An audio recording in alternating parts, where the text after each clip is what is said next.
Lock in. Oh, do you think the others are making good progress? Hope it's all going smoothly. I only play shooters, only with friends. Yeah, same thing, bro. I jump on CS, and a couple of my friends say, "Hey, yo, bro, you wanna like play some CS?" And I'm like, "Yeah, fuck it." I play with the Deagle and with Scout, just having fun, bro. And then as soon as I start to like get serious and like care about winning, bro, it just goes downhill. It just goes downhill. Same with League of Legends. As soon as you care about the game, you're better off doing drugs. It's gonna be healthier. Hey, look! They made it back as well! Flintz! Llama! How did it all go? All is well, thank you. Nefer and Yehuda had to stay at the curatorium to wrap things up. So they will be joining us for now. Okay, interesting.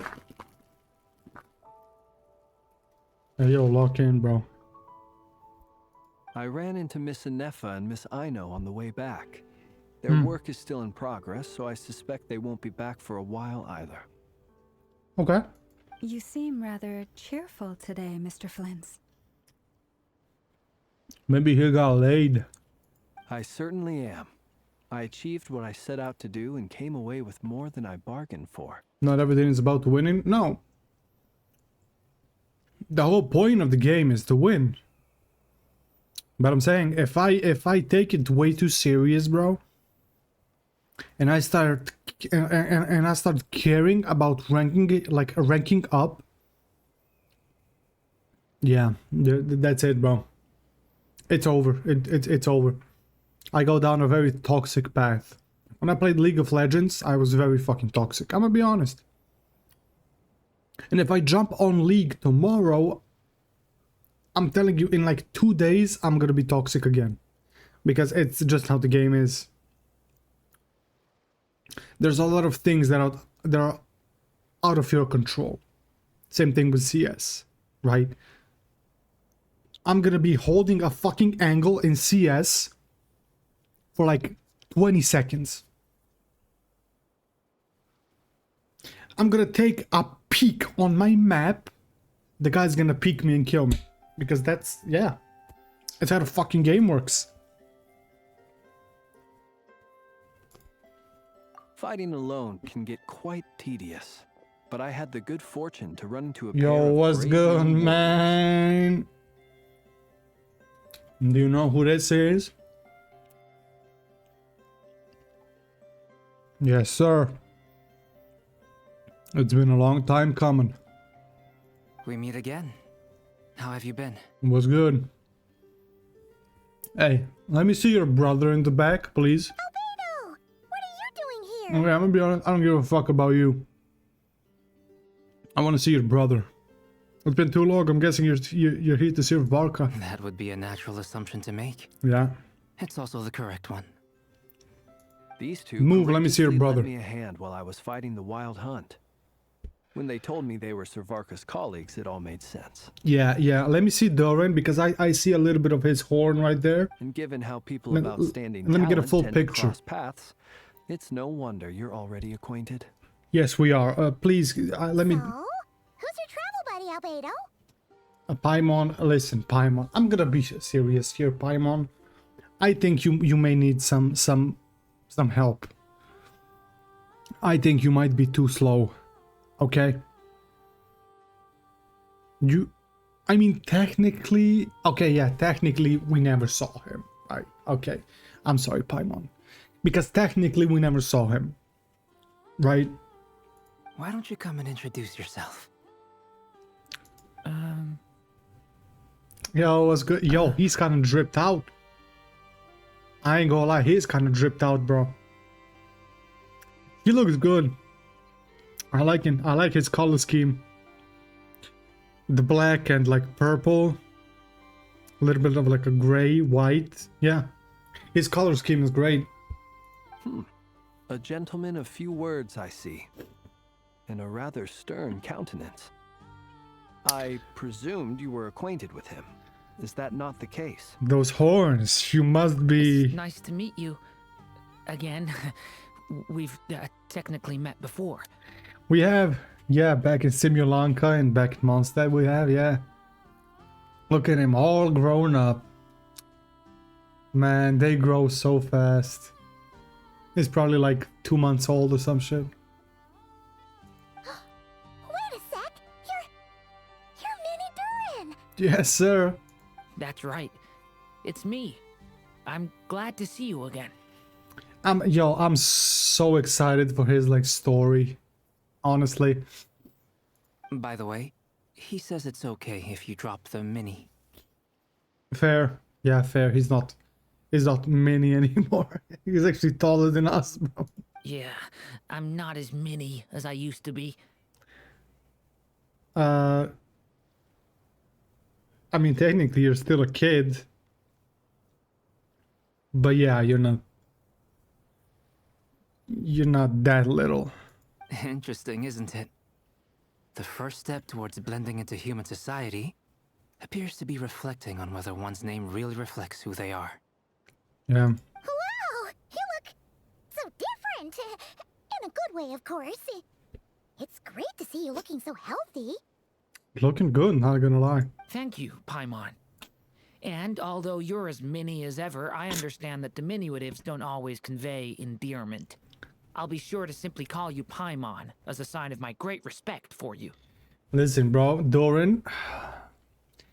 This year mini as ever. Yo, I'm telling you, in like a year and a half from now, when Paimon gets her 5-star variant, bro, and we get playable Paimon is gonna, yeah. Everyone is gonna be pulling for Paimon. Wow, you're such a smooth talker now. Paimon could get used to this. From now on, you may refer to her as your esteemed guide, Paimon. Little Paimon is pretty tiny after all. Personally, I think our little Paimon is the perfect size. That's what she said, bro. She looked at my mini Paimon and said it's perfect size.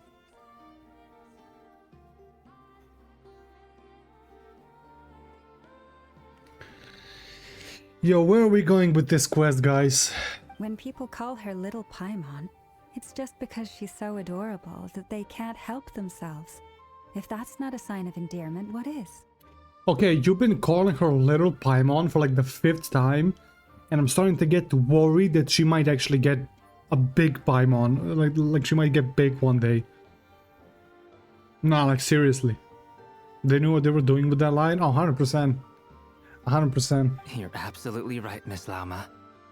My brother still has a long road ahead of him when it comes to understanding human relationships. I'm fine. Anyway, speaking of long journeys, didn't Columbina, leave with you?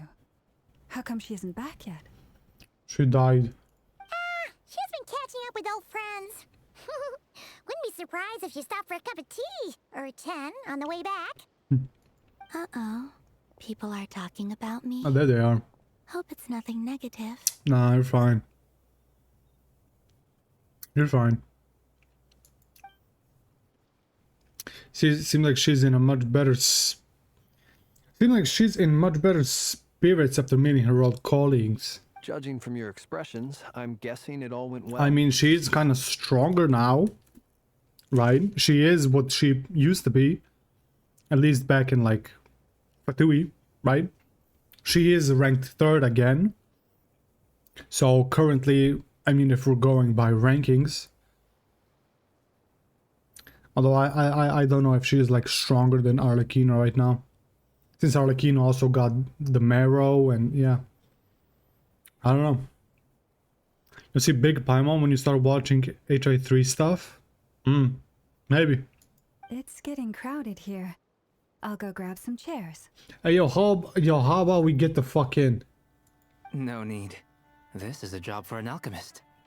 I'll whip some up momentarily. You can do that? Thank you for your hospitality, ladies and gentlemen, but I was merely escorting my friends back. No, can you stay a little bit? I'll be meeting Sandrone shortly, as Bruh. we still have some things to discuss. It's been a pleasure, everyone. But this is where I'll say goodbye. Man, I wanted to spend some time with Arlecchino, bro. We really appreciate your help. Thanks for standing by us. Oh, come on. Spare the formalities. I'm just glad I could help out some true friends. That's fair. I understand. Well, bye for now, Arlecchino.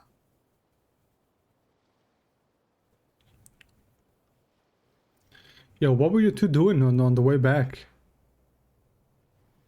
That's one of my questions. Because the way you said that, I don't know, I might be tripping. Oh, this place is hopping. It's probably a good thing one of us left.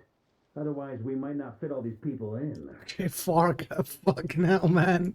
Are you saying we're about to run out of chairs? Fucking hell, bro. As a matter of fact, I am.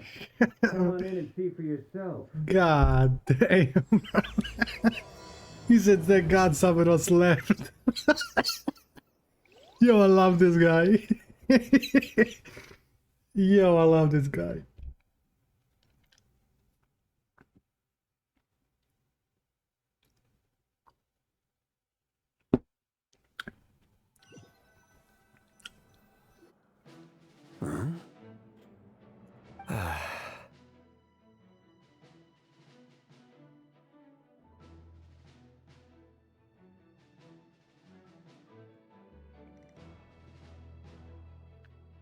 Yo, what's good, man?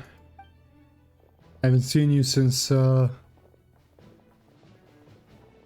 overheard your little chit since chat outside, by the way. 5.7. Goddamn. With Miss Columbina's colleague gone, we should be back to the original crew plus the other colleagues I brought in. You know what's fucking crazy? This is the first time we've ever seen Dainsleif with more than like 2 people.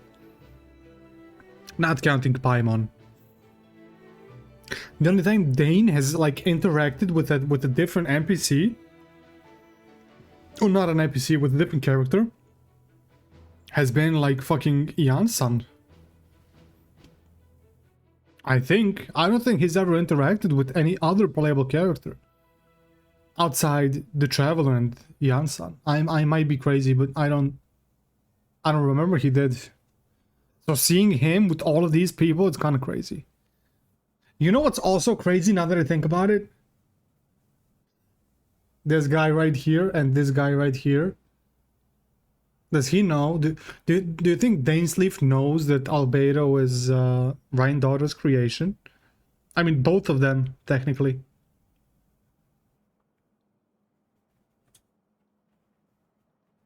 Because, like, he's not a fan of Ryan Daughter. Doesn't really like her, and this being one of her creations, you know. I mean, I can see how it can get a little bit rough, you know. Though it looks like we have another new face. Someone else managed to rope in a colleague too? Sorry, he's probably here for us. Frankly, you and Paimon are the only people I know here.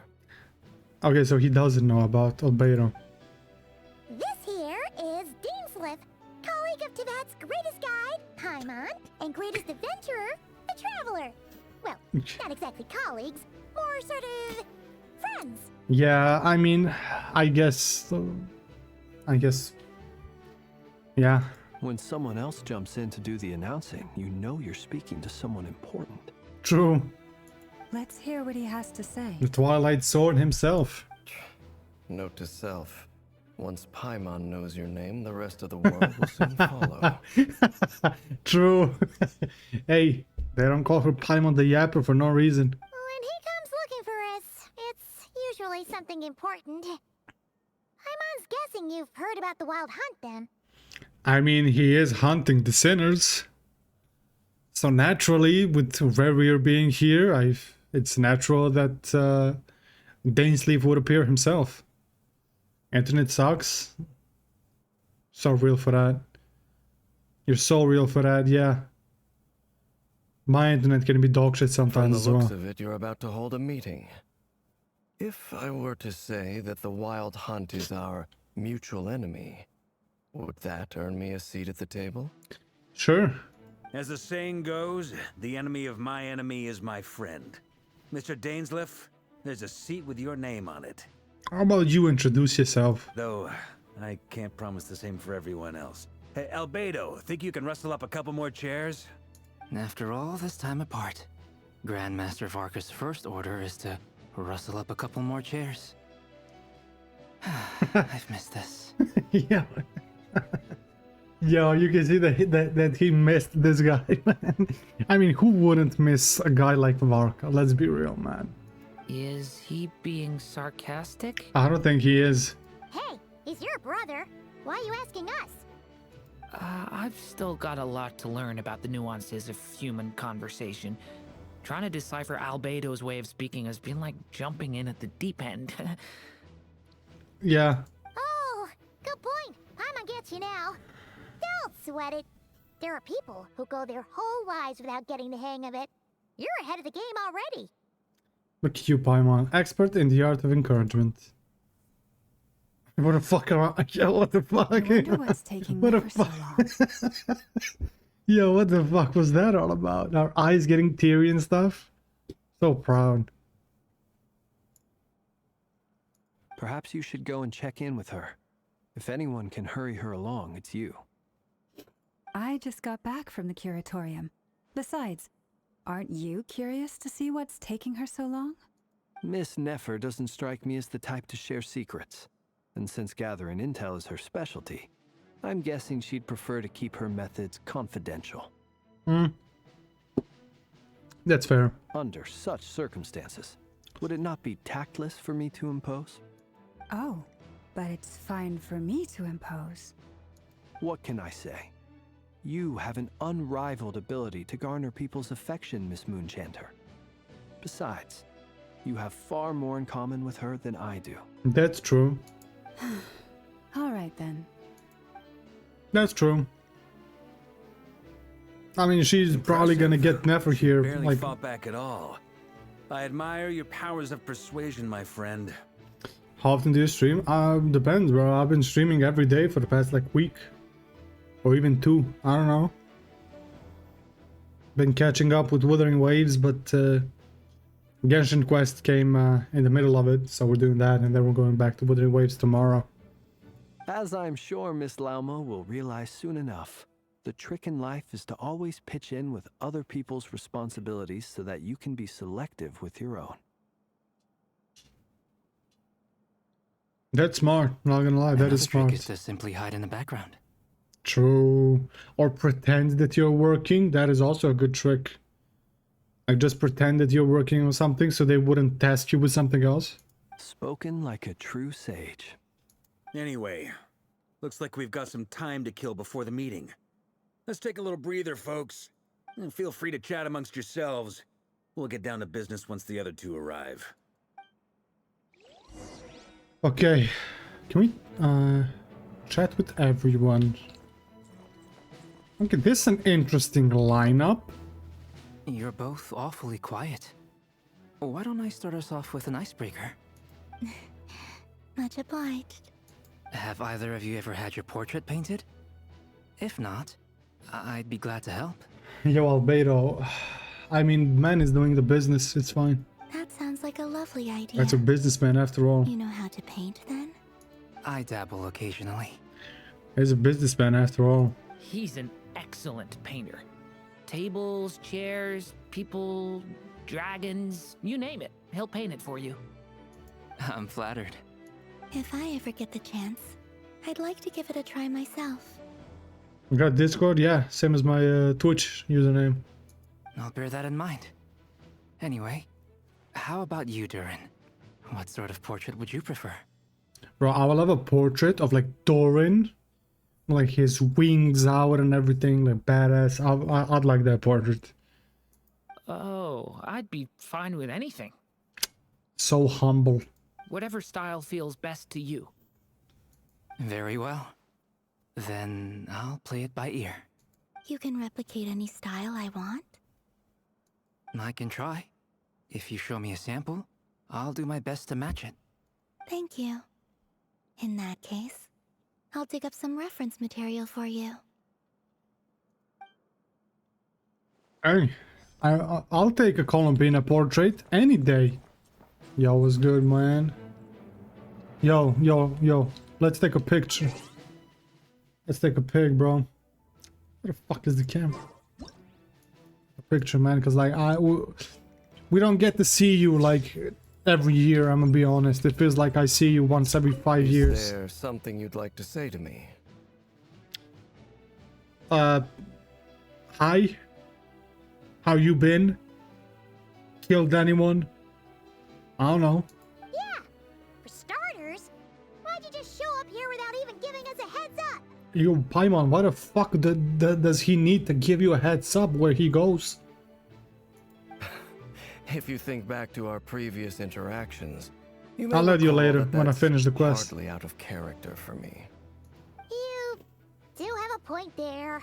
Sorted out your accommodations yet? Oh yeah, you'll need to find somewhere to stay the night too, right? Want to tag along with us? You never know.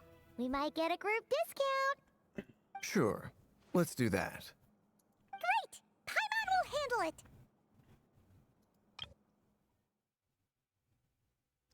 Dainsleeve staying the night with us? I know, yo. Minislave is probably fangirling right now. And in return, we can get Dainsleeve to be our very own personal bodyguard. Paimon, you're thinking out loud again. If that's what you had in mind, you should have said so sooner. I'd be happy to help. Oh, okay then. Paimon was only kidding, but good to know. Anyway, since we're all here together, we might as well watch each other's backs. That's just what friends do, right? I don't think he needs anyone to watch his back, bro. I'm gonna be honest. Indeed. Thank you. Okay. What are these two talking about? Told, I can't remember the last time I was in a meeting with so many people. You're not alone there, my friend. The Lightkeepers also struggle to bring everyone together for a serious discussion. I don't doubt that. I've only ever met two Ratniki, one being you, and the other being that young guy, Itlua. Illuga. I've seen that name somewhere. I can't remember where. Or like I've heard about it. I just don't. I can't like. I can't put like a point on it. Itlua is a good apple. I'll give him that. He's kind, honest, and regularly delivers supplies to my lighthouse. I've definitely True Ratnik to the seen that core. name somewhere. I just can't In that remember where. sense, he puts me to shame. So you're what?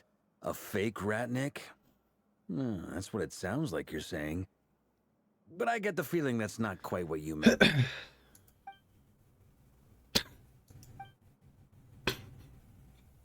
Okay, guys, this is getting awkward. Come on, why the awkward silence? I was about to say this is getting a little bit awkward. Sorry. I'm not even gonna bother trying to hide it. You've known all along, haven't you, my friend? Yo, can we leave? Now that was an awkward silence. Let's just keep this between ourselves. Probably best if Itlua doesn't know, huh? That goes without saying. Gotta be careful what you share with youngsters, after all. Anyone else in the know? Let me guess. The Traveler and Paimon? Yeah. It's dangerous being too sharp for one's own good, you know. Then, in the name of the Animo Archon Barbados himself, I swear your secret's safe with me. When we went for drinks, you said that you and Barbados were practically best buds. Really? In the light of that claim, do you really expect me to take your oath seriously?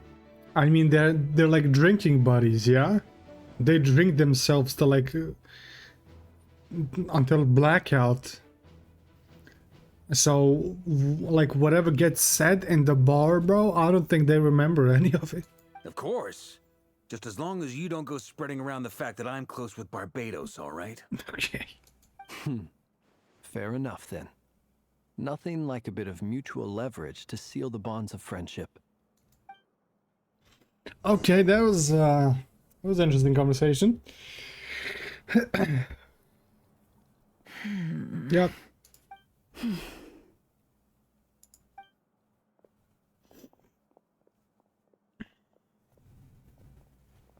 Ah, Miss Nefer. You made it after all. But what about Yehoda? I'm here to give you an update on how things are going on our end. Once this is over, I'll be heading straight back to continue my work. I left Yehoda back at the curatorium to watch over things while I'm gone. That's fair. So much for just this once. Shh! Not so loud! We're on a roll here. What if she remembers and suddenly decides to back out? I mean, if she came all this way... Did you say something, Mr. Varka? He didn't. Huh? I didn't say anything. Right, Flint's? What the fuck is he asking Flint about that? Must have been a frog. They get so noisy around here at nighttime. It's like they're putting on a concert in the background. A fucking frog, bro. Anyway, before we begin, there's a few introductions to make. Let me start by saying that it's an honor to be speaking before so many distinguished colleagues and collaborators. First up, we have Miss Lauma. As Moon Chanter, she's the leader of the Frost Moon Scions, a local religious community in Nodcry. Then there's Miss Nefer, boss of the Curatorium of Secrets, an intel gatherer extraordinaire. Yes, sir. Nefer is leading the investigation into RERIR's background, assisted by Yehoda and Lauma. From the little I've heard, they're making some great progress. Okay. Over here, we have Mr. Flint's, a ratnik and guardian of the abandoned lighthouse. In our last operation, he courageously distracted the wild hunt to buy time for the rest of us. For those of you who've never met, this is Mr. Albedo, a renowned alchemist and captain of the Knights of Favonius investigation team. Yes, sir. By his side is a new face for us all, myself included. Mr. Durin, who has come to lend his aid. Myself included. Next up, we have the Moon Maiden and former Fatui Harbinger, Miss Columbina. Then we have the Traveler, who's earned more titles than I could possibly hope to list out, so I'll spare you the rundown. Fair. And Paimon, the ultimate travel companion and quite possibly the best guide in all of Tevat. He's not all that great, but fine. I'm joking. That's a lot of people. Great turnout. You didn't introduce Dainsleif. Miss Nefer, it looks like You you might didn't- have another job coming your way. So, congratulations on the booming business, I guess. We left out Dane. You think I haven't got enough on my hands as it is? Who's looking for me now? We left out Dane. That would be me, Miss Nefer. I have a commission for you. Ooh. And you are? Introduce yourself, bro. Who I am doesn't matter right now. Bro, introduce yourself, What does bro. matter is that I'd like you to gather more intelligence about the RERIR of Solnari. Bro, that's what we are doing. Dainsleif, you're behind, bro. It's exactly what we're doing. Well, it's not as if we never take on anonymous commissions. But in your case, I'll have to decline. I'm gonna take a wild guess and say your job's probably more hassle than it's worth. Something about you seems like bad news. It's my eyes, isn't it? I mean, I would imagine. Conrian, I assume. And what's with the mask? Are you trying to hide your identity? In any case, the fact that you're even still alive raises an awful lot of questions for me. That's why I said, Dane, it might be better for you to introduce yourself. My name is Dainsleif. Thank you. And yes, I am from Conria. As I'm sure you're aware, the RERIR of Solnari's real name is RERIR. He was once an acquaintance of mine. Yeah. Really? Then you must have been quite an influential figure yourself. I mean, yeah, he You was. flatter me, but none of that matters anymore. My point was simply to clarify why I have asked Miss Nefer to investigate RERIR's background. So you're both from Conria, and it sounds like you used to be friends? What am I missing here? Surely you already know how he became one of the Five Sinners. I don't think it's about how he became. I'll tell you everything I know. The history of Conria, the names and identities of the Five Sinners. Hey, I remember it I all like it that. was yesterday. I like that. Please tell me more about Conria. I have never spoken openly of this before. But the truth was exactly as people say. The 5 sinners were each driven by their own desires. Yeah. And it was by playing upon these that the Abyss tempted them to their fall. Yeah, makes sense. Tearing Conria apart in the process. That makes sense. The visionary, Vedifenir, who wished to foretell the future. Yep. The wise, Haroptatir, who sought limitless knowledge. Yes. Gold, Rhine-daughter, who desired to create life. The foul, Surtologi, who pursued supreme strength. Yep. And last, but not least, Raker of Solnari, RERIR, Ravager of the Moon. We knew that. We knew that. But the most interesting thing, the most interesting thing is that there's a Rhine daughter's creation in the room with us, and I don't know if he knows about it, but just doesn't care, or is he like oblivious to it? I don't know. Of the 5, RERIR is the only one who remains a mystery to me. He never harbored grand ambitions. So what changed in the space of a single night? How did he come to fall like the others? Okay, so RERIR never had like great ambitions, unlike the others, right? Surtologi wanting to be strong, Haroptatir wanting knowledge and stuff. Okay. Interesting. In other words, you're saying that his change came as a shock to you? Yeah. And you have no idea what actually happened? Yep. That's right. You mentioned how the Abyss tempted them, which led to their fall. But what did that look like in practice? And what other context can you give me about the events of that time? The more detail you can give me, the better. Strangely, now that it comes to it, I hardly know where to begin. Begin from the beginning, honestly. The fateful night took place during the era of the Eclipse Dynasty. Yes, sir. One day, my elder brother, the visionary, Vedifenir, was summoned to the palace by the Vinster King. Yup. Only for the king to gouge out his eyes and cast him into the dungeons.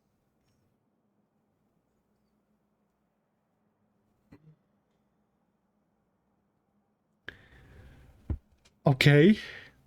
That was... Okay. When I came to hear of this, my fury knew no bounds. I would imagine. I gathered together every ally I thought I had. And together, we set a night to storm the palace and free Ved.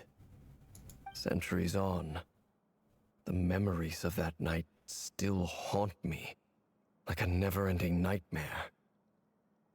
We broke through the palace gates, just like we had planned, each striking towards our separate targets. Okay. But then, I was betrayed. Even Vedifenir, the very person I had come to rescue, abandoned me and partook of the Abyss's power. Interesting. So, it's personal after all. Then tell me, Mr. Dainsleif, what price are you willing to pay? Interesting. You, So, of all people, must know that nothing comes for free. interesting. I cannot say what price would be worthy of such a commission. But know this. RERIR was not always a madman.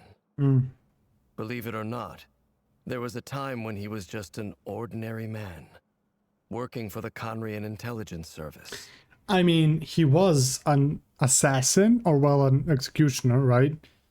He was killing, I mean, he still was killing people. So he wasn't just your ordinary, like, 9-to-5 guy, yeah. He wasn't just doing a 9-to-5 job and getting home to his wife. He was still a fucking murderer, right? He was still killing people, so I wouldn't say he was, like, the most normal person in the world, but he definitely wasn't a madman. Uncovering the truth of RERIR's past is the only way to unravel this mystery. But before you decide if you will accept my commission, I will tell you more about him. Enough, I hope, to help you plan your next move. Okay, we're listening. Sounds pretty good to me. Feels like we just flagged down a random passerby, only to discover he's actually a master strategist who has a score to settle with our enemy. Must be all that good karma I've been building up. Who knew having a Conrian friend would come in this handy? Can I borrow your halo? It could be useful in the lighthouse. Hey, enough with the wisecracks! Besides, isn't that lamp of yours bright enough already? Relax. It was meant to be a compliment. If that was a little over the top for your liking, I'll make sure to tone it down next time. Don't make it, like, don't pay attention to her. I'll give your proposal some serious thought, Mr. Dainsleif. Let's speak in private once the meeting is over. Before that, there's a few things I'd like to share. We speak. We got a voice. Zaka got paid. You recount meeting with the knave and how the iridescent moon's marrow was retrieved from the Crimson Moon space.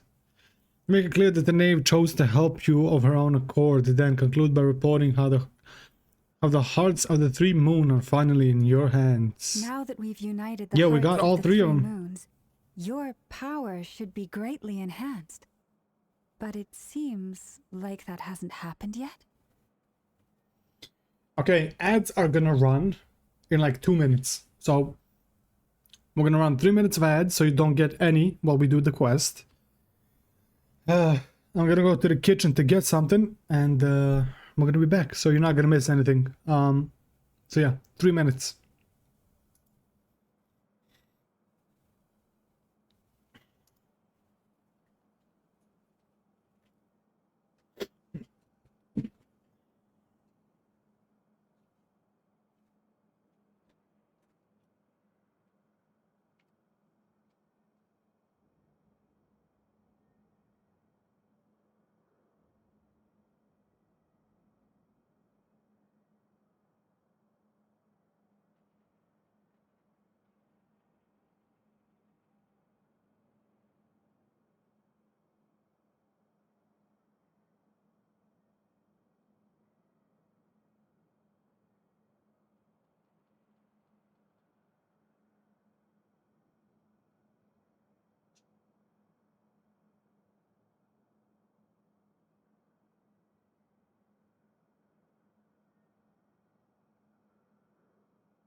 Okay, 1 more minute left of ads and then we can continue.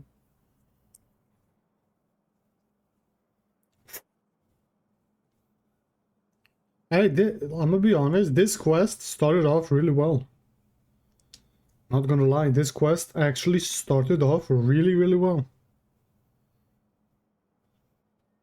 The previous one started good. This one started well. Hey! We're getting a little bit better, man.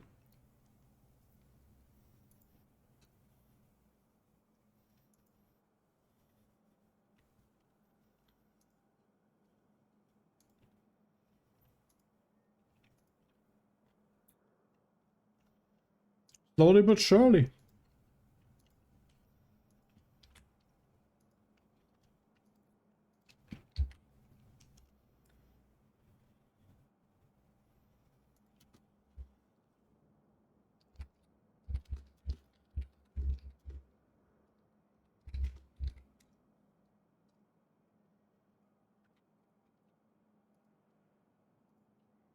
Okay.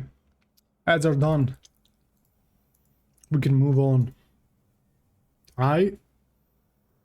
We can continue. Lock in. I believe it will take a little longer. You've done so much for me, so I want to be completely honest with you all. Even though I'm doing a lot better now, the truth is, my recovery will likely be an ongoing process. It's fine. From the moment I was born, my power has been slowly ebbing away. And that is because Tevat has never accepted me. Even with the moons united as one, it seems my rejection cannot be undone. What do you mean he's never accepted you? So far, I have yet to find a solution. It may turn out to be a problem that will plague me until the day I finally leave this place behind. Even so, I will do everything in my power to help you drive out the RERIR of Solnari. As Arlecchino put it, this is not about chasing the spoils of victory. It's just a gesture of heartfelt gratitude. Kutar. She seems a lot more energetic and positive than she did when we first met. Defeating the RERIR of Solnari will be no easy task. True. While my strength slowly recovers, we'll also need to gather more intel. Yep. Naturally. We should take all the help we can get if we hope to defeat him. We've considered several viable plans now, but our choice hinges on the answers to a few key questions. Is it even possible to kill RERIR? What experiences shaped the person or monster he became? And what's he really after? True. Given Albedo's expertise in alchemy, I think we should leave him to try and answer the first of these questions. Understood. As for the other two, I'm afraid we'll have to count on you again, Miss Nefer. Believe me when I say it's not my wish to burden you. But right now, relying on your skills is our only option. So you're placing all your hopes on me, huh? We can't thank you enough for agreeing to help us. Honestly, I can hardly believe how lucky we are. Okay. You sure have a talent for changing your tune, Miss Moonchanter. Timid like Yehoda one moment, then flinches insincere flattery the next. Ladies, please. I must object to your portrayal of me. Okay, Flint. That's all. Feel free to keep bickering. Just pretend I'm not here. I almost don't want to leave this room. I'm curious to see how this plays out. Same. I have faith in you, Miss Nefer. Same. Something tells me you'll stand by us until the very end. Oh? And what makes you so sure of that? What if I suddenly decide that my compensation is insufficient? This isn't about the money. I can sense that you've got a deep-seated distaste for RERIR. And knowing you, that alone is motive enough. Okay. Look at them getting along so well. Okay. Like two peas in a pod. And I'm the one they accuse of insincere flattery. There is no justice. Yeah. What can I say, bro? Miss Lauma, you have to understand something. Unlike you, I don't actually enjoy having everyone's hopes on my shoulders. That's fair. Is that right? Well, maybe the fact that I'm willing to put my hopes in other people says more about me than you. But the fact is, I also trust you. And that's because I know that you're someone we can count on. Anyway, we've got our plan, so let's get moving. Mr. Dainsleif, let's talk. And Traveler, once we're finished, if you've nothing else planned, I'd like you to come with me. Okay. This whole experience is teaching me a lot. For instance, I now know that when other issues come up in the future, I'll have far more luck getting Lauma to convince Miss Nefer than trying to do it myself. Yeah. Hate to say it, friend, but that's one of the funniest things I've heard in a while. Why? You think I've got it wrong? Quite the opposite. But what makes it so hilarious is how long it's taken you to realize. Definitely did the converse intently for quite some time. From the gravity of their expression, you can tell how heavily the next stage of the plan weighs upon them both. After a short chat, Rebello and Dorn head off with Vark on what they describe as a sample finding mission. Llama steps out for a while and then comes back loaded up with emergency medicine. She tells you that while people rarely expect to get hurt, it's her duty to be ready when they do. Okay, so Dainsleif didn't acknowledge Albeira. Okay. That's fine. You and Paimon wait patiently for Never, content to see how well everyone is working together. Once Never is finished, you follow her and Llama back to the curatorium.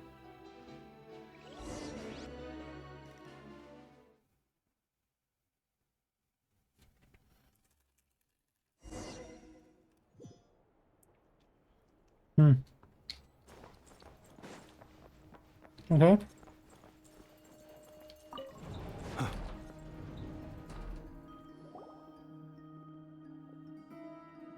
Thank you for waiting. It's okay. We actually used the time to help Dainsleif get a room at the hotel. That's very considerate of you. Now, I trust you share my curiosity about RERIR's past, and you seem fairly familiar with Mr. Dainsleif already. Oh boy, we've been through a lot.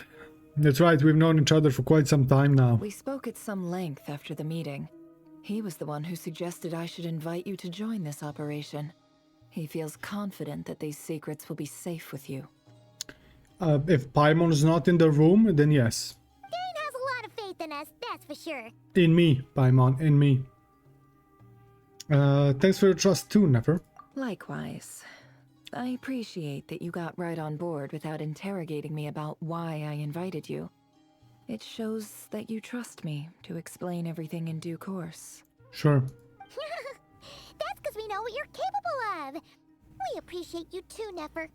You might have been forced to help in the beginning, but this time, it was your choice. That's one way to put it. Another is this, that once a decision's been made, it's set in stone. After that, my only goal is to see it through. Alright, so here's how it is. I'm going to access RERIR's thoughts again using my confidential method. Okay. Now, I'm sure you've seen things like this before on your travels, so you're surely well aware of how dangerous it can be. The reason I've gathered you all here is to ensure my safety during the proceedings. I plan for us to enter the fragment of his consciousness together, and once inside, I will focus on searching for information. Okay. Think of this as a diving expedition into someone's brain. If I'm the diver, you are my safety equipment, tasked with keeping me alive while I'm under the surface. Okay. Once the ceremony begins, we will all be spying on privileged information. But in the interests of safety, you must remain absolutely silent at all times. We will discuss our observations after the ceremony has concluded. All right. Lastly, any individuals of a weaker constitution are advised not to partake in the ceremony. In any case, Paimon has her own job to do, which requires staying in the room, but not joining the ceremony. Weaker constitution? Yeah. Come back to me in like a year. Never conspicuously left out the details of her confidential method. I guess her brain diving techniques are trade secrets. Well, good luck, everyone. Sounds like all Paimon can do is cross her fingers and root for you guys. Okay. There's a little more to it than that. I was being serious when I said you have a job to do. While the rest of us are inside RERIR's mind, it's imperative that we have a team member on the outside. Okay. In the event that something goes wrong, you will be our first responder. I don't anticipate any issues, but the extra level of safety will be greatly appreciated. Sure, that makes sense. I second that. This is a dangerous operation here, and you're our whole rescue team. That's pretty much the most important job in the crew. So, Paimon's like the lifeguard? Yeah, that makes sense. If I rely on Paimon saving my life, I'm fucked, bro. I'm pretty much fucked. Please, take a seat. We'll get started momentarily. I'm not gonna lie. If we rely on Paimon saving our lives, Yo, wrap it up. Wrap it the fuck up. So, did Mr. Dainsliff tell you anything else? He told me that he believes RERIR kept some big secrets in his life. He's not sure that they were the cause of his eventual downfall, but he's asked me to uncover what those secrets were all the same. But surely you're not planning to go through with this, no matter the cost. If you think that, you'd be overestimating me. I'm a businesswoman, not a mercenary. But I do have my own professional reasons for taking this job. You think I'd turn down the opportunity to get a first-hand glimpse into Conrian history? No chance. I wouldn't pass up on that, I'm gonna be honest with you. Well, as long as you don't let morbid curiosity get in the way of safety concerns, we're good. We'll do whatever we can to help you. You're such a killjoy. It's got incense candles, almost feel like a summoning ritual. Seems like Kneffer has no intention of sharing her trade secrets, but now is not exactly the moment to pry. I mean, even if you knew how it's done. I see there's a chess set on the table. Could that have something to do with her intel gathering methods? All right, I'm good to go. Probably. All set over here too. I'm ready. Promise, Paimon, you'll be extra careful. Paimon, get the fuck out of my face. I swear to God, I will backslap you. Pinky promise. All right. Let your whole body relax. We're about to begin. Close your eyes. Get me into Conria. Because it seems this is the only way we're ever gonna be getting there. Because A, we're getting near the end, and I'm gonna be honest, yeah. Conria doesn't seem very likely. Unless it's like new Conria or some shit. Could this be his office? Pretty standard setup. Bookshelves, paperwork, files. According to Dainsliff, RERIR used to be an intelligence operative. There's something to read. Chances are there's plenty of top secret intel stashed away in this room. Is this where you keep your secrets, RERIR? Can't say I'm not looking forward to this. Okay. We are back in Conria. Oh, there's a few things to read here. Look at this one. Bookshelves full of documents. Looks like these are all files, packed with the personal details of individual Conrians. The Crimson Moon dynasty preceded the eclipse. Since RERIR worked as a secret agent during the latter, it stands to reason that he was tasked with purging remnants of the old dynasty. Yep. Lines up exactly with what Dainsliff told me. There's that. Yeah, there's the bookshelf. Okay. A file tucked inside a folder. The title reads, Dear Breakfast Shop Owner. It's a list of names. Any familiar But names? at this stage, I have no idea who any of them even are.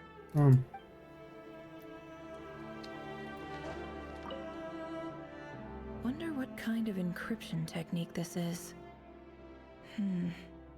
Seems like it has to be inserted into that camouflage device nearby. Aha! It's an audio recording. Please, hear me out. I can't shake this feeling that someone's been spying on our house. No, I'm not being paranoid. It's true. I saw someone dressed in all black. It was a couple of days back, but that was on another street, not near my house. I swear, I know what I saw. There's a note in the margin. Surveillance of the Runforther residence has concluded. We apprehended the target and filed the mission report last night. The Runforther. Could the voice in the recording belong to one of RERIR's targets? Yeah, probably. Probably. And on this... Ooh, a box.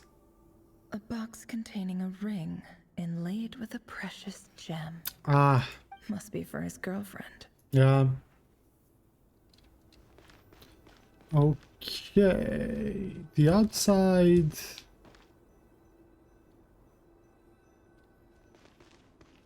Well, we can't see shit. Okay. Anything here? Nothing. Okay. He looks even gloomier than last time. I wonder what's changed.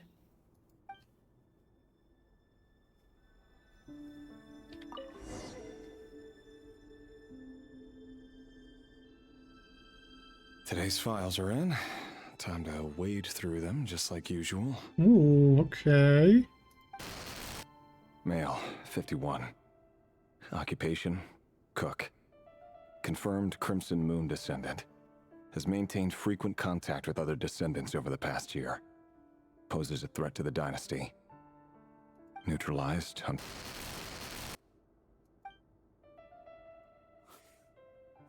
This one should be archived under purged targets. Damn, he killed them. Female, 23. Occupation, office clerk. Confirmed Crimson Moon descendant. Has maintained frequent contact with other descendants over the past year. Poses a threat to the dynasty. Neutralized. Another one for purged targets. Sounds like she was that other man's daughter. Oh, damn. Never mind. What's it got to do with me? I love this. I love this. This is nice.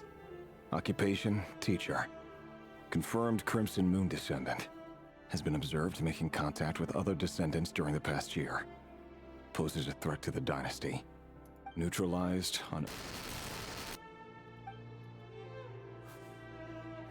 Just another nobody for the archive. Come to think of it, I remember surveilling this man. A case like his never would have been considered a priority in the past. Huh. He barely even interacted with other Crimson Moon descendants. So that was probably the guy from the voice tape.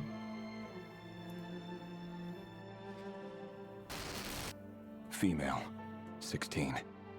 Occupation, none. Orphan and confirmed Crimson Moon descendant. Has been observed making contact with other descendants during the past year. Poses a threat to the dynasty. Neutralized on... Filed. I have no recollection of this girl. None whatsoever. She doesn't seem to be anyone important, but then again, how many of them really are?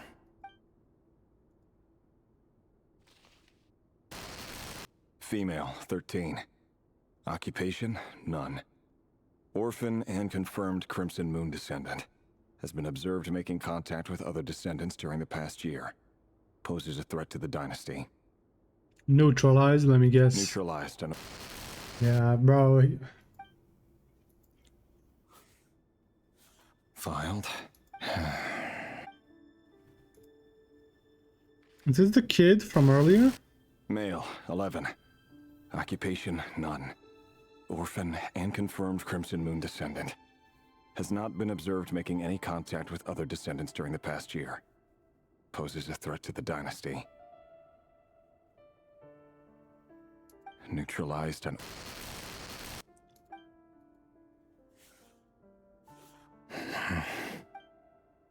So we're just killing anyone now, bro? Male. 6. Occupation, none. Orphan and confirmed Crimson Moon descendant. Poses a threat to the dynasty. Bro, what fucking threat did he pose, bro? To steal milk, man? He was fucking 6. Bro, the kid was 6 years old, man. Fuck off.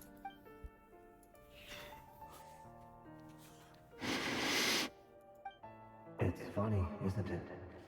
Your job is becoming both harder and easier at the same time, depending on how you look at it. Sooner or later, the Crimson Moon descendants will be completely wiped out. But as their numbers dwindle, they become harder and harder to track down. That's not how it is. Fortunately, however, most of the able-bodied adults have already been taken care of. The remaining weaklings will be increasingly easy to deal with. No! No. My job is to ensure the survival of the Eclipse Dynasty. And the only way to do that is by eliminating any and all potential threats. It's a perfectly legitimate line of work. Every single one of my colleagues can attest to my fairness. And if my friends were aware of the facts, I know they'd back me up too. Assuming, of course, that they were aware of all the facts.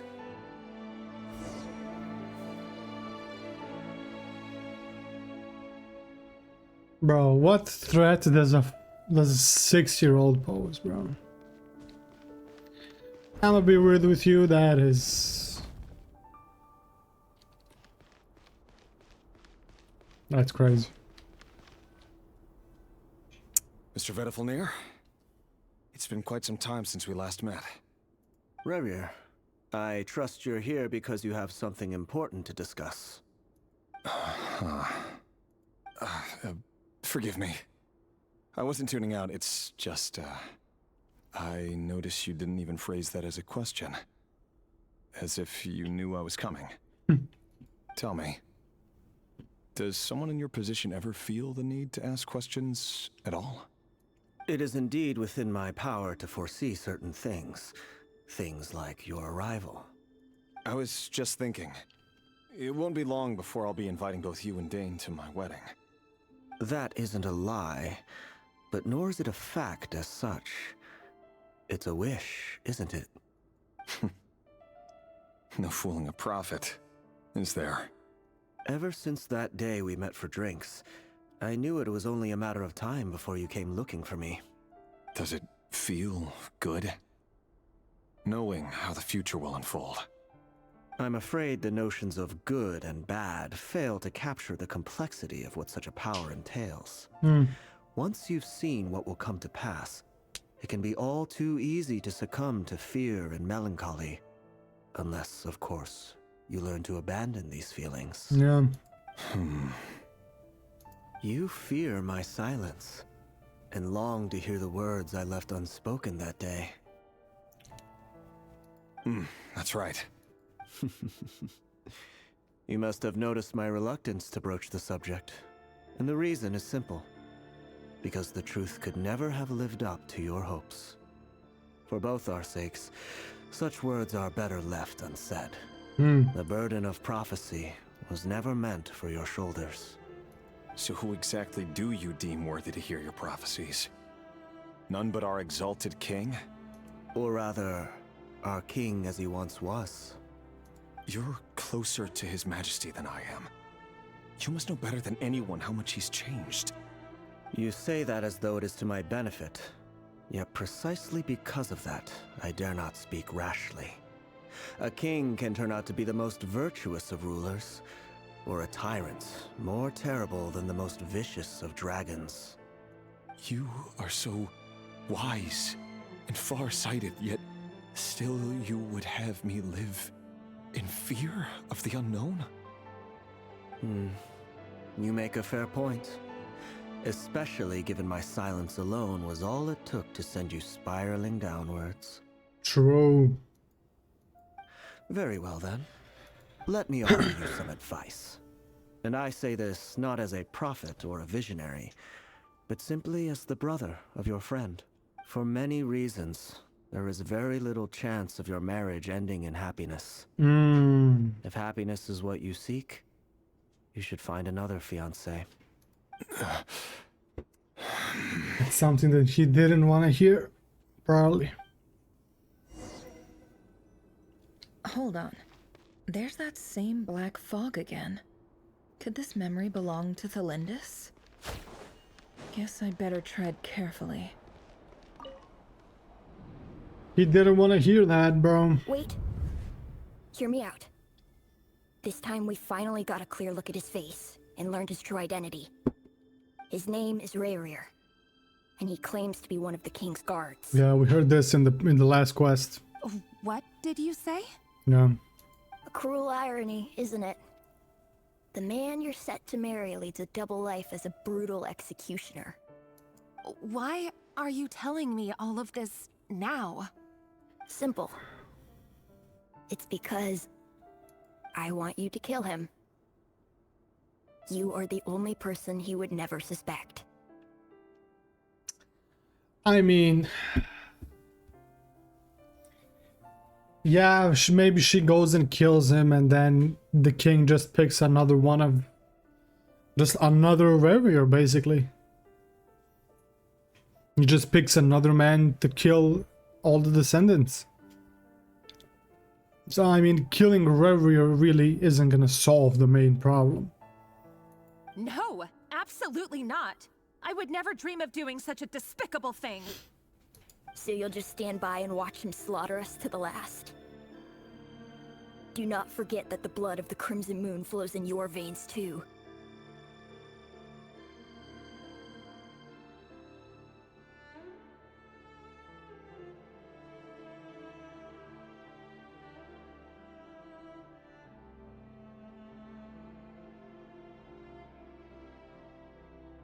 Yo, that's fucked up.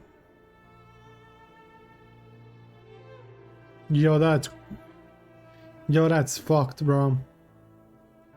You go around killing all these Crimson Moon descendants and everyone that has any kind of ties to the Crimson Moon, and yet your wife is still one of them, and that is fucked up, bro. The blood of the Crimson Moon? What does that matter now?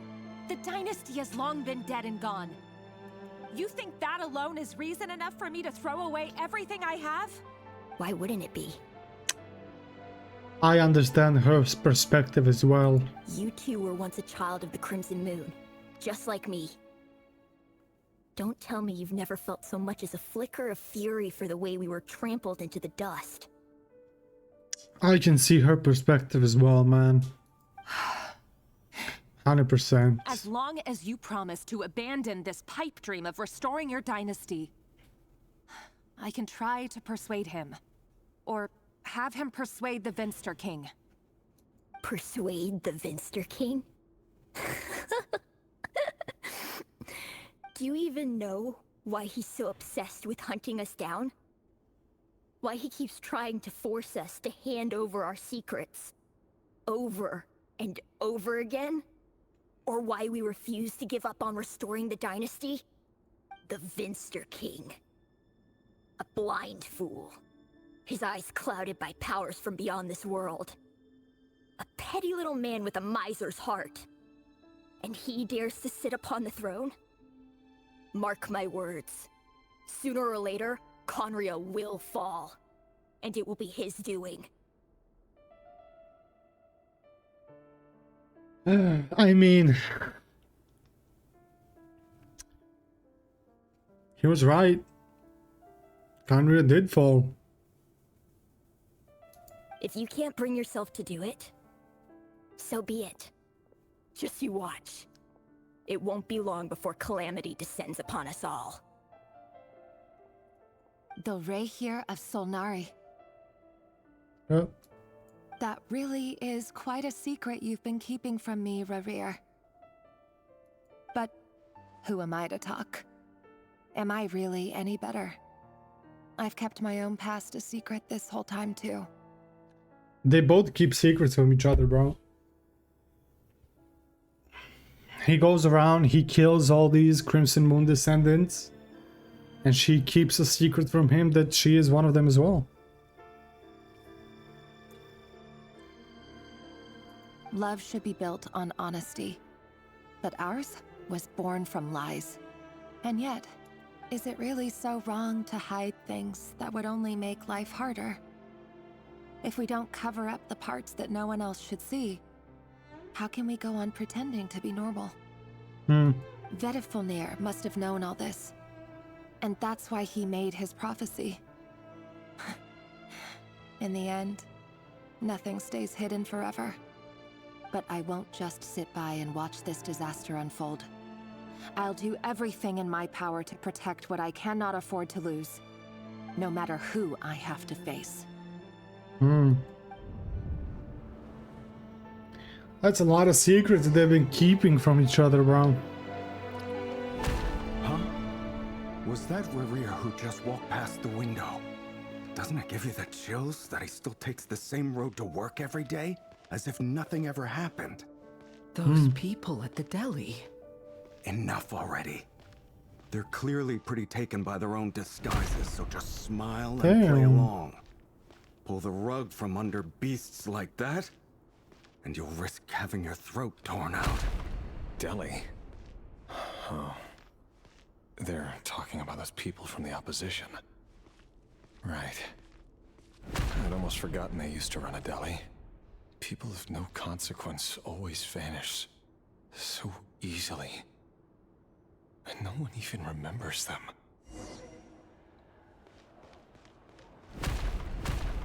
It is what it is, bro. But surely you can see he's not the man he pretends to be. So many have died already, and they say that the king's madness grows with each passing day. We're not going to survive this, are we? But why does it have to be this way?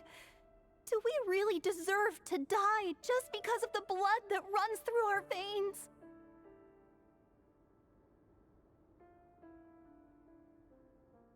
Felindis, are you even listening? Sorry, Freether. My mind was off wandering. I mean, the kid's right, bro. They're getting killed just because they're from the dynasty. If they have even a little bit of blood, they get killed. I heard you, though. You're talking about what RERIR said. He's just following the king's orders. He's a secret agent, and it's his job to hunt down rebels and dissidents. By the time you first met him, he'd already taken lives. Maybe he was using you from the very beginning. No. RERIR has no idea I have anything to do with the Crimson Moon. My family are only distant relatives of the main lineage, and besides, my eyes are perfectly ordinary. Truth be told, apart from my teacher, pretty much no one knows I have any connection to any of it. It's been a long time since my family severed ties. But as Orlog said, who could possibly talk sense into that raving lunatic of a king? No one. Nah. I'll work something out. Trust me, I'm with you all. But for now, you need to keep yourselves hidden. Don't let anyone find you, anyone at all. Don't forget that RERIR is an Eclipse operative. You need to be extra careful when he's around. And when I am too. For now, don't come looking for me. And if anything happens to me, just act like we've never met. If even you can't escape this, what hope do the rest of us have? But after all this time together, surely he wouldn't lay a hand on you. That's something that's been going through my mind a little bit. Would he kill her? I don't think so. I don't think so. But again, we still don't know. As Dainsleep said, he never had any kind of ambitions. So we still don't know why he took on the Abyss's power. What made him become a sinner? I won't speak in his defense, nor can I give you a clear answer to that question. But I'll do everything I can to put an end to this. Here, hold on to this. If an opportunity to escape presents itself, take it. You'll be glad you took some spare change. You call that change? But what about you? I've got a job, and there's still money coming in. But you can't go anywhere right now. Please think about yourself for once. Fucking crazy, bro.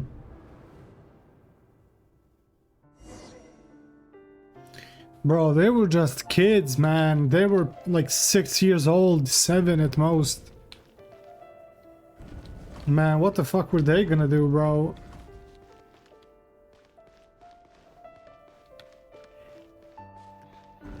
That is crazy, man. Another day, another round of assassination training. The training ground is just beyond this hidden passageway. When you kill a person, doesn't it bother you when you end up covered in their blood? King was a bitch, Why would it? man. Aren't we all just walking blood bags? But not everyone is accustomed to hunting down others like prey. You've been a hunter for so long now, you seem to have forgotten that most people don't just go around killing one another. That's true. Leave me alone. That's true. I mean, bro, the king. You're ordering people to kill like children, bro. Like these kids were 6 years old. What was he gonna do, bro? Steal milk from you, man?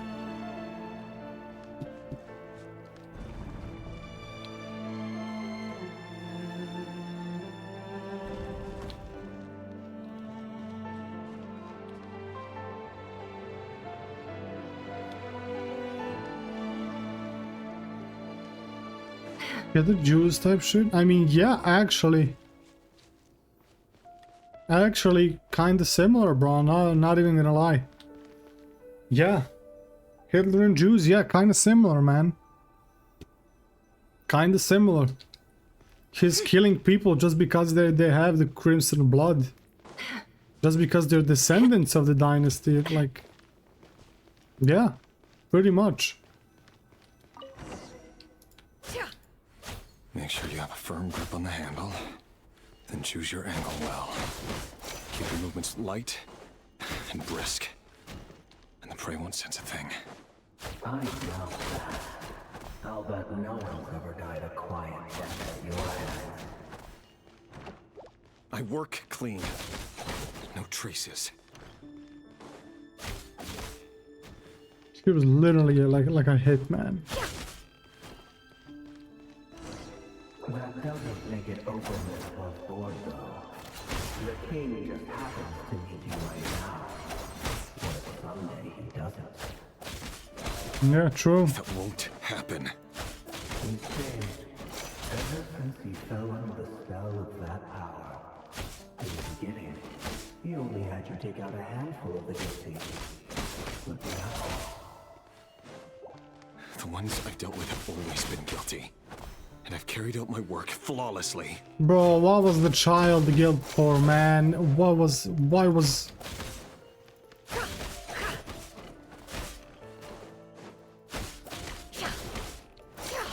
The child didn't do nothing, bro.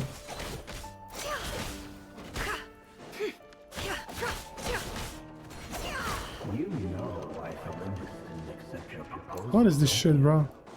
Was it because he didn't trust you? Or something else?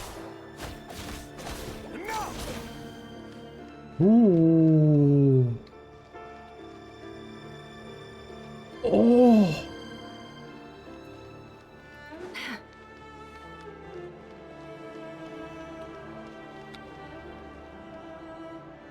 God.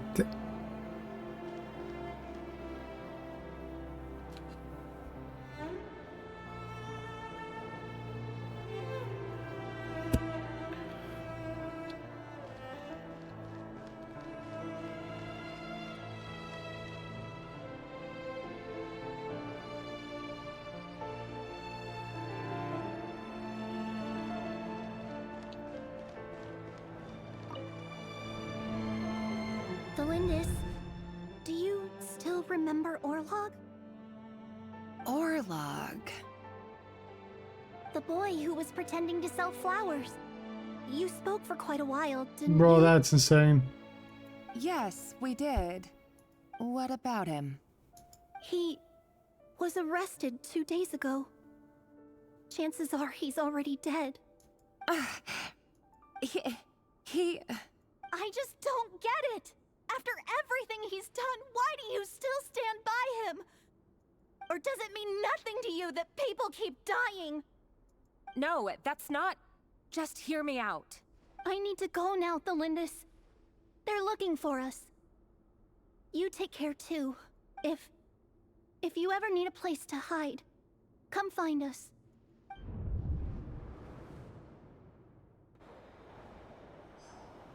Bro, this quest is fucked, bro.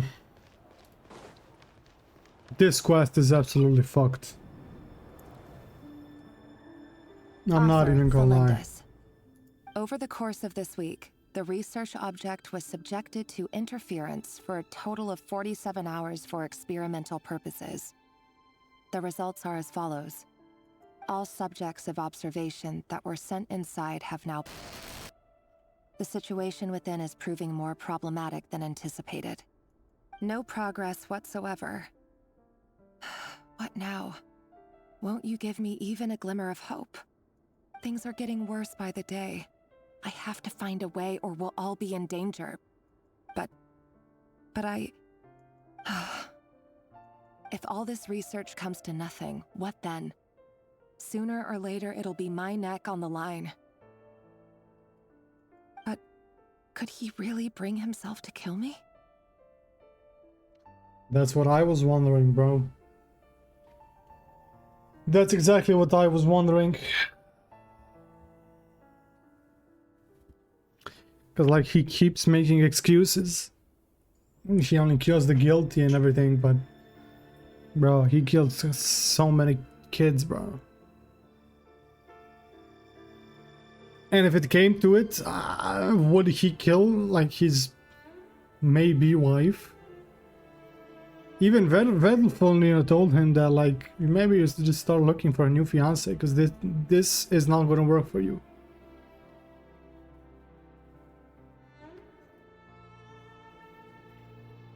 No.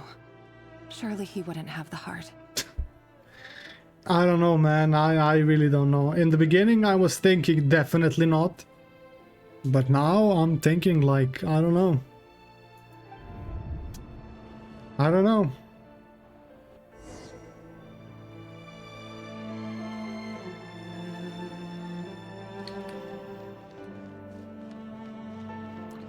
I don't know. Well, this is trippy, man.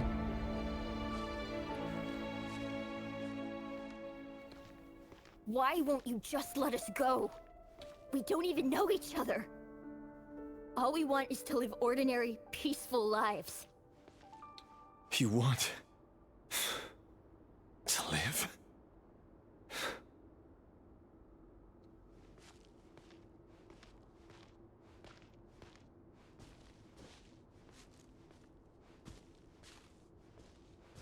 Yes. I just want to go on living. Is that really such an unforgivable crime?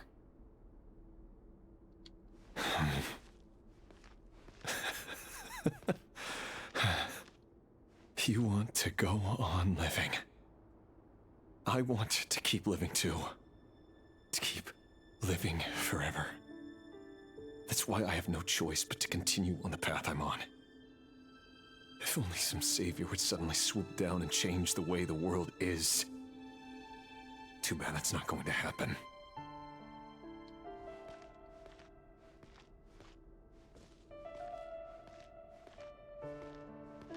Yo, when I started the not quite like quest, I did not think it would take this fucking turn, bro. I'm gonna be honest, I never thought that it would take this fucking turn. Imagine that. If there really were such a person, you and I wouldn't be standing here like this, would we?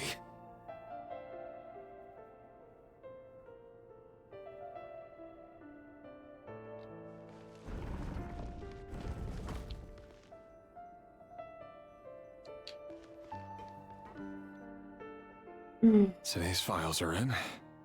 Time to wade through them just like usual. No, I don't get tired of it.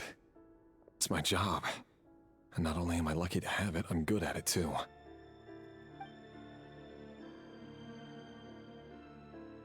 Huh. Wait. That's... Thalindis?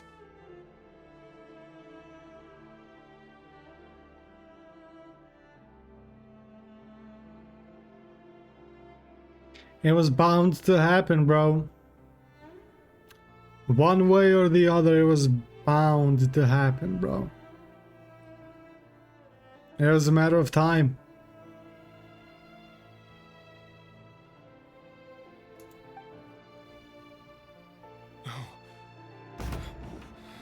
No. No! You said it, bro. It's your job. You're good at it. What's the difference now? What makes her the difference? At this point, you killed innocent kids you had zero connections with, but now that it's your fiance, it's kind of hard.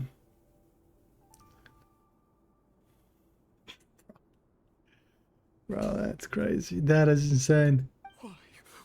Why? But you bear no mark of the Crimson Moon. Those kids didn't either. Their eyes were normal, they just had a bit of blood in them. Just a little bit of blood. It made no difference then. How could you possibly have anything to do with them? It cannot be! A diluted bloodline. Carefully concealed. I see it now. You've been living in the shadows just like me. What a fool I've been. Numbing myself with talk of justice. Even imagining my friends would back me up. But in the end, Irminsul. Finster King! How far are you going to take this? From the direct bloodline to secondary offshoots? And then what?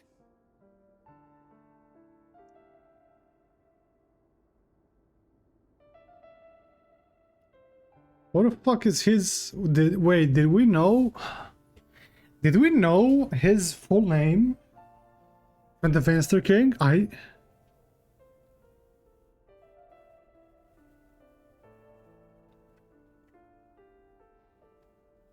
Didn't the Finster King just... wasn't he just Ermin? Wasn't he just Ermin?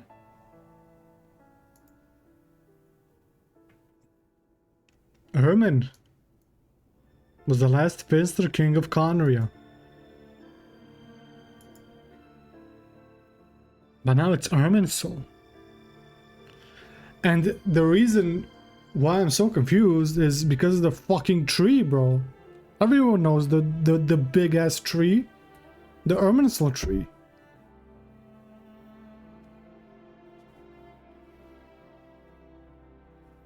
I mean, I don't know if they have connections, but I mean, to name the fucking tree Irminsul and then the Finster King Irminsul, I mean, you have a small bunch of 1,000,000 names. And it was always Ermin, King Ermin, King Ermin. And I said Irminsul. What is that all about, bro? No, like seriously, like what is that all about?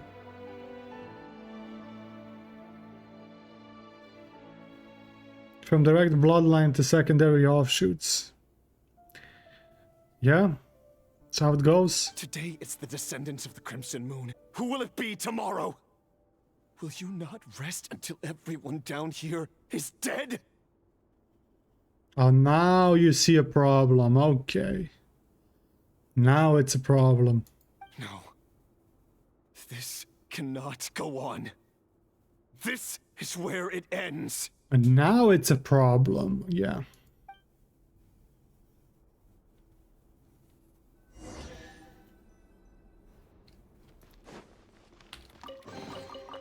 Now it's a problem.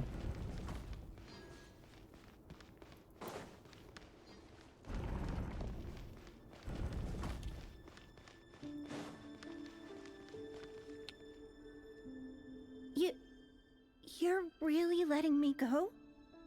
I am. As long as you can guarantee that no one will find you. Don't worry, I'll be extra careful. No one will know I was here. But what about you? Me? If you let me go, you won't be able to complete your mission, will you? Good point. In that case, maybe you should stay. No, please! I just want to see the outside world again. To... Go on living? Yes. I know you're a man of your word. So please, just let me go. If I let you leave, what will become of me? Just kidding. Go, now. But remember, don't let anyone know you were caught. We'll be seeing each other again very soon if you do.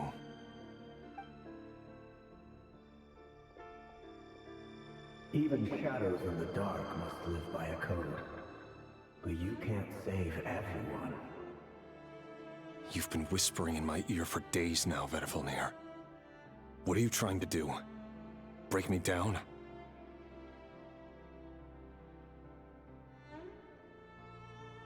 Yo, bro, this quest is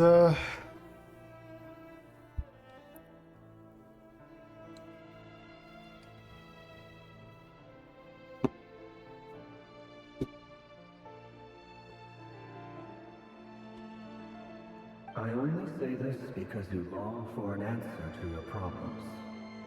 Let her go, RERIR, or you risk losing everything. I will not abandon Thelindis.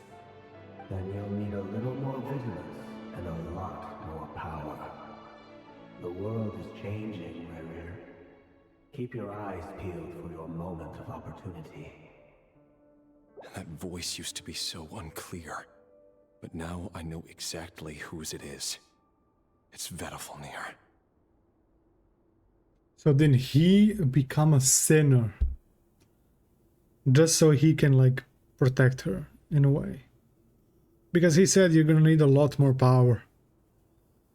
And is that, I mean, one of the reasons why he agreed to become a sinner, or well, decided to be a sinner?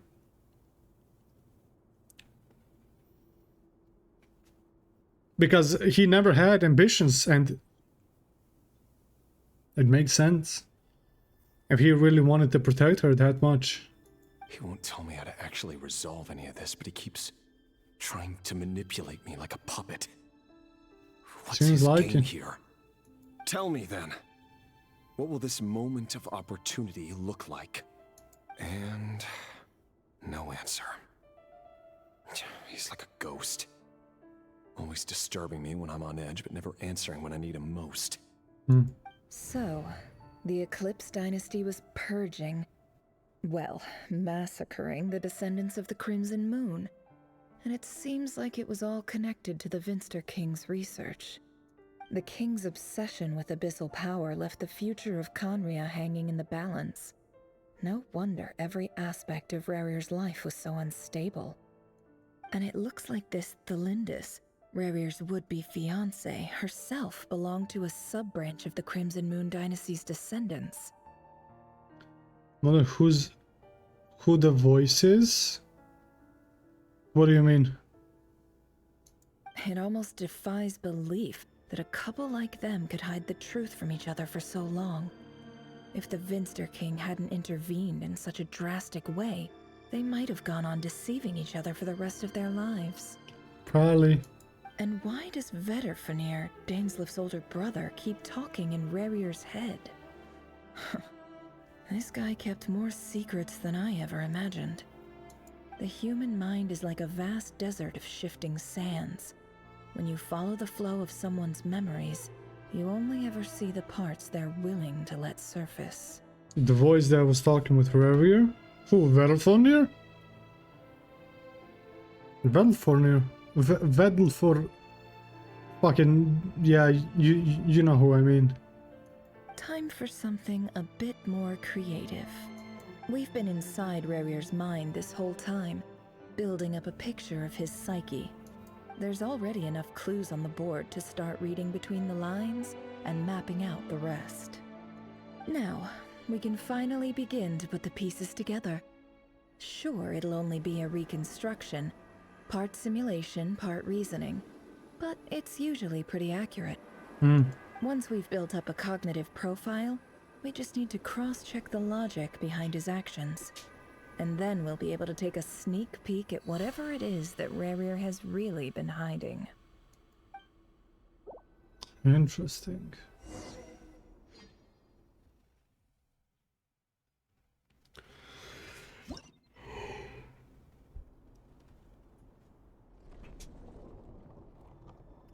Ooh, the fuck is this? RERIR, are you there? What the fuck? Moving pieces consumes action points. When all your action points are used up, you'll be returned to the previous save point. When a piece moves to a square with this marking, you'll gain a corresponding number of action points. This square will also become the latest save point. Yo, what?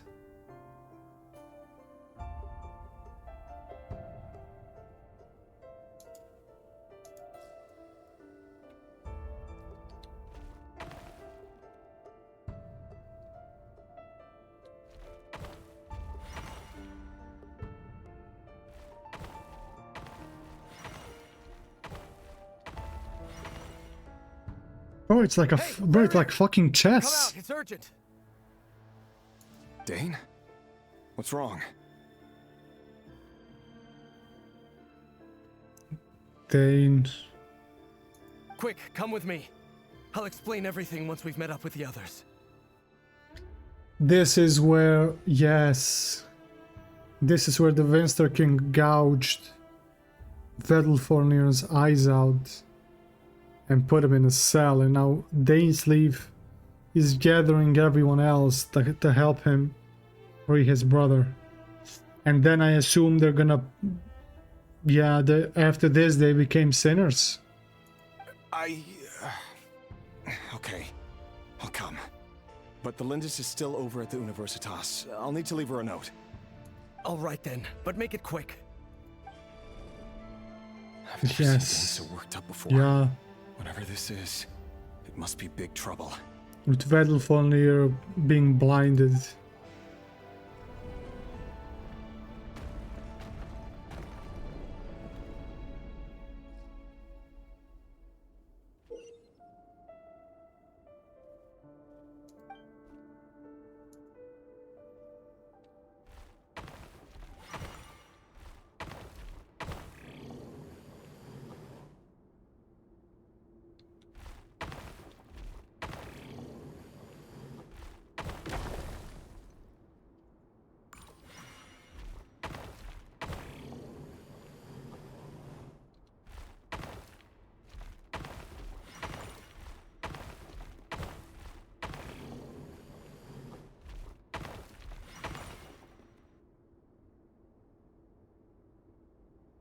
Interesting.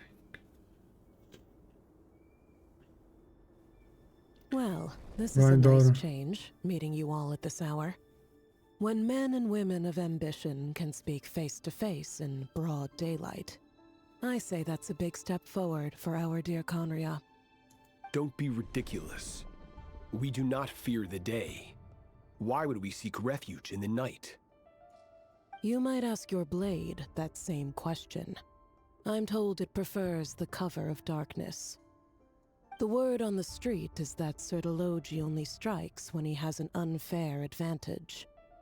But that is patently false. I see you're missing an arm and a leg. Surely only a fair fight could explain that. If this is your way of offering me replacement limbs, believe me, I'll take them. Oh, we can certainly discuss that. With bioalchemy, anything is possible. Assuming I have your full support in my research. Lunatic. Okay, she's the crazy one, okay. Roptatir, what brings you here?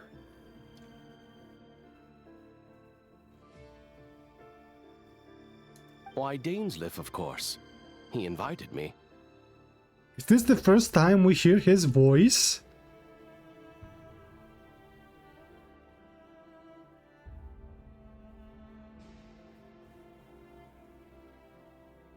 I think this is the first time we've ever heard Hroptatir's voice. Pretty sure? I think so. Please, cast aside your apprehensions, Miss Rhindaughter. Whatever the rumors may say, I am but a humble servant of the king, and I can assure you he affords me no greater convenience than he does you. Well, the Universitas Magistrorum won't stop fawning over you, so at least some of the rumors must be true.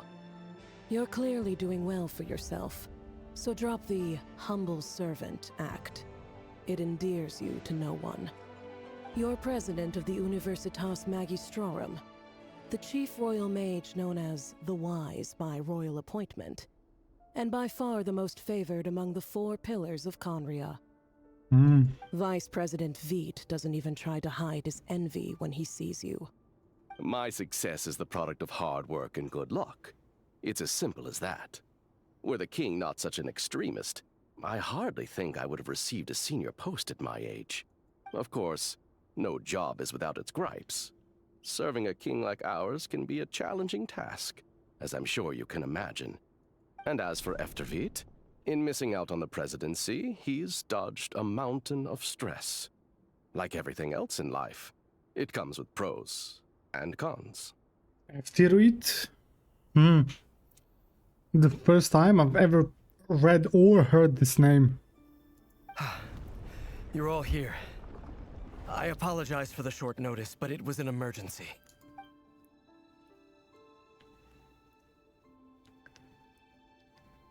You must be RERIR. Mr. Sertologi. Yes, I handled your case file during your sentencing. Nothing personal, of course. I'm pleasantly surprised that you remember me. You're clearly a person of substance if you've been invited here. But Dainsleif, you'd better have a very good reason for convening this little gathering. Another crazy thing is he knows them all personally, bro. So all of this is very personal to him. It's my brother, Vedofenir. After he spoke at the court this morning, the king was so infuriated by his words that he had him blinded in both eyes and thrown in prison. Vedofenir in prison? Strange. I thought the king trusted him and Hroptatir more than anyone else in the world. Does this mean the king's circle of trust just got even smaller? It has nothing to do with trust. It's about what the king wants, which is as clear as day to anyone paying attention. I simply appease him, because it's in the best interests of the Universitas Magistrorum. And also because you're slimy. Vedofenir, perhaps less so. But still, a visionless visionary? It rather inclines me to think that qualifications are not what get you ahead in Conria.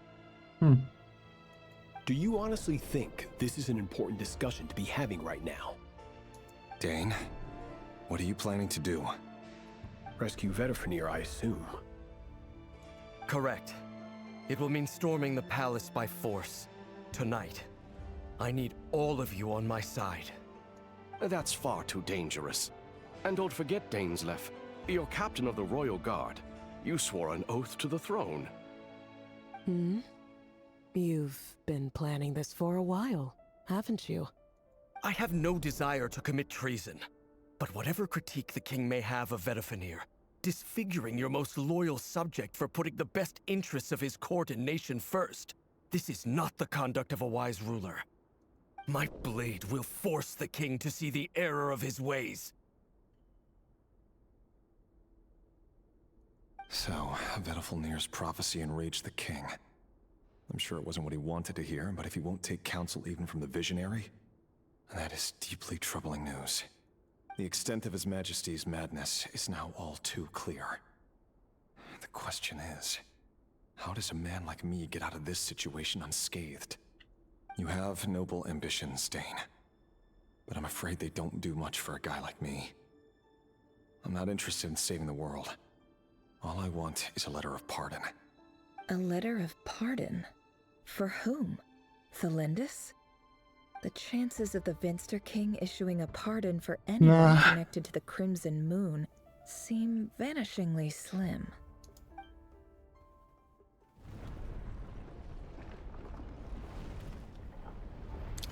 Okay. This black fog over the board must have some connection to Thelindis. But why is it taking this form? Does it have something to do with RERIR's past? Another mystery I'll need to unravel.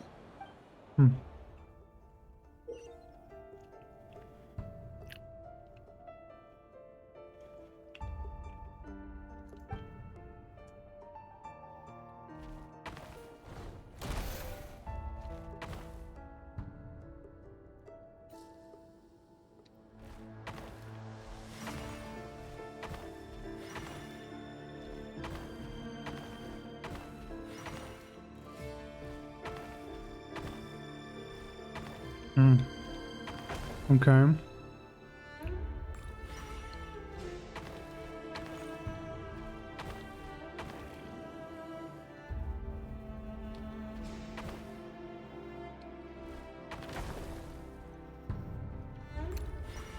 I mean,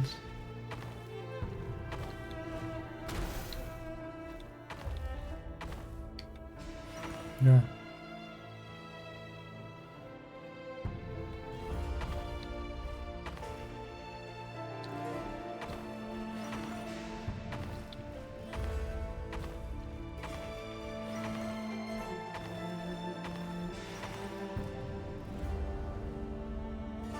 Interesting.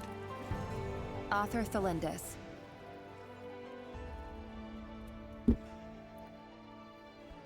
Over the course of this week, the research object was subjected to interference for a total of 60 hours for experimental purposes. The results are as follows.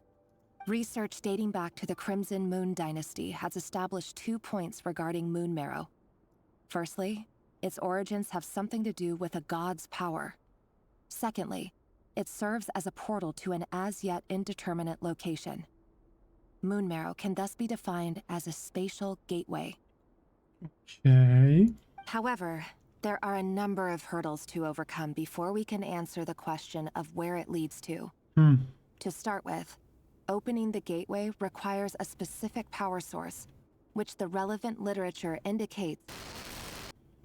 An enormous amount of power is then required to keep the gate open. Currently, the total power output of our instruments remains in the single digits. To make matters worse, I am now the only staff member remaining in the Moon Marrow lab. The Universitas Magistrorum recently decided to move most of its personnel into abyssal energy research, which has stymied all Crimson Moon-related projects. So she was working on something with the moon marrow. This is not a wise move. I have always maintained that placing all our hopes in a single source of power is risky, especially one as poorly understood as this. I apologize if this comes across as disrespectful. But as a Moon Marrow researcher, I desperately want to see the world beyond the gateway. If we really made it there one day, what would we find? And how would we go about taming the unknown? My imagination is endlessly fueled by questions such as these. Okay. Interesting.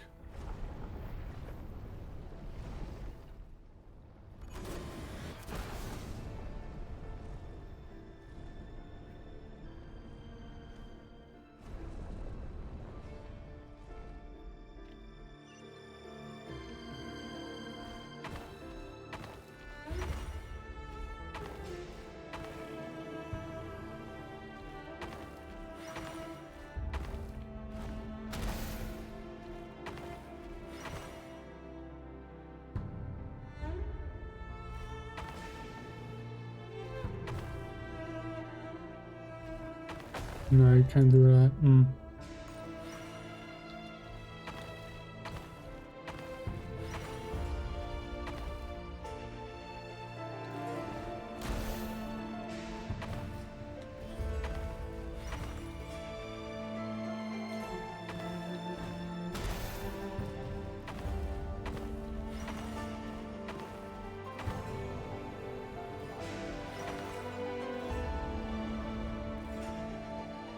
This is for you.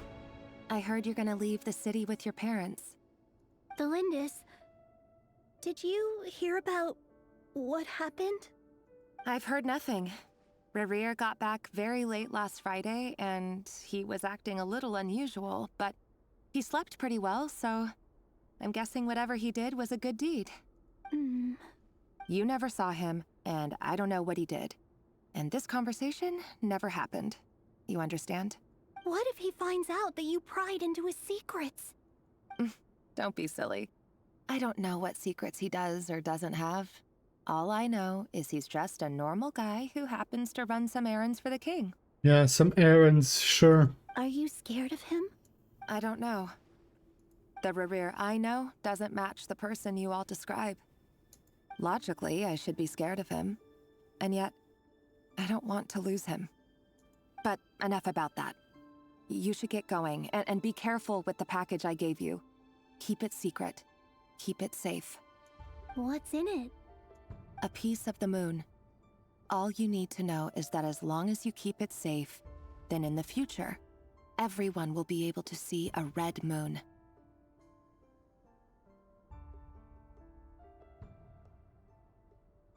What the fuck, bro? A red moon? You mean our moon? That's right. Our moon.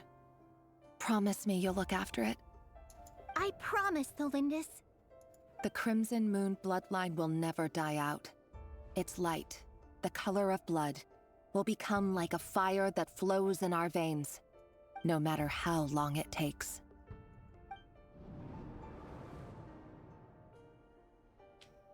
Damn.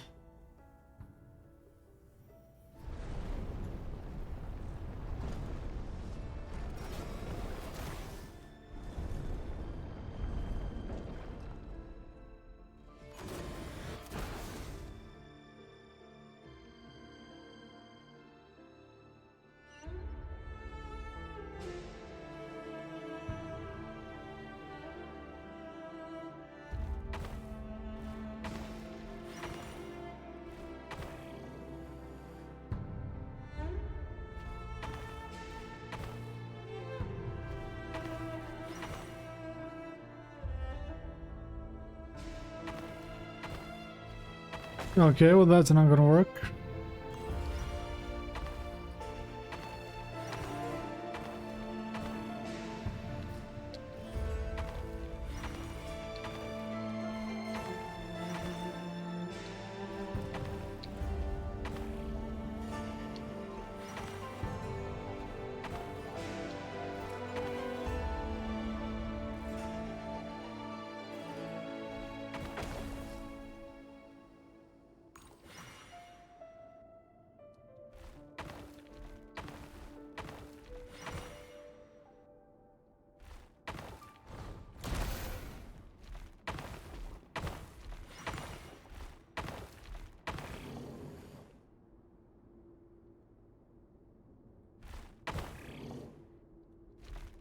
So are you just fucked?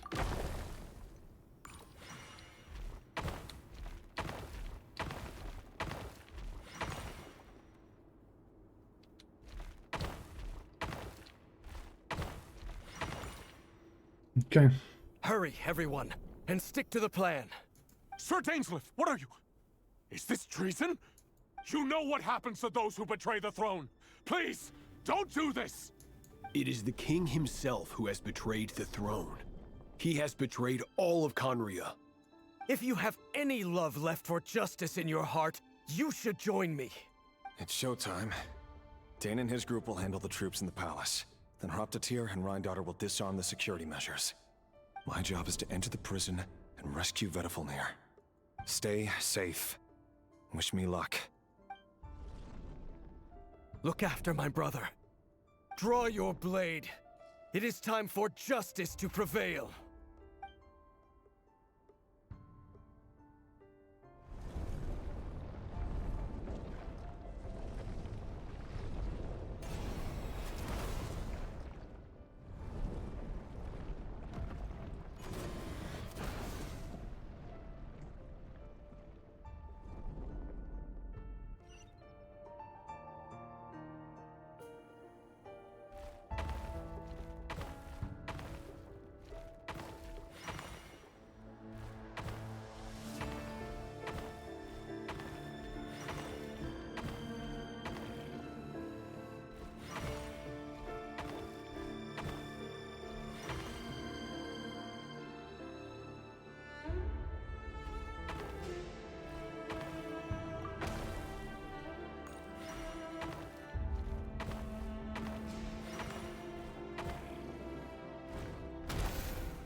The fuck?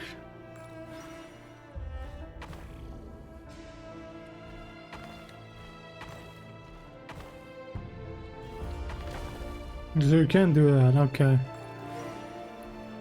Interesting.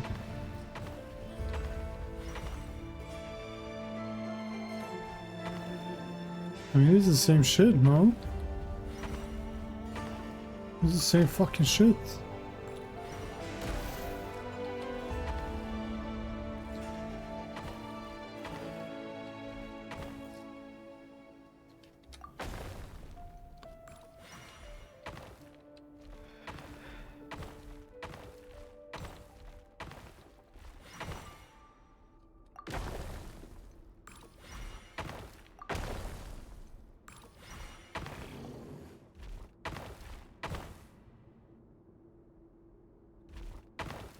Yo, are you gonna...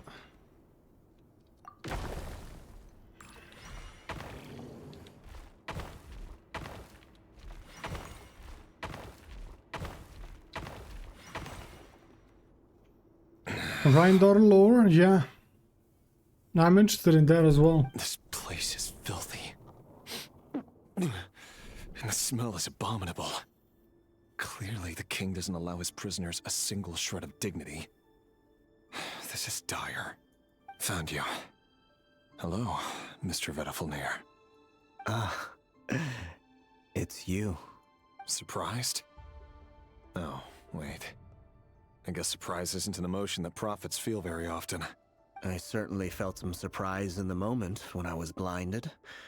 Surprise at the king's sheer ignorance. Surprise at just how unfairly this world responds to words of earnest remonstration. I'm curious.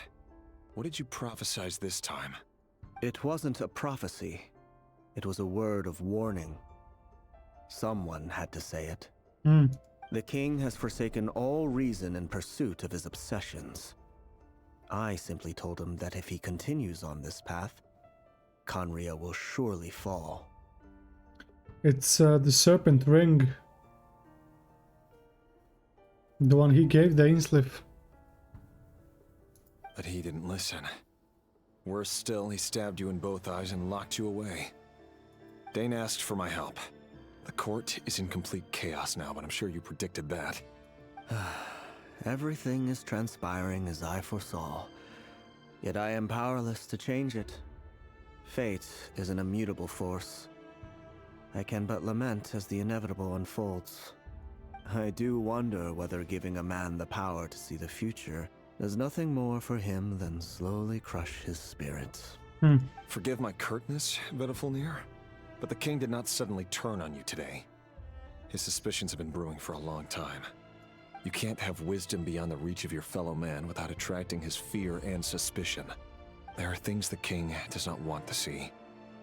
So, he doesn't want you having visions of them either. He blinded you because he thought this would make the visions stop. He wasn't entirely wrong. I did indeed lose my power to see the future. Right up until... Until what? Just now. I believe I saw something new. Well, tonight could go a lot of different ways. 5 of us banded together to storm the palace, also we could rescue you. This will go down as the most tumultuous day in Conrian history. I sense hatred in you. But also hope. A desperate hope that with the tyrant deposed, that will be the end of the story. But this is not the end. It is the beginning of a new chapter, in a whole new story. There are many men of honor and courage in this world, RERIR. But you are not one of them. You're not here for justice, are you? You're here for yourself. Yeah. Is that a dagger? Interesting. Why not the polearm? It was always your weapon of choice. With your abilities, I don't doubt that you were able to recover some of your sight. But I also doubt that you want to make an enemy of me right now. Of course not. We're on the same side, aren't we? We could be. But I need you to be honest with me, Vedafilnir. At this point, You're my only hope for the future. You mean your future? With your beloved, Felindus? Yes. And I know there are bigger things at stake here. A dynasty, a nation, maybe the entire world. But forgive me, I care first and foremost about myself. I mean, that's fair. I can't abandon the one I love to save myself. I just can't do it. But you see a broader picture of the future than I. You see the solutions to the biggest problems of our age.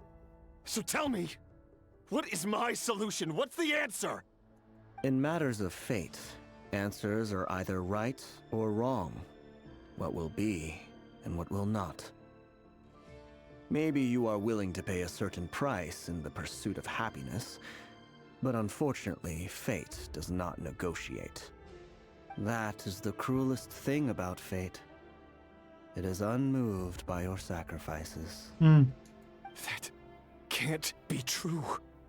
I know it's your voice that I keep hearing in my head, urging me to see how the world is changing, to seek more power, so I can protect the things I love. You show me disaster, but you won't show me how to avoid it? Why? Why are you doing all this?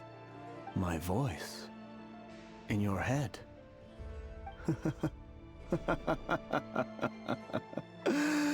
So, you hear it too.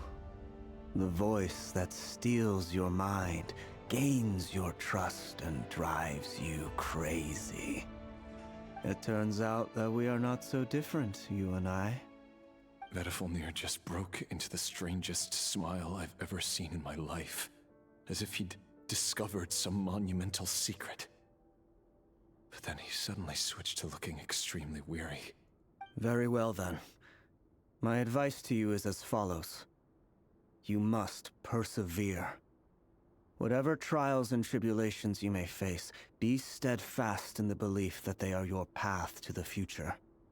For as long as you live, your story with Felindus shall not come to an end.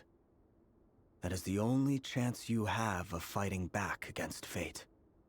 It is up to you whether you believe my words. Regardless, that is all I will say on the matter. I have no right to intervene any further. I will hold you to your word. Thank you for setting me free. Interesting. In return, I will tell you one more thing that you cannot afford to ignore. Just then, a strange wave of energy rippled through the city. We had no idea what it could mean. If I were you, I would head to the Universitas Magistrorum. The Universitas? Oh no! I'm sure we'll be seeing each other again very soon, RERIR. Whatever Vedifilnir said, I didn't catch it. I didn't even help him out of the prison. There was no time to lose.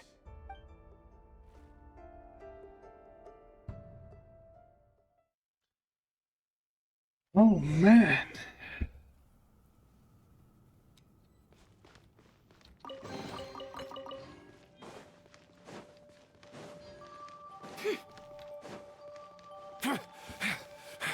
Monsters? Is this Rhindotter's doing? The Universitas Magistrorum. Out of my way!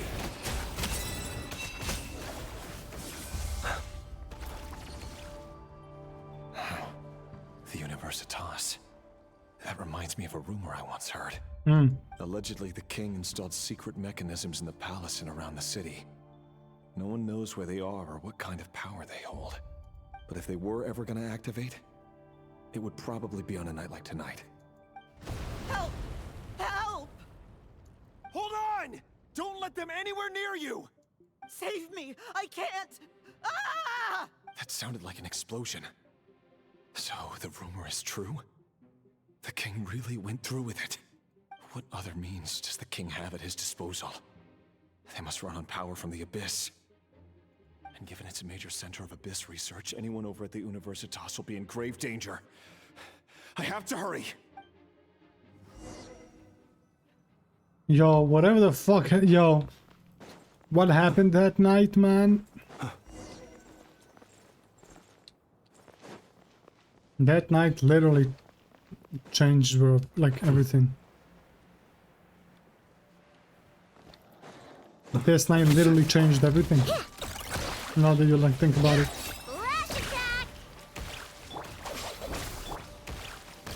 Can I switch to Sucrose, bro? Animal module 75 at Zorky. Close your eyes. Observe.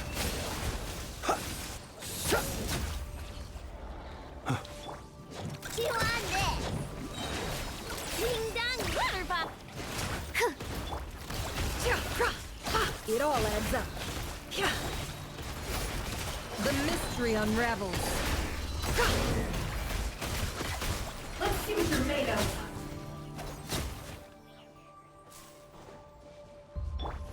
Stand with me.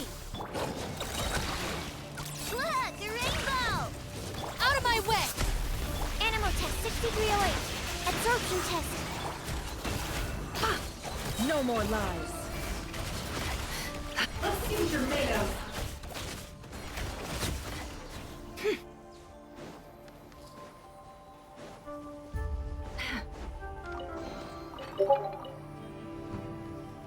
Yo, don't I have the fucking mode on? Why does it turn on my streamer mode, bro? It's kind of pissing me off, this shit with Discord. Yo, whenever I restart Discord, it just turns off my streamer mode. And then I forget until notifications start to pop up. Universitas Magistrorum? Why now? Oh no, they're coming. It's no use. The table won't hold out much longer. The weapons. Where are the weapons? Of course. All the lab equipment was upgraded after the inspection last week, but the new weapons haven't been allocated yet. I'm done for. Is anyone there? I need help! Ah! Stay back! Please stay back! Please!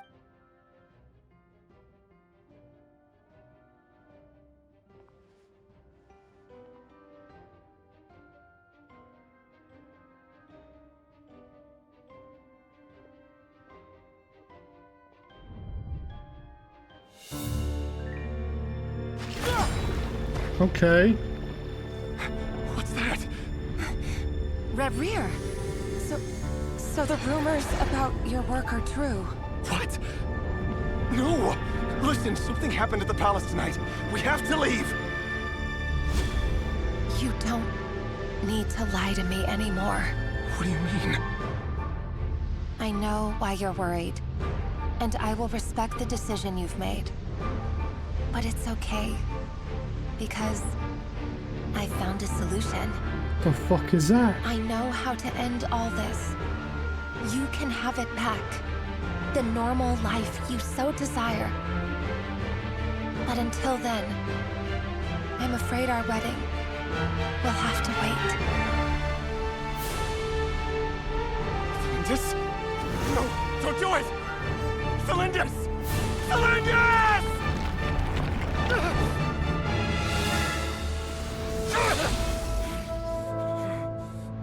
I told you, RERIR. Let her go. You will find someone better. No! No, I won't do it! I have to save her! By what means exactly? A lowly pawn. You lack the power and the strength of will. Do you know why? Tell me! Come to the palace. Join us.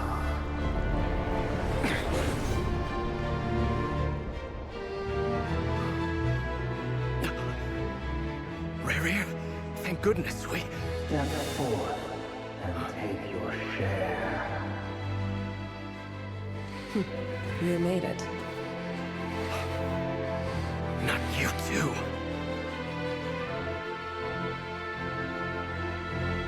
Hatred or grief, despair or desire. We all have our own.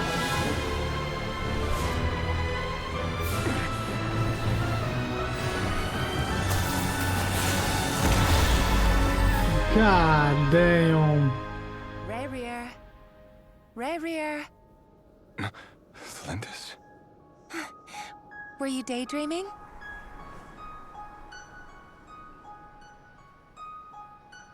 You still remember, RERIR? That question you asked me a couple of weeks ago? Oh. You mean the proposal? Yeah. I'm wondering, where do you think would be a good place to discuss it? Maybe in the garden? Or were you thinking a fancy restaurant? It's your choice.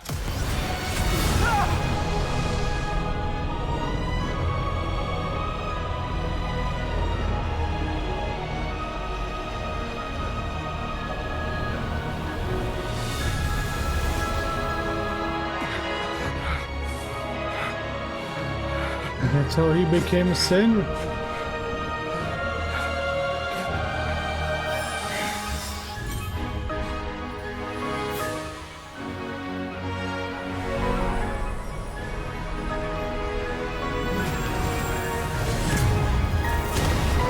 Bro, this cutscene,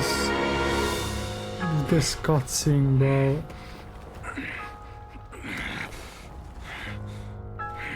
Bro, he looks so much cooler with white hair. I will find you. And then you can give me your answer.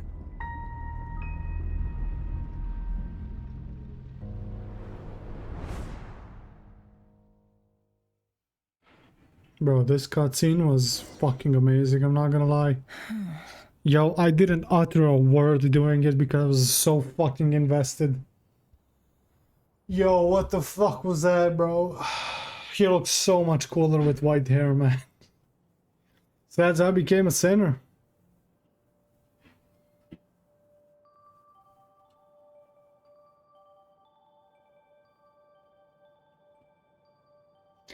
But where did she go? She opened some kind of a portal or something. She opened like a portal and then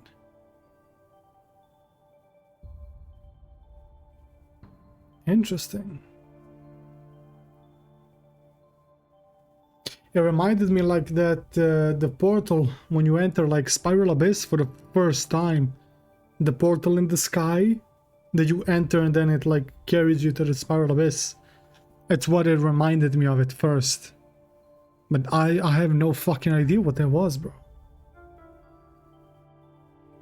So that's how the Raker of Solnari was born. Yeah. A monster created by circumstance is a monster all the same. Viewing other people's thoughts for too long can get uncomfortable. Right now, I'm feeling a strong sense of loathing. In a nutshell, the story of Conria is what happens when the truth falls by the wayside. Everyone tells little white lies, and before long, you have a huge pack of lies that destroys everything. True. Time to get back. His past is filled with sorrow, but the tale of any fallen civilization is one of endless tragedy. Cruel as it may be, that was Conria's fate.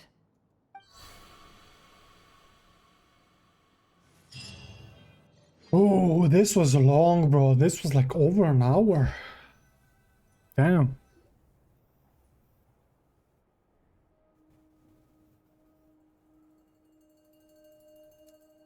Everyone, I'm back. Can I get a standing ovation? Never! How are you holding up? Feeling okay? She's fine. Boss is a pro. Yes, I'm fine. You will have seen the events of RERIR's life through my thoughts. It's now clear that he is just a regular nobody, driven by personal tragedy, as he said himself. I mostly agree. There's only so much we can know about him from his memories alone, but they did give us a clear glimpse into his life in Conria. However, I would not consider RERIR to be a nobody. He was deeply involved in the events of that era. Yeah. Yet, when the catastrophe of a generation strikes, nobody is safe. Sounds to me like you're speaking in riddles again. Is this you urging me not to abandon the people of Nodcry in their hour of need? That's not what I meant. Although I do hope you choose to remain a part of the plan. Without you, the mission ahead will be all but impossible. Then try to remember that I respond better to the carrot than the stick. And I don't appreciate being bossed around. Okay, I'm sorry, ma'am. Goddamn. Now, as for you, Missy, you were excellent. You stuck to the rules of the ceremony and kept your mouth shut the entire time. Bravo. Cool.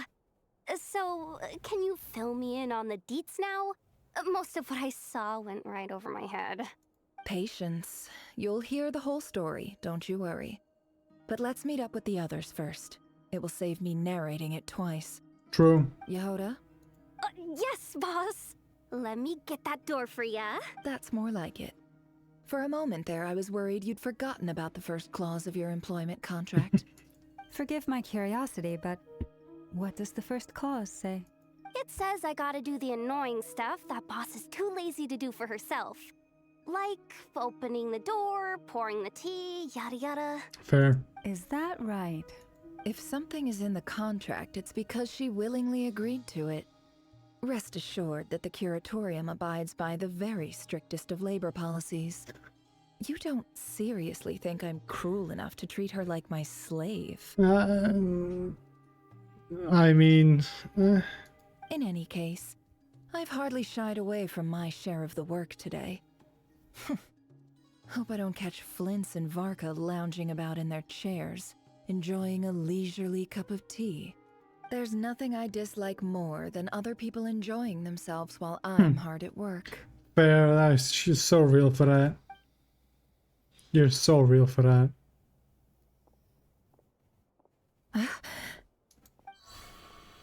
Oh no. What's up?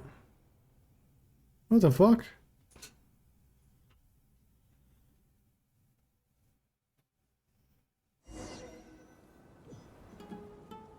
Sorry to disturb you, but we seem to have run into some trouble.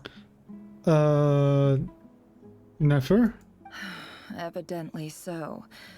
Don't worry, I'm not about to leave you to fend for yourselves. I'm not that kind of boss. And it would go against the Curatorium's labor policy. I'm sorry? What did you hear me say? I wasn't talking about labor policy. Wait. How long have I been standing here? Not long. You just appeared by the door a moment ago.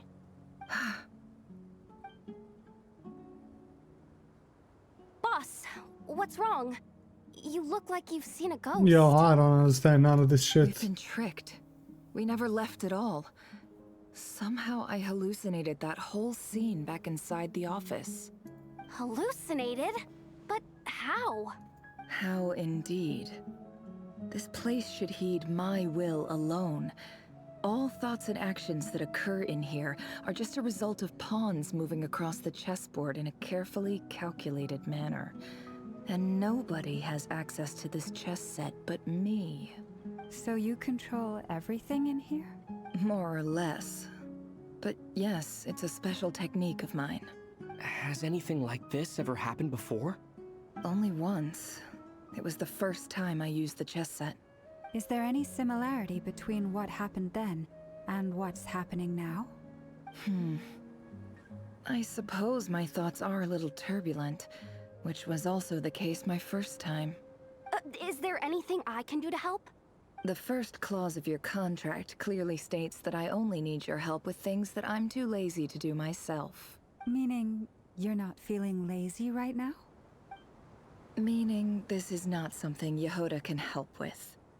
The chess set is a personal treasure that I alone understand. I must be the one to find our way out of here. Boss, it's fine. Really. Let me do something useful. Oh, listen to you.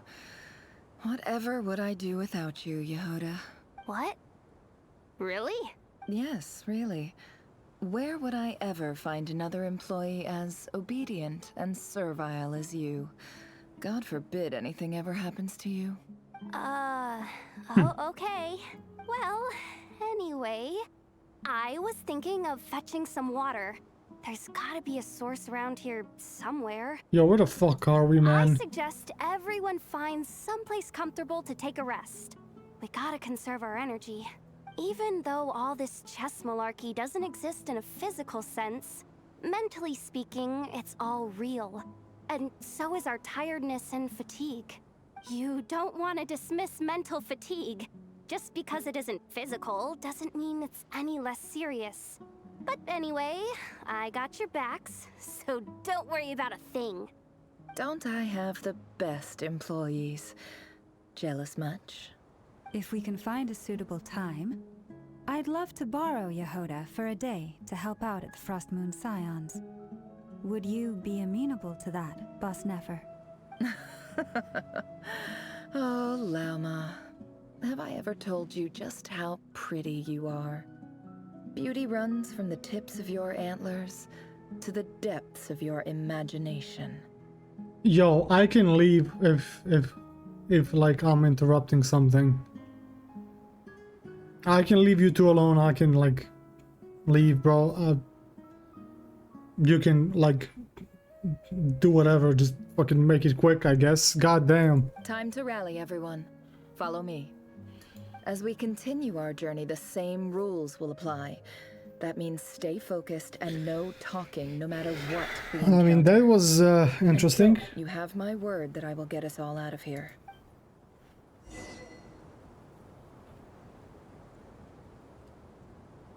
What the fuck am I in Sumeru, man?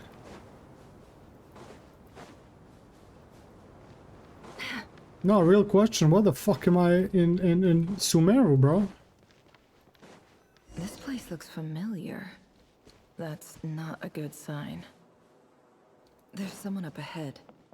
Time. What the fuck is this, I bro? wasn't expecting visitors at this hour. Wait, is that? Oh, it's him. There you are. Sinue's been looking for you all day. I think he has some news for you. Oh yeah? What were you doing just now, Uncle Retinue? Hiding away some more loose change? I know I saw some Mora. What do you mean loose change? Oh, come on, I'm too old for this. Just pretend you saw nothing. The fuck is this, bro?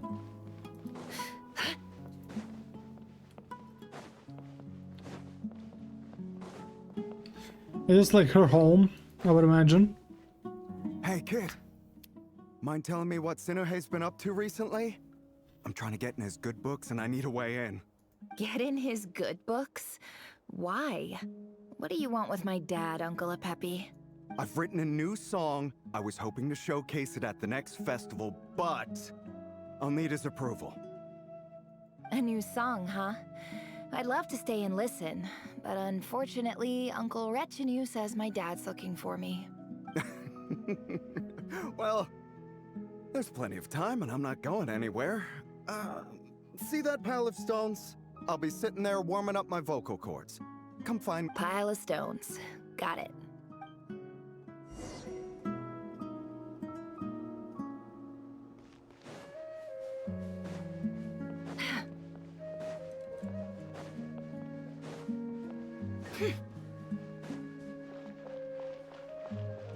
Hi, Dad.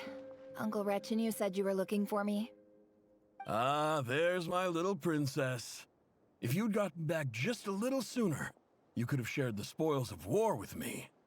Spoils of war? Who were you fighting against, Dad? It was just a figure of speech. The aftermath of a sandstorm is no time to be waging war. I was talking about our war against thirst.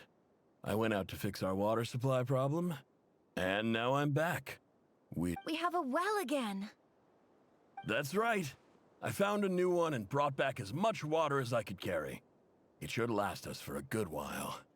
4 days until Duet Night Abyss global launch. What's good, Asta? 4 days, isn't it?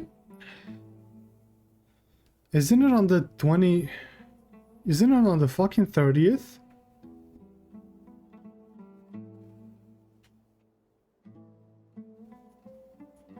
What the fuck? I thought it was on the fucking 30th.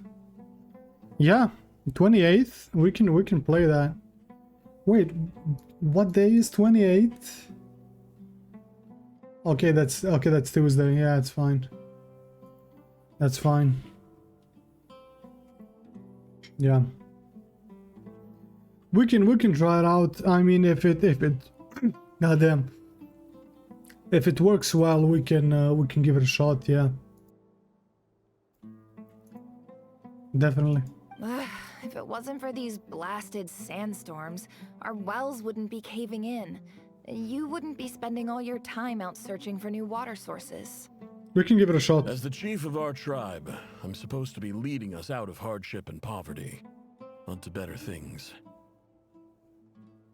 You know how prosperous our ancestors It should work fine. I've told you all the stories. But we'll see. And look at us now. Squeezed into these hovels. No one would choose this, if it wasn't for the endless wars over the years. But things are looking up. I started working with some folks from the academia a few months back.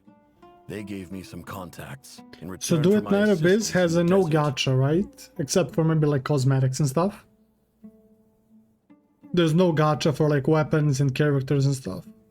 So you're the academia's helper now? Special ambassador, they call it.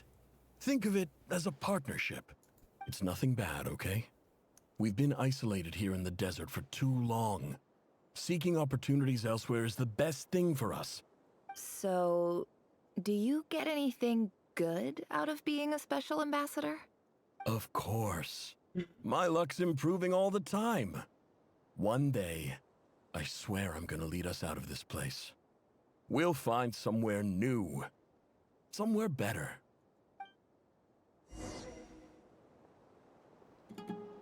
Okay.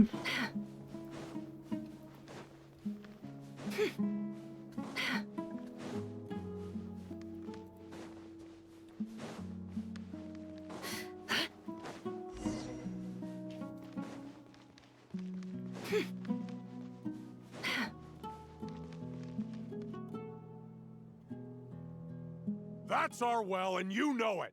You stole from us. Well, you've gone from chief to thief, and now you have to face the consequences. Okay.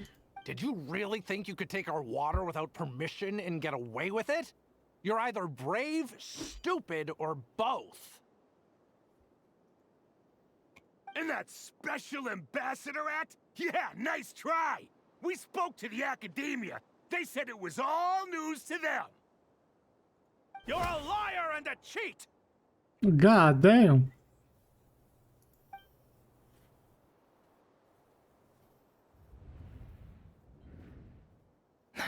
They got beat the fuck up, not gonna lie.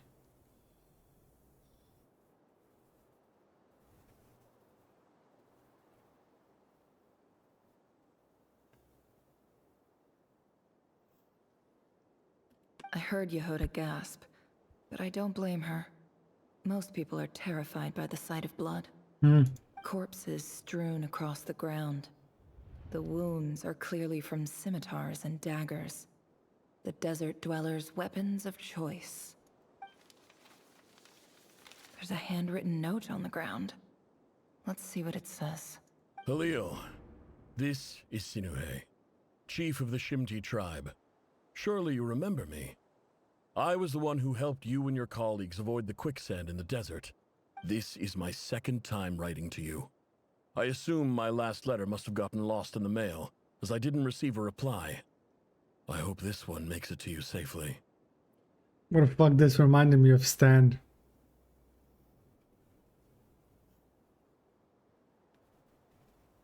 What the fuck did this remind me of Stan?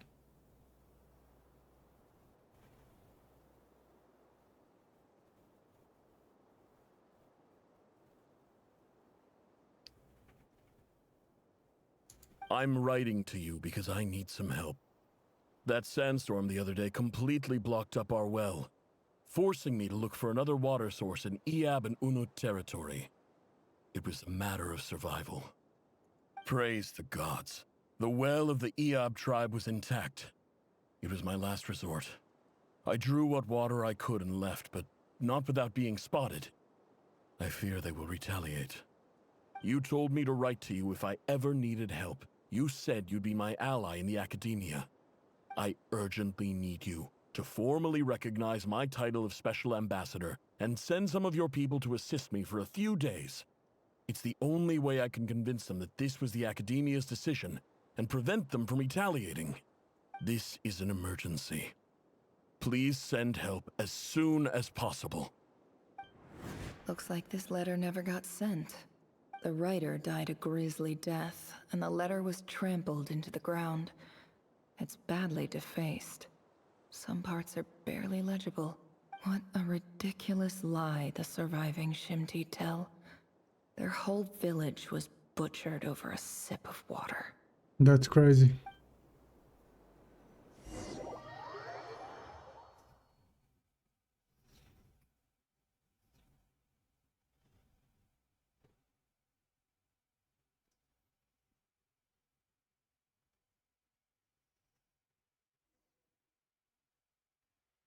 Ah, officer.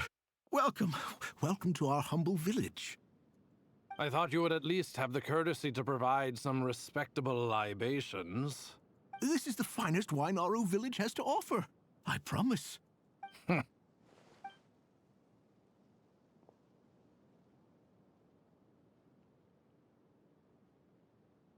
The Academia has agreed to reserve a single space for a candidate from your village. But I remain skeptical of this entire endeavor. I highly doubt anyone in this desert possesses serious academic potential. Please, have faith. If not in us, then in our god. The child we found shows great promise. I beg you, take her away from this place. Give her a chance. Don't let her talent go to waste. I don't recognize her. New arrival? She showed up here a few days ago and we took her in. She's a really bright kid. Please help. I'm begging you. So, where are you from? Nowhere special. Just a sand dune. What about the rest of your family? How many of you are there? Just the one. It's only you? Correct. So, no brothers, no sisters, no mother or father? Any who have slept on a bed of sand, I call my brothers and my sisters. Apart from that, I have no family. All right. Get over here. Sign your name on the form. I'm assuming this is Nefer. I mean, who else could it be? Never? Yeah. You're rather fair-skinned for a desert dweller.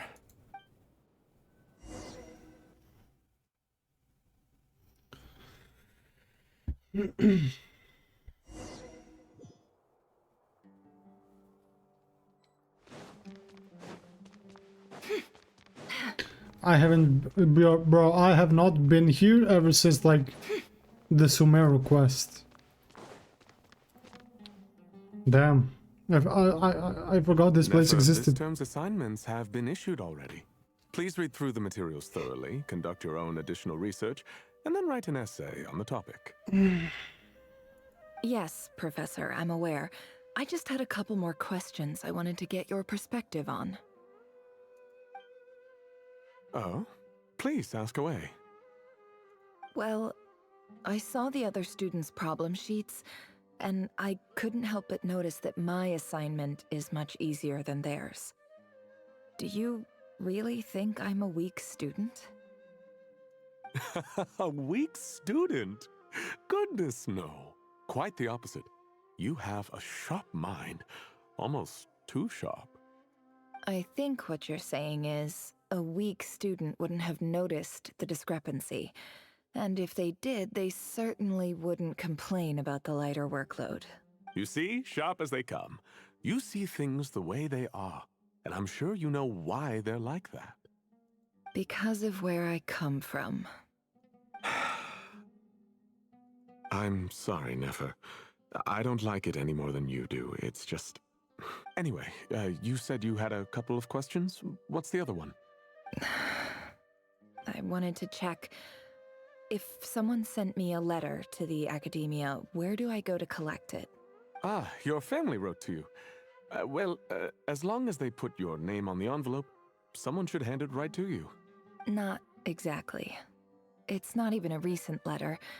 I was just curious where the mail would end up if no one collects it. The House of Dana, I expect. I know there's a box for unclaimed mail somewhere in there, probably sitting on a shelf. Whatever you're looking for, that'd be the place to start. Okay, got it. Thank you, Professor. Oh, don't mention it. Honestly, I feel like I failed you. I'm supposed to be your teacher, but I haven't taught you anything. Hey, don't say that. You're a great teacher, and you do your best for all your students. But the rules are the rules. You're not allowed to teach students like me. It's not just the Academia either. The whole world bends over backwards for the successful, and leaves the losers to suffer and die. Oh, my dear child. Don't tell me you've given up on life already. I haven't. I just think that if you want to make it in this world, you have to find a way to become successful.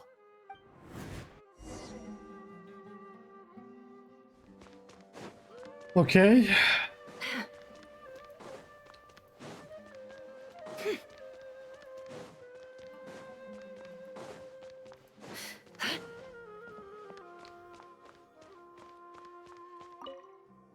This must be it.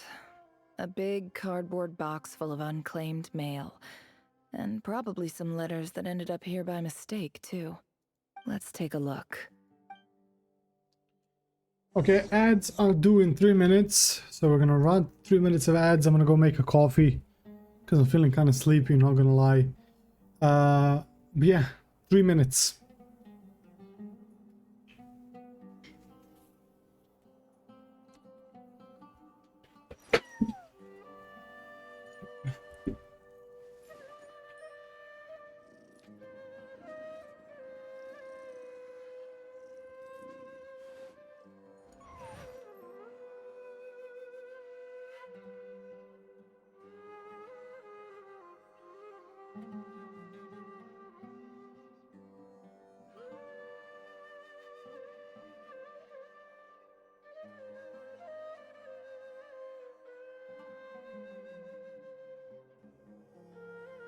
Emotions are like a raging torrent that surges through the mind. More often than not, if you try to hold them back, you'll be swept away by their unstoppable force. And if you try to ignore them entirely, you'll end up tearing yourself to pieces.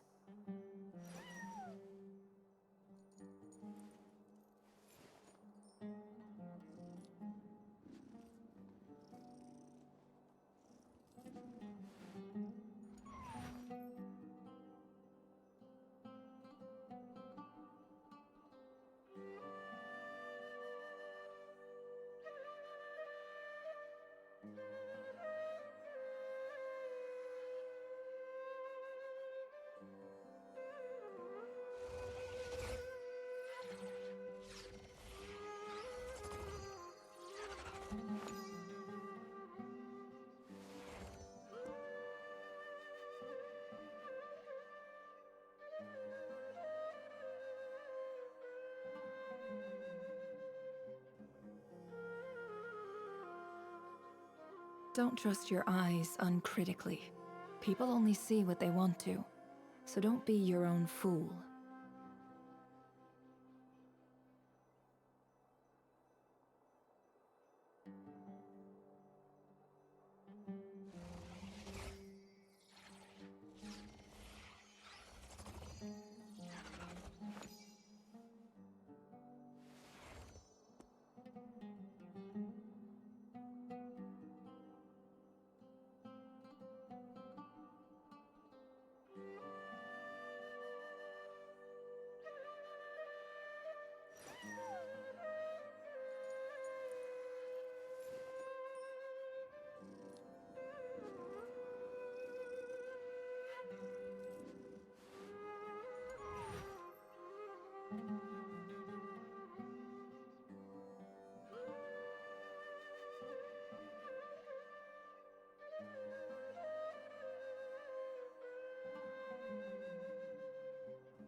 Why does Ashru sit up on the counter? To welcome our clients, of course. A kitty's gotta earn his kibble somehow.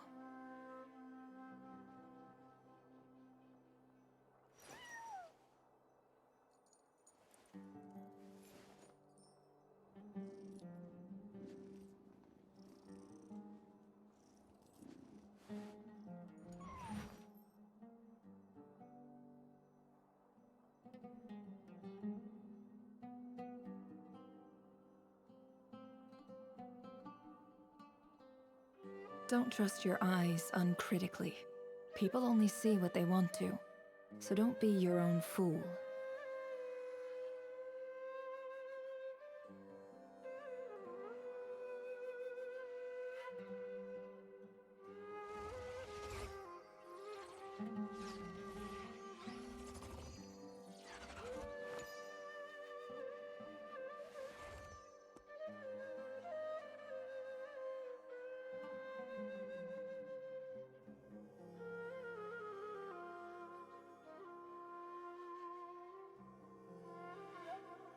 Why does Ashru sit up on the counter? To welcome our clients, of course. A kitty's gotta earn his kibble somehow.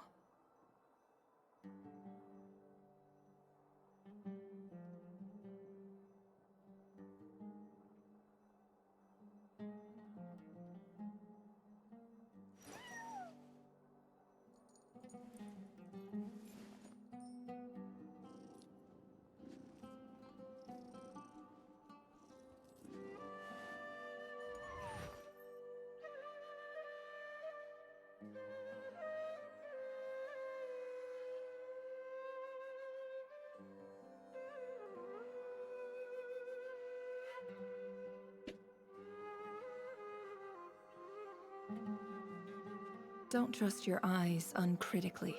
People only see what they want to, so don't be your own fool.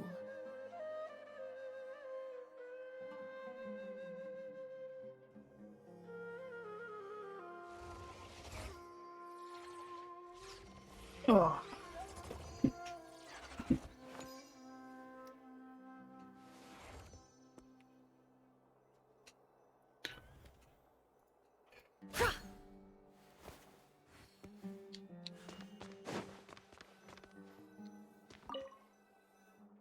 We continue. A dilapidation survey from Port Ormos. Looks like it's from a Core of 30 representative. What a strange thought. A bunch of mercs losing sleep over rundown buildings. This one was never even opened. I guess the recipient didn't care what the Core of 30 had to say about anything. Who was it addressed to? I don't recognize the name, but it must have been a Kasharawar professor. This one is addressed to the Immorta Sage. The title is Changes Observed in Satyavada Life Symptoms. Why do all these letters read like full-blown dissertations? Guided by the incense, we became lost somewhere in the forest. All the barriers between levels of consciousness disappeared as our minds soared around in circles, looking for a branch to seek refuge on. In clinical terms, these symptoms fit the description of incense poisoning. The Immorta Darshan strictly prohibits the use of hallucinogenic substances, but I believe there are still people getting away with it. For example, my neighbor who always breaks out into song and dance after using incense. He must be a fun guy. This seems like something the academia would want to know about. Why? Wait, what's this written on the back? It's so small. The note says, "The sender authored this letter while under the influence of mushrooms. I would send it back, but no return address was provided. Stamped by the Grand Conservator Damn, of y'all the got House of drugs in Dana." Teyvat? I didn't know that.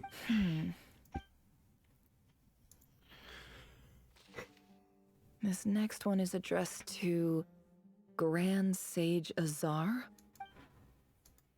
A few words of protest regarding recent changes in Sumeru's educational policy. In recent years, the academia has taken on a small number of students from the desert region, as per the policy to this effect. However, it appears to me that these students have not, in fact, been provided with educational opportunities that are, in any meaningful sense, equal to those enjoyed by their peers, as well as receiving dumbed-down assignments and perfunctory tutoring. They do not even have full access to the Akasha system. Education is the fundamental purpose of this institution, which should go without saying in a nation whose founding virtues are knowledge and wisdom.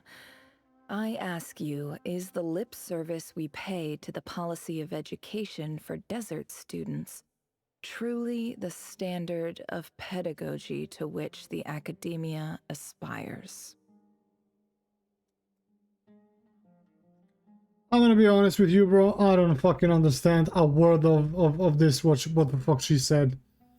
I'm gonna be real, I don't fucking understand none of this. As Grand Sage, policy decisions are your prerogative, but do not forget your roots. You and I were once students too, as was everyone else in this I'm gonna be institution. honest, I don't understand shit that is being said. I do hope you will give some serious attention to this matter. I encourage you to discuss issues like this with myself and others, and listen to some alternative opinions. Great letter. Shame it didn't get to where it needed to go. And the sender is... Huh? Sage Cyrus of Spontamod. I didn't realize anyone else even knew how bad students like me have it in this place. They fucked up by suddenly starting Nefer's backstory? Bro. I'm gonna be completely honest with you. I don't really care about Nefer, bro. This was not needed now. I mean, after that banger of a section, bro, I would imagine that the quest was gonna slow down a little bit because we've been to the great part of the quest, right? Canria and why RERIR became a sinner in the first place. And how everything fucking started, basically. And then you switch up to this, and it's like... This has nothing to do with anything that was going on. This has nothing to do with what was going on as of right now. Maybe they're gonna connect it at some point.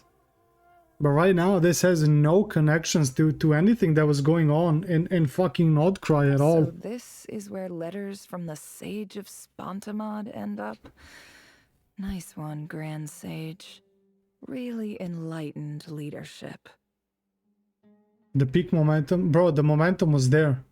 If we just straight went and told everyone what we found out, it would have been a lot better. I don't know. Lauma and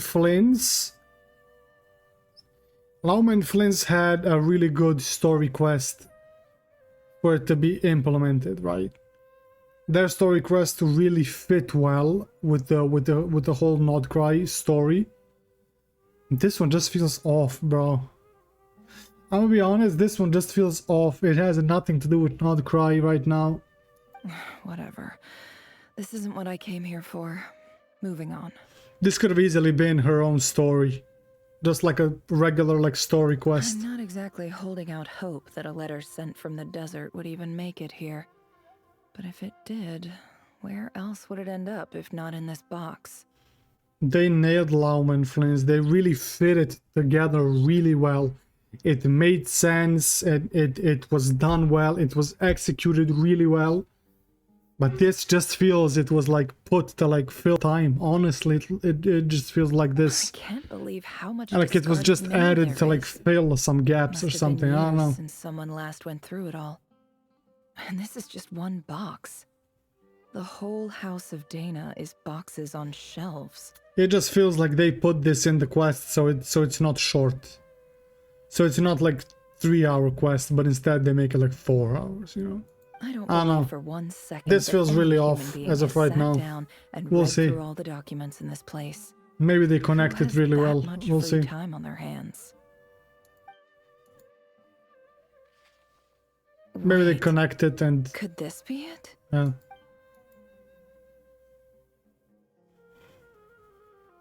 Least fancy envelope in the box, written on crude quality paper. And of course it will be right at the bottom of the pile. Clearly no one gave this letter so much at first glance, let alone a second. The handwriting on the envelope looks very familiar. Greetings, Halil. My name is Sinuhe, chief of the Shimti tribe. I was the one who came to you and your colleague's aid when you ran into trouble in the Great Red Sand.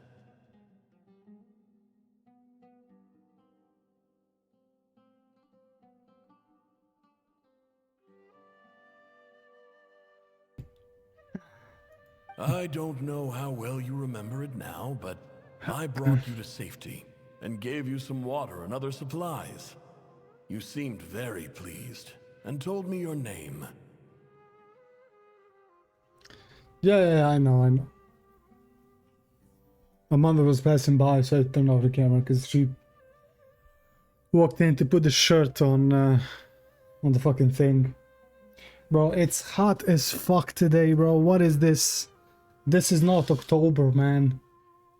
Bro, goddamn. In my tribe, learning a person's true name is serious business. And I therefore see you all as friends. You were kind enough to leave your contact details, so we could stay in touch. The Shimti tribe lives a harsh, nomadic existence in the desert. You were sympathetic towards my plight, promising to make me a special ambassador of the academia and help us find a way to make a better living. This brings me to my reason for writing. Our tribe has fallen on particularly hard times, and I would like to ask for your assistance. There was a terrible sandstorm a few days ago, which blocked up the well in our land. To ensure my people's survival, I had no choice but to venture into Eob and Unut territory in search of an alternate water source. The Eob and Unut are descended from the Thamudians, while we trace our ancestry to Tulatala. We worship the Lord of Flowers and have had relatively good relations with our fellow tribes up until now. I found a well belonging to the Eob tribe. They declined to help us, but I really had no other option. So I took some water to keep me and my tribe alive. My actions are certain to incur their wrath.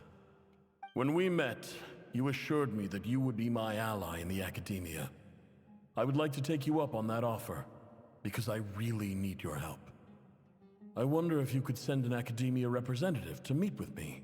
That aside, the last time you were here, you mentioned that the academia had started accepting students from the desert, and I told you a little about my daughter, Nefer.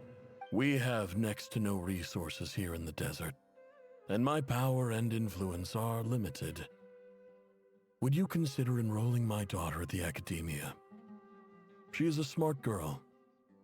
I know she won't disappoint you. From the outset, the academia never took you seriously. Those things they promised were just empty words. I doubt they even remember the name Sinuhe. And you were so emphatic that your luck had finally changed for the better. You swore you'd lead us to a better place one day. You spoke with such conviction, like you were the most powerful chief in the whole desert. You liar.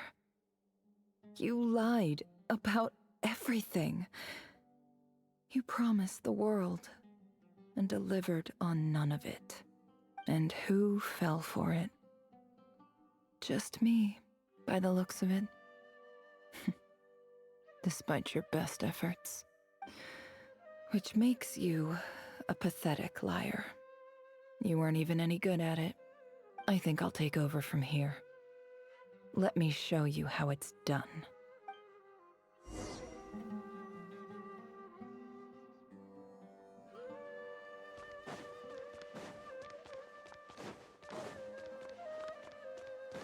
Bid farewell to Katayun.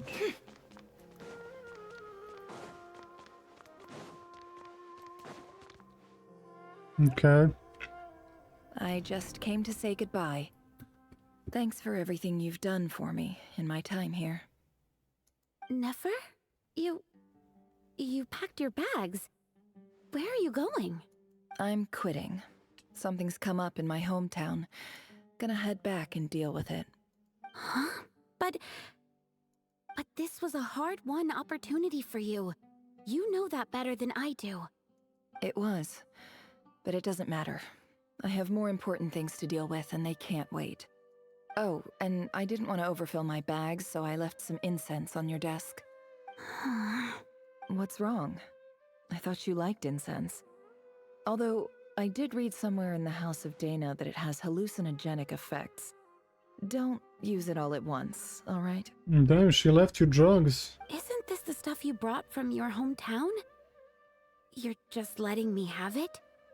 But you said it's a rare and valuable commodity. Yeah, about that. I lied. It's not rare at all. There's this bunch of ruins near my hometown that are practically overgrown with this plant. It's not worth much. Keep it, it's fine. But Nefer... Alright, that's all from me. You take care.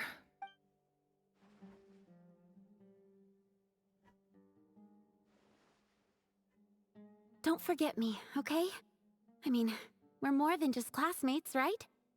We're friends. Yeah, I'll remember you. I lied again. That incense is worth a fortune, and it's a rare find even in those ruins.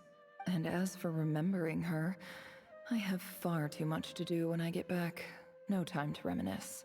I'll be lucky if I even make it through this alive. But either way, I expect I'll forget you pretty quickly.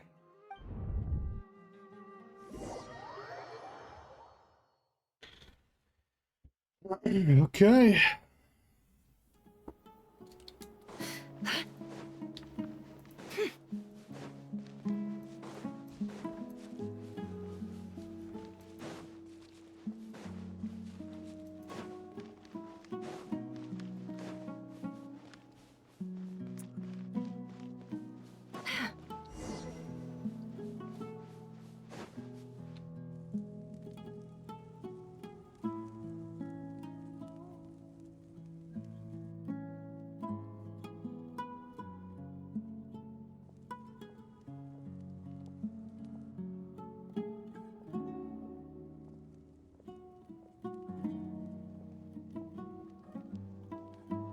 It's a pleasure to meet you, Mr. Arif. So, what does the Academia want? Since they've sent their special ambassador, I assume there's a big business deal to be made. If not, I'd be very disappointed. Please, sir, lower your blade. You're lucky I'm the one they sent. Not all special ambassadors share my admiration for the Iab people. The ever-shifting balance of power in the desert reduced the once great civilizations of this region to rubble and sand. But the story of the Iab has a very different trajectory. Others grew weak, but you grew strong, beginning in obscurity and moving to prosperity. You're the only ones who defied the trend. Huh. So, you do know who you're dealing with? This well is the perfect symbol of your strength, is it not? It used to belong to the Unut, but it looks like you have control over it now. You're not wrong. But I'm sure you didn't come all this way just to flatter us. Of course not. I came to bring you some very good news. Some information that recently came to light, which might just be your ticket to freedom. Records uncovered by the Vahumana Darshan show that a certain well currently under Iab control is built on top of some ancient ruins. These ruins are of great archaeological interest to the Academia. I checked the map carefully on my way over here, and I'm confident that this is the well in question. The Academia is offering 50 million mora in return for excavation rights. God damn. 50 milli? Yo, I'd be taking that money. I would be, bro. I'd be moving, man. 50 million. God damn. 50 million? Yeah, that's what I'm saying. No, wait. If these ruins are as important as you say, 50 million's a little low, don't you think? Yo, bro, just take the fucking money, man. You live in a fucking desert in tents. Yo, I'm taking that money. Don't get greedy, Iab. That's exactly what I'm saying. We know far more than you think. We know that you seized this well by force. Wasn't that the first step in your rise to power? To drive away the Unut and steal their water supply? If you play enough Genshin, that's easy money. You gotta farm ley lines for that, bro. And farming ley lines, like for 50 million, well, it's gonna fucking take a long time. That's not something that can be done in like a week. Listen, I'm taking that money and I'm getting the fuck out of here. So what if it was?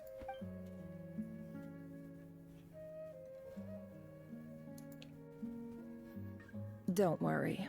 As unscrupulous as it was, it's something we're willing to overlook. The Academia is only interested in dealing with the de facto power holders in the region. I hope I am making myself clear. And I hope your words are the truth. If I find out the Academia is trying to play me, I'll hunt down every one of your people and make you watch as I cut their heads off one by one.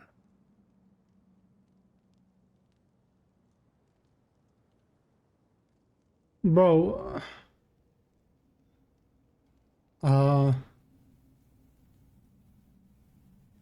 okay. I assure you, Damn. Chief, that would not be in your long-term interests. You don't want to make an enemy of the Academia. I don't think it's that deep, bro. You see how I'm dressed, don't you? I appreciate that you've never been to the rainforest, but surely even you recognize an ambassador's attire when you see it. And what does a barbarian like you have to lose anyway?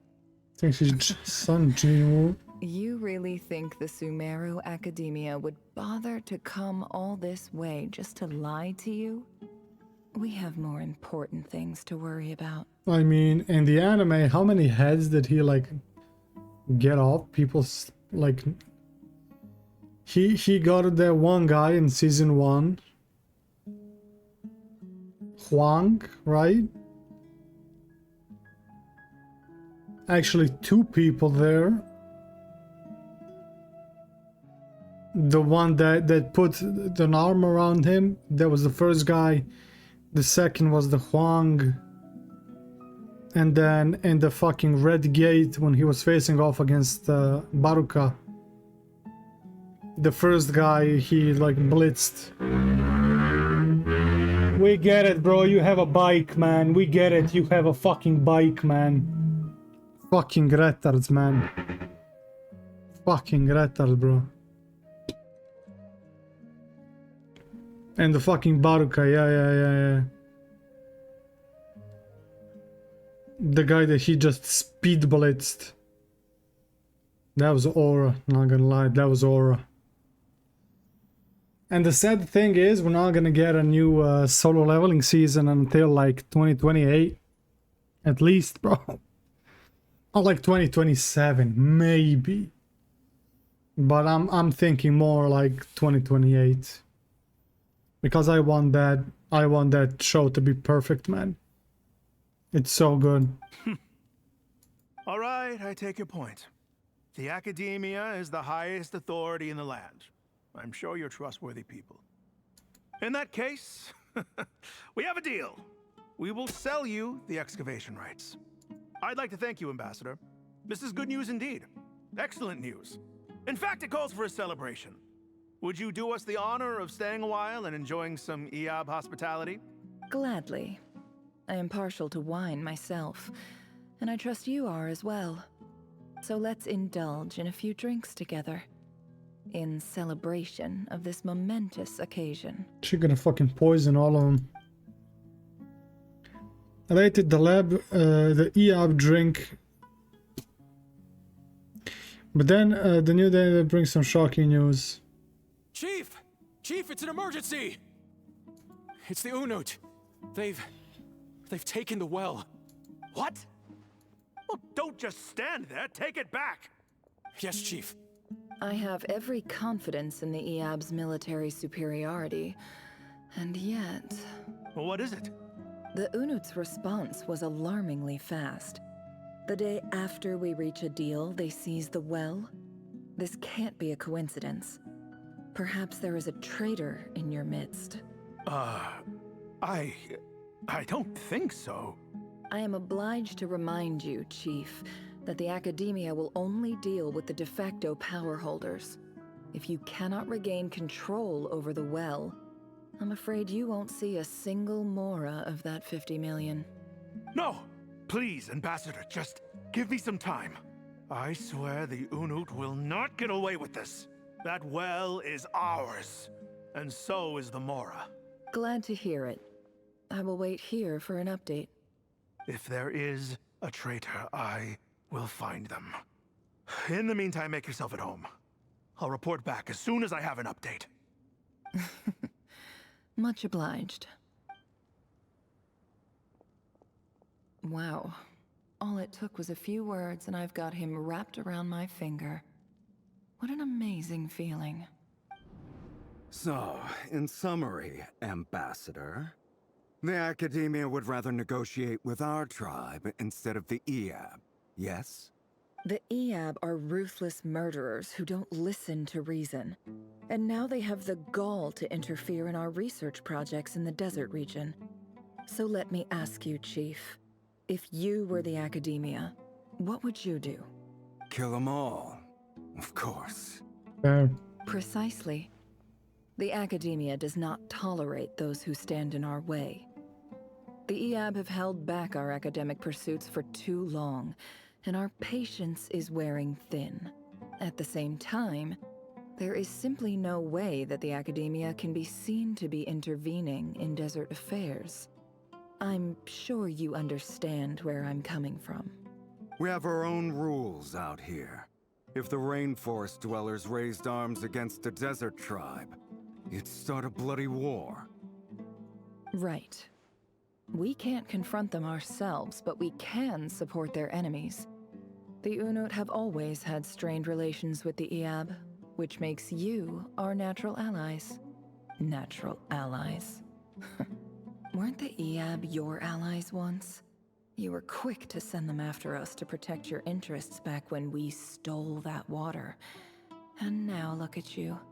You're at each other's throats. Let me be clear. The Academia wishes to collaborate with the legally recognized rulers of the desert in this matter. We are asking for excavation rights to that well, and our offer is 50 million mora. Say no more. I believe we have an understanding. Good. Then I suggest you get to work. Get us access to that well, and the mora's yours. You see, Dad? Lying is easy when you know how. People will believe anything.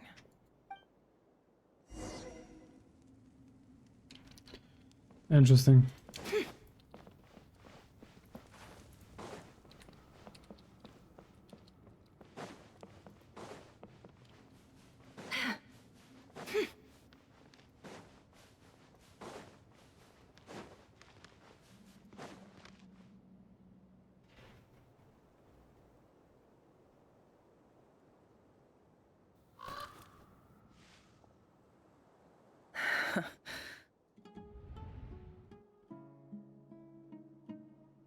And they got fucked up.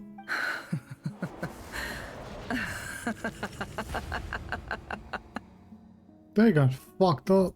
Look at yourselves. You may be vile, savage monsters, but your butchered bodies bleed like any others. You're no different. You're nothing special at all. The monsters who destroyed my home, they're just ordinary, petty human beings. What a joke. I think we're even now. Maybe I've even done the desert a favor. It's a better place without all these people around. Oh, Sinuhe, my gullible fool of a father. Perhaps if you'd been as ruthless as I was today, our tribespeople would still be alive. In this dog-eat-dog world, a chief needs to be tough to survive. But you couldn't do what had to be done. So I did it for you. Nefer, it's okay. All of this is in the past now. I believe I remember you promising to remain silent. Yeah, but even so... Yehoda, is there anything you can do to ease the tension? Got this, Yehoda, it's your time to shine. Alright, time for a sharp turn onto a completely different topic. So, anyway, that's enough of that. When are we getting out of this place? Feels like we've been walking forever. I'm getting pretty tired. Oh, Alma, you tired? Yes. If we can find somewhere to sit down, I could certainly do with a rest. It's not far now. There should be a temple just up ahead. Is this situation about to reach a conclusion? Yes. Really? A temple? That's where this story ends? I guess that's how things go in the desert. I've been to a similar place with a friend from the desert before. Desert dwellers can never escape their destiny. Or so everyone says. I never wanted to believe it, but looking back now, I'm as desert as they come. You mentioned a temple. What's waiting for us there? My biggest trade secret of all. Ah. Then I'm guessing it's where you got your power from. The power to peer into other people's minds. I didn't know you were clued up on any other religions. I'm no expert in the history of Sumeru, but since you come from the desert, I would imagine it has something to do with King Deshret. I missed that name, bro. I missed this guy. King Deshret. The man you were, bro. The man you were. And the 7 pillars who served him, they're major figures in the desert belief system. Sounds impressive. I have some friends with connections to this stuff, specifically with Hermanubis. Oh, I know who you mean. General Mahamatra Sino. The spirit of Hermanubis dwells within him. Deshret, yo, if there was another, like, world quest about Deshret, bro, that would be so peak. That would be so peak. That's Boss Neff for ya. She knows everything. Sino's hardly a figure of obscurity, but I know about Sethos too. What about him? Is he a big deal or something? Well, he's not a small deal, let's put it that way. You sure know your stuff. Please, this is the bare bone basics. Save the flattery. Thanks for your patience, everyone. I'm sure it's been a lot to take in. With any luck, that's our exit just up ahead.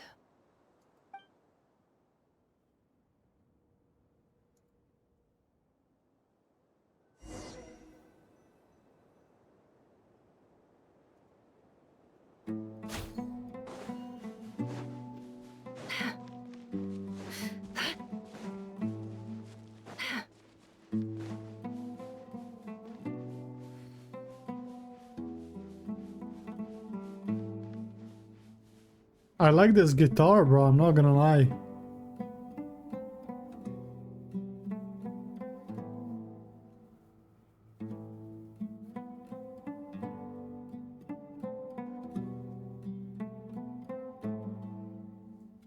I like this guitar, bro.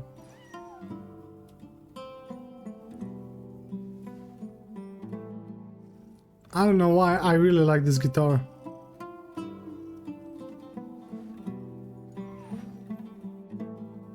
It reminds me of a song, I just don't know which one.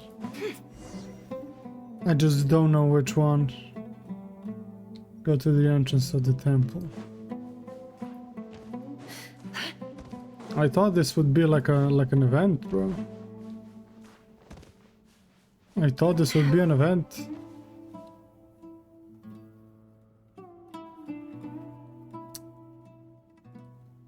Uh-oh. Uh-oh. Uh-oh. I'm totally out of my depth here. I don't have anything to add about any of this stuff. Like, look at that statue, for instance. I want to do the whole name-dropping, this girl knows her stuff thing too, but I've never seen anything like it before. A statue with the head of a bird. Looks like something out of a King Deshret's mausoleum.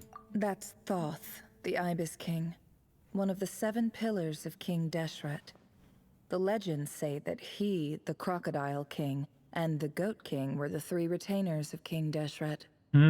Let's take a look. Okay, a cutscene.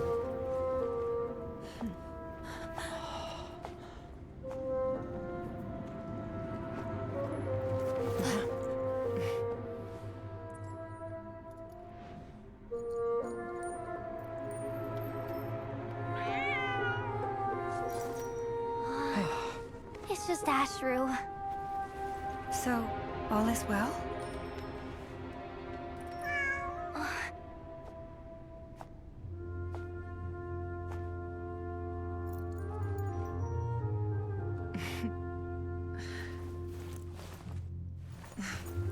Typically speaking, at this point, the world disintegrates. Then we find ourselves back in the outside world. Besides, these are my memories. There's nothing to fear. You're sure? Of course. It's almost over.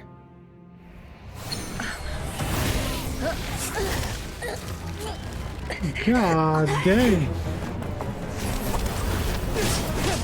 Okay.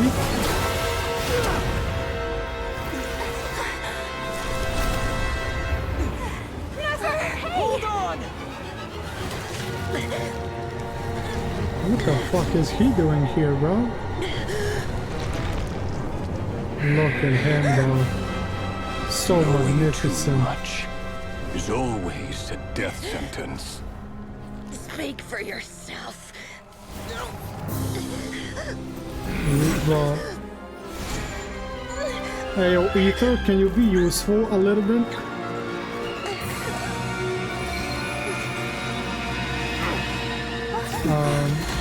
Yo, Ether is not doing anything. So much for that.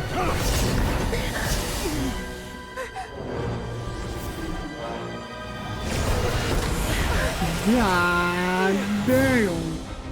How repulsive. Game?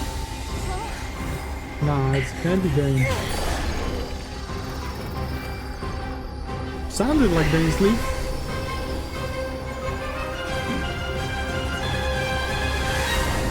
He just doesn't give a fuck. It was Dainsleif. Yep.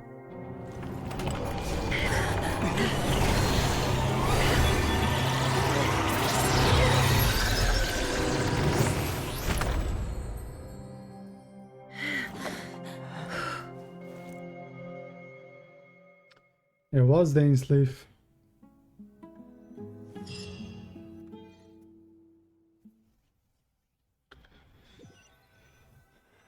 I'm gonna be honest.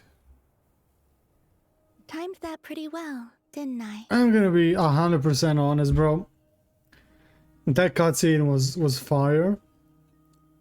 Don't get me wrong, that was fire. The problem that I have is that that whole backstory section was really just felt out of place. I'll be real with you. This whole Nefer backstory was just out of place. I'm gonna be honest. It's the 4th time they just teleport. I mean, if it works, it works. But then whole backstory It just feels out of place. I don't know. It really just feels out of place. It could have been its own quest. I don't know. Yeah. The cutscene was great, don't get me wrong. The cutscene was fucking fire. Seeing Dainsleif in action a little bit. Yeah, feels good, man. Definitely feels good.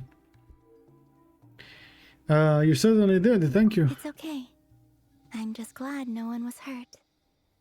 Paimon noticed you doing something too, Dainsleif. Were you helping get them out? Yeah.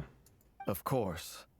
When I asked Nefer to conduct this investigation, I was not naive to the dangers involved. Yeah. I had a duty to ensure your safety. Good to know your sense of justice is still intact after all these years. I take that to mean that you saw the truth. That comes as a great relief. I certainly did. And thanks to your help, I also managed to trap RERIR inside the chess set. Whoa, really? How'd you manage that?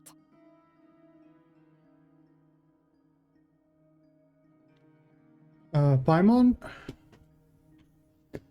Next time that stuff is happening, use your fucking eyes. I beg of you, please. Start using those starry fucking eyes of yours to look around what the fuck is going on. Please, man. And stop asking stupid fucking questions.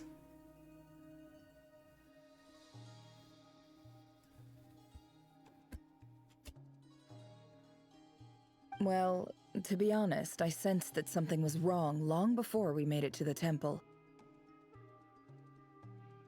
By using this fragment to probe into RERIR's past, well, the monster formerly known as RERIR, it seems I alerted him. I was tracking him, then he caught on and started tracking me too. Can't say I'm surprised. 1.5, yeah. But how did he track you through your thoughts alone? That shouldn't be possible.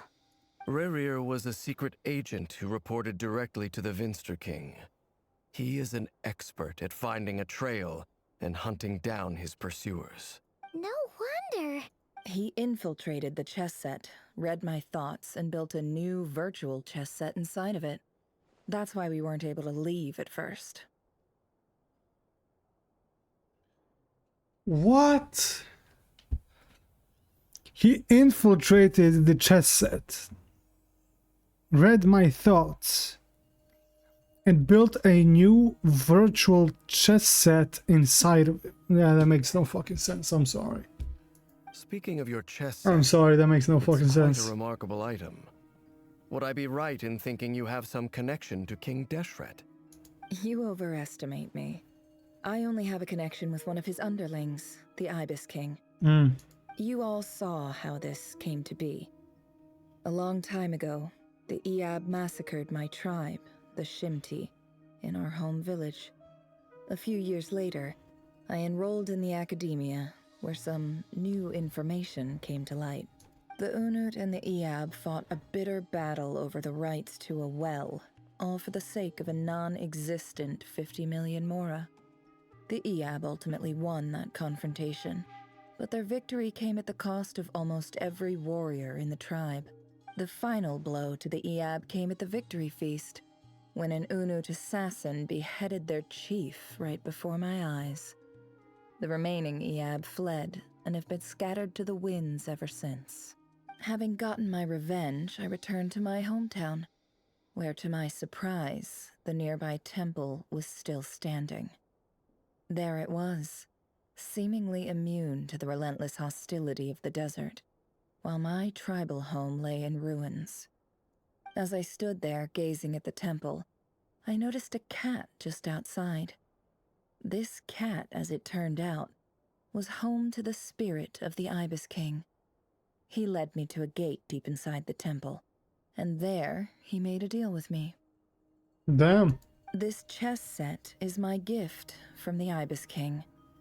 The chessboard within is made to the same specifications as the one in the mausoleum of King Deshret, and represents his power of piercing analysis. Okay, that's interesting. With this chessboard in its container, I gained a certain ability to perceive hidden secrets. Now, you could conclude that the Ibis King simply wanted to give the people of this world the power to seek the truth. But I don't believe that's the full story. Every god plays favorites. Their hearts are as fickle as any humans, full of secrets, perversions, egotistical tendencies. But precious few gods are willing to admit this. It is the same with all powerful forces, including fate itself. Their gaze falls preferentially upon a select few. As you rightly point out, this is an act of favoritism. If you're alluding to the Abyss, then yes, I agree. Gather the others. It's time to share everything I've learned. Before long, the group is okay, fuck off. Fuck you guys. Thank you all for being here. As promised, I did some further investigating into the RERIR of Solnari's background. I am pleased to report that the investigation has been most fruitful indeed. The RERIR of Solnari, real name RERIR, was once a Conrian subject who served the Vinster King. I will now share the important details of his story. Please save any questions or comments for the end. Never narrates RERIR's backstory to the group. Okay, we know this. Verfoni's voice, which spoke to him of his fate, was like a reflection of the moon. Thought he could disturb the waters to gain some temporary relief. He was powerless to erase it entirely. In contrast, RERIR's own life was like a reflection of the broken moon. Once the stormy winds of fate blew across the water's surface, it was utterly destroyed. Talinda smuggled away the piece of the moon before disappearing to the mysterious portal. It was passed down through the ages and finally falling into the hands of the knave. So that is okay. So eventually that moon marrow, I mean Arlecchino has it now, so yeah. But what lies on the other side of that portal? Is it really a whole other world? Talinda's never had the chance to share what she found there, neither did RERIR, who followed her in. So that's why he's so obsessed with the moon. Interesting. A tragic tale, to be sure. But it does not excuse his many transgressions. No matter how much RERIR suffered in the past, the fact remains that he is what we know today as the Wild Hunt, wreaking havoc upon innocent lives in Notcry. He becomes more dangerous with each passing day. If left unchecked, it is simply a matter of time before all of Tevat suffers the consequences. This is a threat that the Knights of Favonius cannot ignore. A question for Miss Columbina. Forgive me if this is presumptuous, but have you ever seen the spatial gateway that appeared in RERIR's memory? That is a really good question, Flins. Goddamn. Never. But I have heard stories of something called the Moon Gate, and this seems to fit the description. The Moon Gate. Okay. Miss Lama, any thoughts on this? A Moon Gate. In the lore of the Frost Moon Scions, the moon is believed to hold many secrets. Some sources speak of ancient knowledge, others of a gateway to the unknown. A gateway to the unknown. The Moon Gate. The term Moon Gate is one I have heard before. But as is the case with all of our legends, there are no records of any first-hand witnesses. We cannot know whether it truly exists. Then back to Miss Columbina. As a moon goddess yourself, do you have some idea of where the Moon Gate leads to? Damn, Flins is asking some good fucking questions. Not at this stage, sorry. I do hold the power of the Frost Moon, and my strength is recovering well. I can sense that the gate would open at my command, but... You don't know where it would lead. But there's more to the power of the Frost Moon than that? Yes. A moon goddess has the right to open the Moon Gate, since it is a path to the moon. But as Nefer mentioned, holding open a spatial gateway takes a huge amount of power. Isn't that what Arlecchino did? Is it not? When Arlecchino opened that fucking portal or whatever the fuck it was, and we went in to get the marrow. Isn't that kind of the same thing? I mean, not exactly the same thing, but she opened up a gateway, right? It might not be the same, but it's like, it's very, very similar. And right now, I need to conserve my energy to fight the RERIR of Solnari. I'm afraid this is one mystery we may have to leave unsolved for now. I agree. Better to save your strength. But if you'll humor me for a moment, I have a bold conjecture of my own regarding the world beyond the gateway. Okay, Flint. I highly suspect that neither Tholindis nor RERIR made it through unscathed. The evidence pointing to this is the fact that the RERIR of Solnari exists in the form of countless fragments. Okay. With the abyssal power he wields, no ordinary foe can touch him, let alone tear him to shreds. And yet, the wild hunt proliferates wherever his scattered fragments lie, drawing hordes of monsters to many different locations across the land. So your theory is that RERIR was physically torn to shreds by some powerful force? Hence, why the Wild Hunt is a distributed phenomenon, rather than a unified one? But what? Wait, what the fuck could shred him to pieces, bro? A fucking sinner?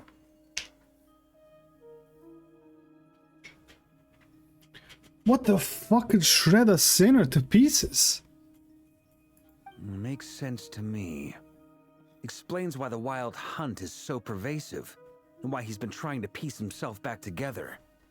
He was whole to begin with, and he wants to be whole again. Without the power of the Abyss on his side, he almost certainly would have perished the moment he was torn apart. But the Abyss, much like a curse, has kept him alive. I could not agree more. The power of the Abyss is most surely a curse. It is a compelling explanation, and one that accords with my present understanding of Abyss creatures. Whether the life form in question is primitive or advanced, if a curse has extended its lifespan unnaturally, it will continue to survive in spite of everything. I'm interested if Dainsley still doesn't know that he is Rhine-daughter's, like, child. This raises some interesting questions. I will run some experiments and see if there is any validity to my suspicions. That being said, regardless of whether my research bears fruit, I would like to thank Miss Nefer for conducting such a thorough investigation. Already, it has greatly enriched my understanding of the entity we face. My pleasure, Mr. Albedo. I too hope that the information I have shared today proves useful as we look to formulate the next stage of our plan. Hey! What is it, Dainsleif? You look really upset! It's just... when I think of the man I once knew as RERIR, I struggle to understand why things had to turn out like this. Yeah. The two of you used to be friends, didn't you? I don't know if these words will bring any comfort, but my heart goes out to you. Mine too. We can never know all the hows and whys of the way things are. The moon and stars are full of untold secrets and lies. And the skies are host to many more mysteries than these alone. Yet, none of that can begin to compare with the complexity of human life. Those are the first comforting words I've heard in a long time. Thank you, both. Well, I think this is a good place to end today's meeting. I'm sure Nefer needs some time to recover. She's been through an awful lot today. That's very thoughtful of you, Lama. Of course. Sounds good to me. Take some time to rest and digest before we reconvene to nail down a plan. Okay. That is interesting. The moon gate. Hey, What could have is this a torn bad him to time? pieces, Hope bro? I didn't kill the conversation.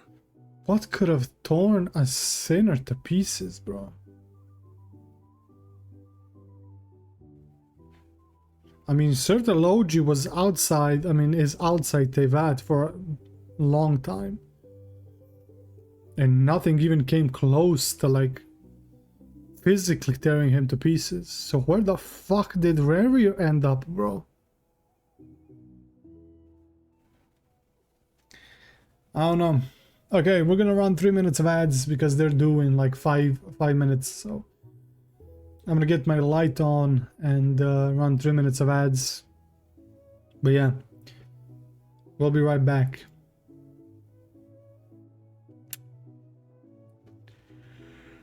Damn, that's crazy, bro. Actually crazy.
Okay, let's move on.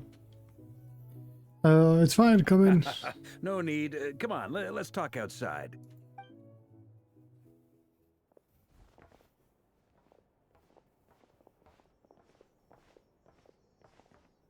Anyway, Nefer went back to the curatorium to get some rest, but before she left, she shared some things with me that I thought you should be aware of. Firstly, although she managed to trap the Raker of Solnari inside her chess set, there's no guarantee that the power of the Ibis King is any match for one of the 5 sinners. Their powers are beyond our comprehension. It's only a matter of time before he finds a way to break out. We have to come up with a plan and take care of him before that happens. Honestly, my mom figured that might be the case. So, how long have we got? 5 minutes. Well, I asked her that same question. She talked for a long time, but for the most part, it seemed like she was trying to convince me how precious her chess set is. What a long and storied history it has. It felt like some kind of sales pitch, you know? The kind where you end up handing over Mora against your will. Anyway, after all that, she finally answered the question. 2 days, at most. 2 days? Holy moly! Can we even recruit enough help in that time? Paimon, be happy it's not fucking tomorrow. That remains to be seen. Which brings me to the second issue. Dainsleif is obviously conflicted about this whole thing. But given how little time we have, there's no way we can pull this off without his help. You have some history with him, right? Do you think maybe you could talk to him for us? I'll see what I can do. Great. I appreciate it. All right, on to item 3. So, Albedo, Durin, and I put our heads together and came up with a plan. Can't promise it's gonna work yet, but at least it's a start. We figured we'd bounce the idea off you first. We'll explore it further once everyone's recovered. Ask away. Oh, Paimon's dying to hear this. All right, so here's what we're thinking.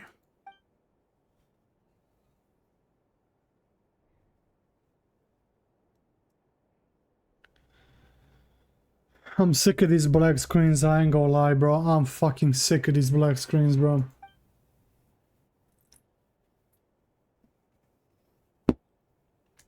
I'm not even gonna read this shit, bro. We felt a little uneasy about roping you into this. I mean, firstly, you're not locals, and secondly, none of us are your boss.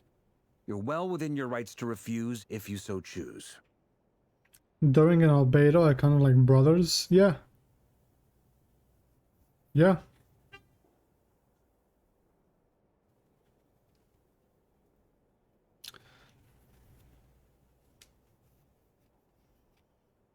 Roping us in? Why would you even say that? We know the stakes here. It's all of us against It's the a Raker fucked of up family Solnari, tree, or but none yeah. of us stand a chance. I choose my words very intentionally, I'll have you know. I like to think there's an art to striking a down-to-earth tone even when the stakes are through the roof. Sir Varka, I have a few thoughts about this plan. I'm all ears. I think we can be more flexible with how the roles are allocated. In my view, the most sensible lineup would be like this. Another black screen. Of course, bro. Of course, bro. I see your point, yeah. But if that's how we're going to approach this, you'd better make sure you're ready. Yo, like, it's...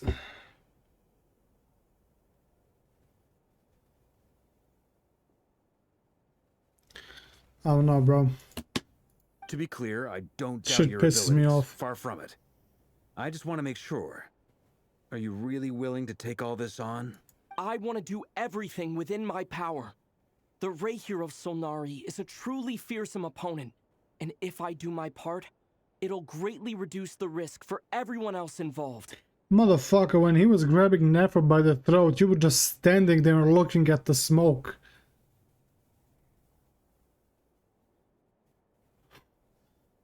He was choking the fuck out of her and you were just standing there with your sword just looking in the fucking smoke. Well, that tracks with what I've heard. Jean's mentioned in her letters that you're so diligent it's almost abnormal. As in, most people weigh up the risks and rewards in situations like this. But you seem to just march towards danger without a moment's hesitation. Well, he didn't march when the Nefer was about to die, that's for sure. Of course, everyone appreciates a fearless pioneer. But all that aside, I'm the Grand Master of the Knights of Favonius, and you're our honorary knight. I want to make sure your courage doesn't come at the expense of your safety. Thank you, Sir Varka. Well, I should be the one thanking you. It means a lot to have you on board. I'll give some serious thought to your suggestions.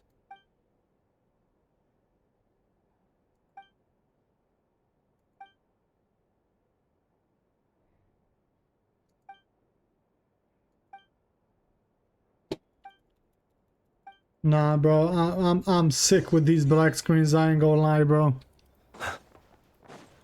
These black screens piss the fuck out of me.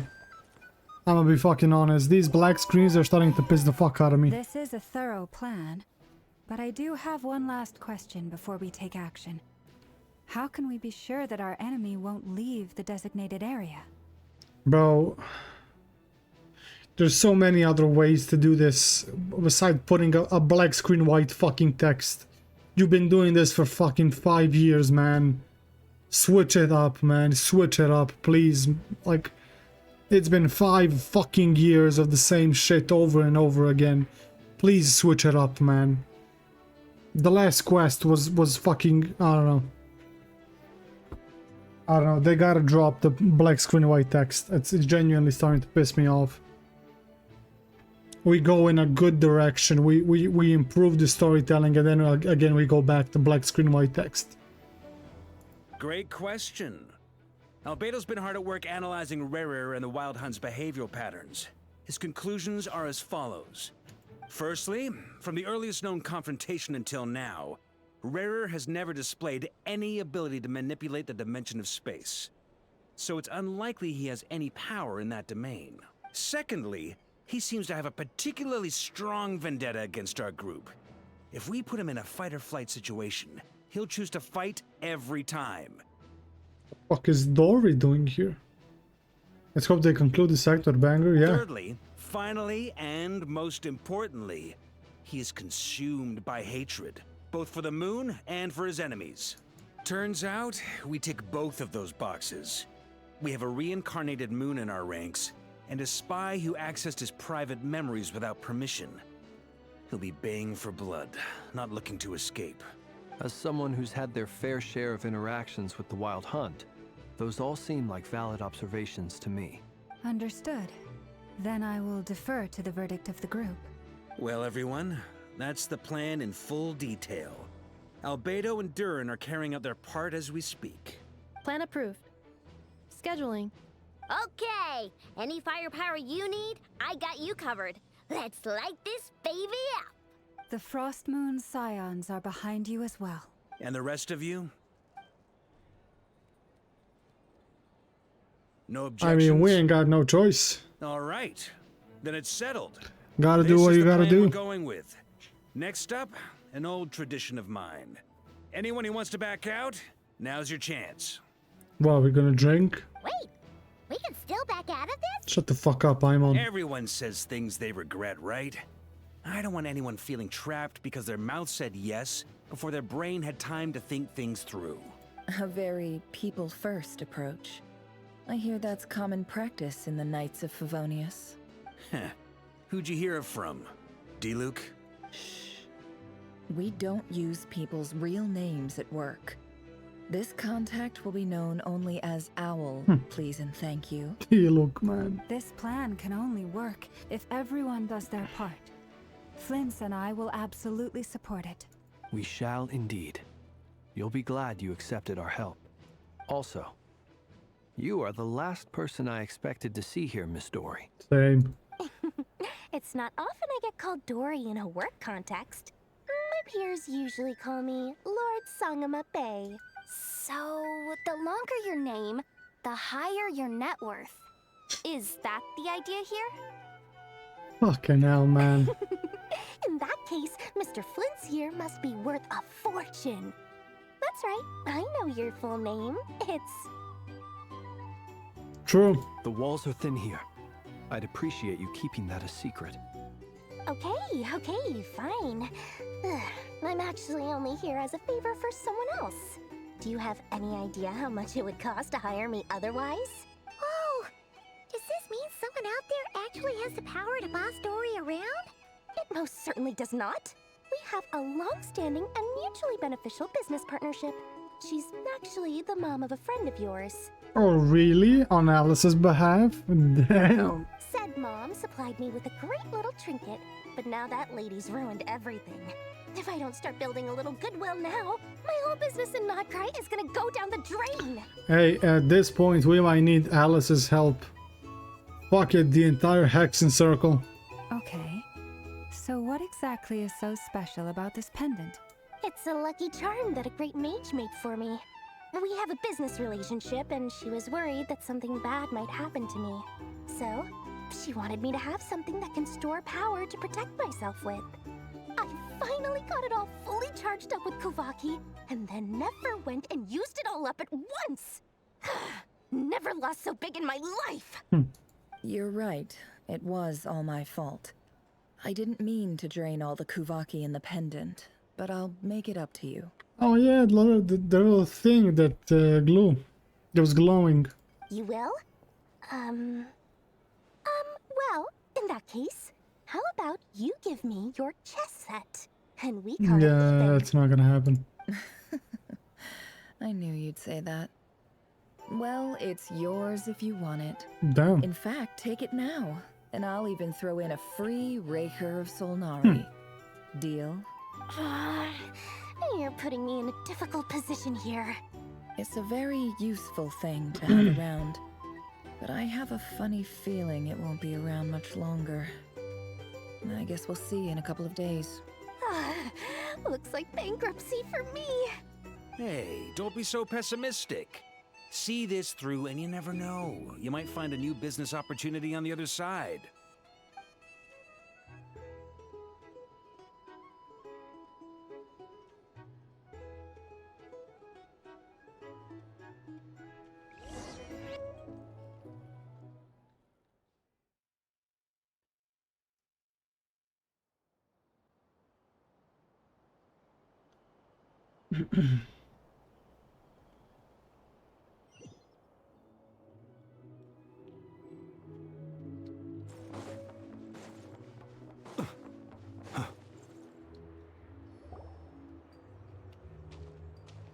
Dory, how are things going? Feeling ready? Oh, I was born ready. We only have 2 days. You think Lord Sangamabe would let an opportunity like this slip by? Don't forget, when something's in high demand, the people with the goods on hand get to charge the highest price of all. Even higher than the sellers taking advance orders. Ta-da! See? It's right here. Ah, it's so pretty. Interesting. Did you make it? I had no idea you were so skilled with your hands. No, I have a supplier. We go way back, so he made me a very attractive offer. Aha! No wonder you were talking about lucky charms at the meeting. You've been getting Kave to make them for you. Oh, damn. That's not the full story. It actually started a while back as a project between me and the Dendro Archon. Damn, this, bro, who the fuck does she work, bro? Celestia? Goddamn. Mage Alice once warned me that this world won't stay safe forever. There may come a day when everyone faces a great crisis. I passed this on to the Dendro Archon, and she secretly brought together a research team made up of Sumeru's top scholars to invent a technology that could keep people safe. I won't go into the details because it's all very complicated, but if you want to know more, you can ask the Dendro Archon about it sometime. Maybe. Anyway, point being, it was the Dendro Archon who asked Kave to build this little contraption. As one of the top Kasharawar talents, he was the obvious choice. Took him long enough. He stressed over it for ages. Must have gone through at least a dozen designs before producing a final product. But that's Kave for you. Marak delivered it to me a couple of days ago, along with a letter from Kave. Could I ask why I'm sending this technology to you? And what's your proposed use case? Has it been approved by the relevant authorities? So nosy. My fault for sending him the research permit to begin with. Surely Nahida must have told him you were involved in this project. He was probably just nervous because you're always so secretive about your business. Could be, could be. Anyway, I just replied, let's hope there never has to be a use case, because it would involve grave danger. Fair enough. But it sounds like he was just being cautious. He probably felt responsible as the one who made it. Or maybe he was asking as a favor for his housemate. He's done that before. Not sure why, though. His housemate doesn't seem to really care that much about this kind of stuff. Either way, all's well that ends well. I'm just glad to finally have my hands on the product. I wouldn't want to be without it, given the potential dangers that lie ahead. Huh? What does that look mean? Paimon's just super surprised. This must be the first time we've ever seen you actually get serious about something. It's not the Lord Sangama Bay we're used to. Well, a long time ago, I made a promise to myself. I promised that I was gonna live every day of my life with a big beaming smile. Obviously, Mora plays a big part in that. But there are always gonna be times in life when you have to give something back.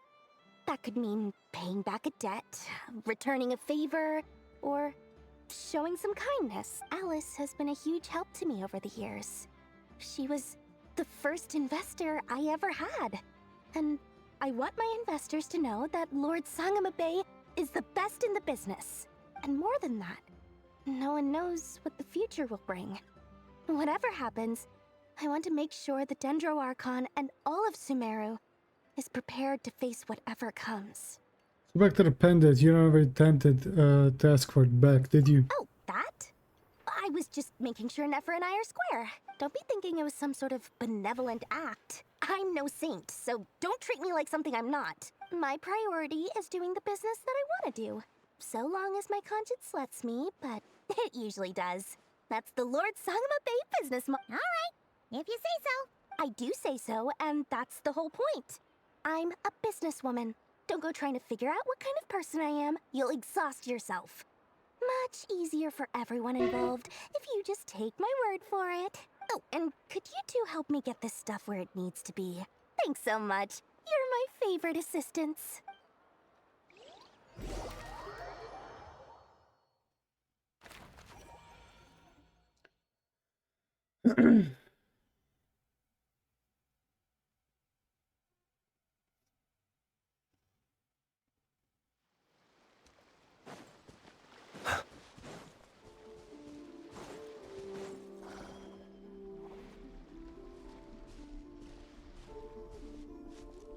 We've barely talked to Traveler, Doran, bro. Paimon, it's good to see you.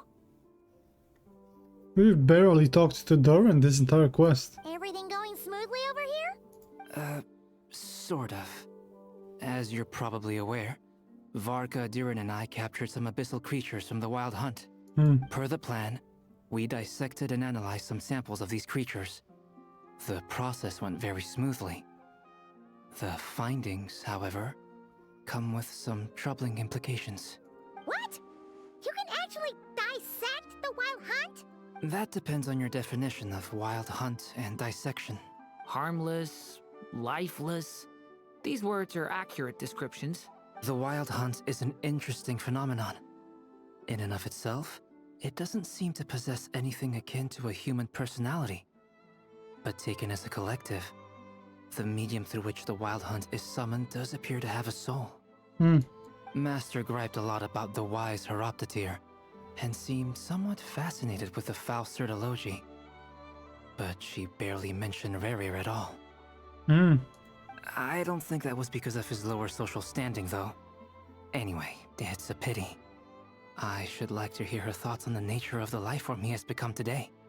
It's a strange mix. The furious energy of an abyssal being channeled through a fractured physical existence. A consequence of being torn apart by an unknown power. I would want to meet Rhindaughter. Oh yeah. Perhaps the only explanation for his survival in this state is that he sacrificed a degree of individuality in exchange for a continued existence. Oh, sorry. Once I get talking about interesting research, I have a tendency to go on indefinitely. Back to our research findings. Essentially, they confirm my hypothesis. RERIR's corpse is completely contaminated by the Abyss, and the effects are irreversible. You could think of this as RERIR in mutated form. But in my view, even that would be inaccurate. In reality, his whole being has been consumed by the abyss. In other words, he is now nothing more than a manifestation of abyssal power. Unfortunately, at present, we have no means of completely eradicating abyssal power. Hence, we cannot fundamentally destroy the RERIR of Solnari either. Okay. Oh, that's terrible news. So, that's it? We can't defeat him? Not even if we get the power of the Three Moons? That's what I said, bro. You really can't, like... It would be stupid if we in this current, like, position defeated the fucking sinner. I'm gonna be honest with you, it would have just been stupid, but yeah. Miss Columbina's situation is a difficult one. She can never achieve wholeness when the world does not accept her presence. It's as if her creator banished her to a place she can never be accepted. It means she spends most of her energy just on her own survival. Given the circumstances, it's only natural to despair. But we must see this plan through to the end. Time to kick off the backup plan. Oh, Paimon almost forgot! This is for you. Dory asked us to bring it. Ah, how wonderful. Well, thank you for making the trip. Durin and I will be heading off shortly. I'm sorry I won't be there to protect you in person this time. Please be careful. We will. All right then. Stay safe.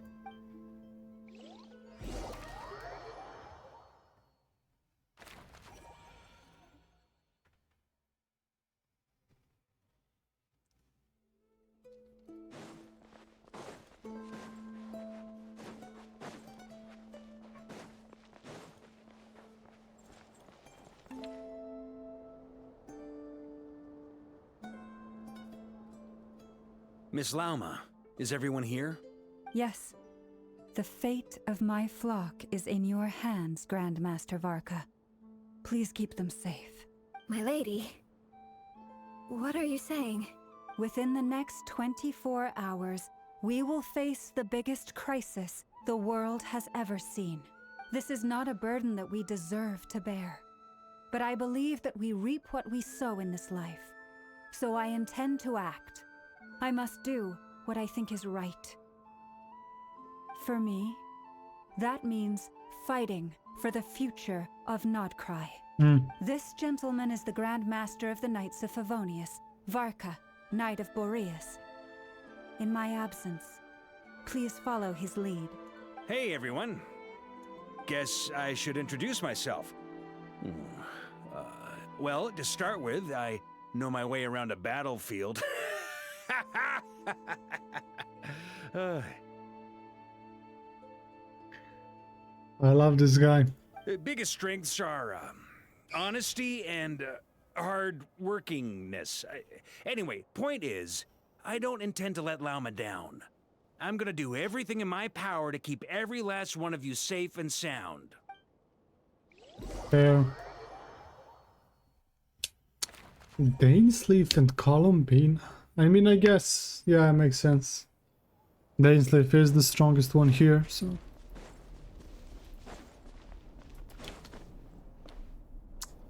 I guess that does make sense. Something on your mind? Miss Columbina, was it? I believe that's how the others addressed you. That's right. Names are funny things. Have you always been called Dainsleif? Yes. I take it your own name has a more complicated history. I have a different relationship with names than other people. To be honest, I'm not even sure that Columbina is my name. At least, not in the same way that Dainsleif is yours. But it's what everyone calls me, and I go along with it. A lot of my life has been that way. I get so used to things that I forget to question why they are so. I never used to think much about where names come from, or what they mean to people. Maybe something's wrong with me. You're different from other people. I sensed it the first time we met. You're more perceptive than most. I'm sure your long life and rich range of experience explains that. Probably. Do you ever find yourself missing Conria, Mr. Dainsleif? Difficult to answer. I have dreamed of the past many, many times. Sometimes I'm fighting tooth and nail. Other times I'm lying on the ground, defeated. I don't recall any happy moments from that time. It has been too long. Is that because hatred survives longer than love and affection? That would not be for me to say. I make no excuses for the grudges I bear. But whatever the reason, I remember little that was beautiful or sentimental. Thank you for your help with the RERIR situation. Without your efforts, I never could have learned the hidden truth of his story. True. You're welcome. I know he's your friend. Friend? He betrayed me. And I never really understood what he was going through in life. Some friendship, that is. Okay. So, do you plan to fight him with us? You see, you're torn. Now you know what really happened. You see the things he's done in a new light. I need some time. Of course.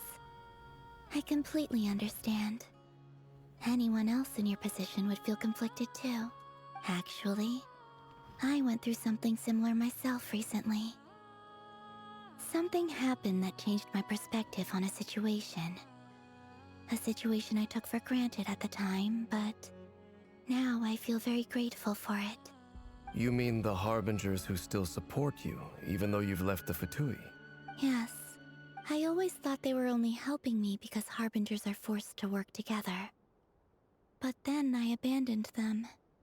A warrant was even put out for my arrest. And even now, they still support me. Which means I was wrong about them all along. Well, some of them. Clearly, they view you as a friend.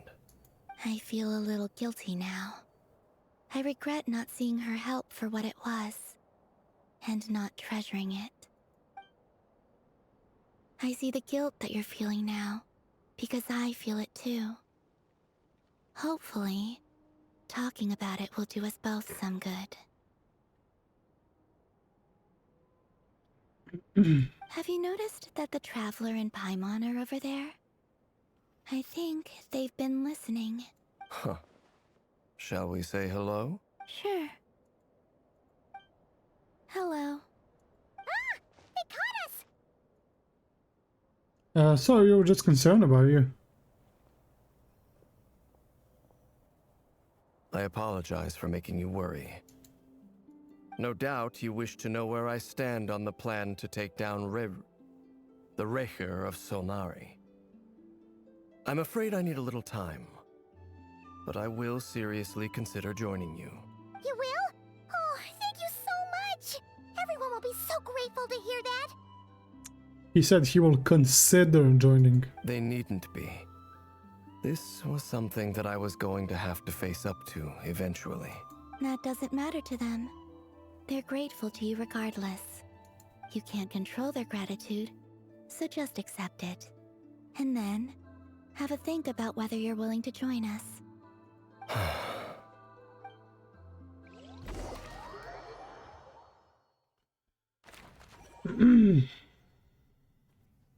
It's nearly showtime! Let's go rendezvous with the others. You know the place.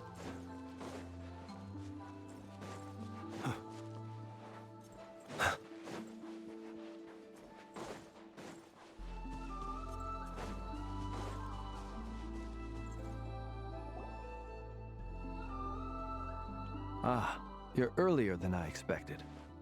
Hey, Flint's! Been waiting here long? Not too long. I came a little early so I'd have some time to think. Are you nervous about the battle? Quite the opposite. I'm reminiscing on my past battles. When I was awakened by the Radniki, I had not touched a weapon in many years. I felt like the battlefield was not where I belonged. But after waging war against the Wild Hunt for so long, I came to realize something. A life of absolute peace is simply not a possibility for me.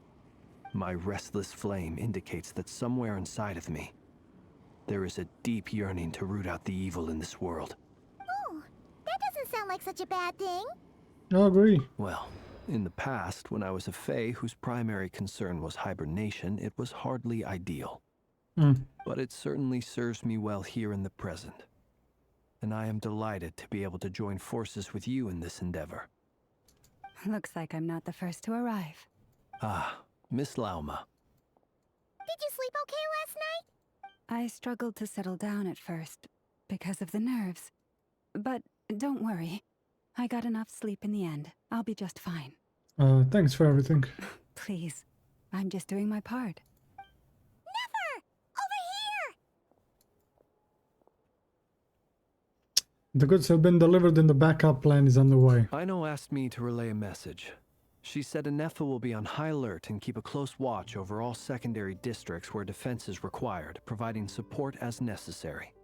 Meanwhile, Aino herself will provide range support to us directly, using her latest invention. Excellent. My thanks to all involved. The chess set's looking a little unstable. It won't hold him much longer. We should be prepared to engage at a moment's notice. No sense sitting around waiting. Let's make the first move while we still have the option. I agree. Paimon, find a safe hiding place. Got it! Be careful, Traveler! I will.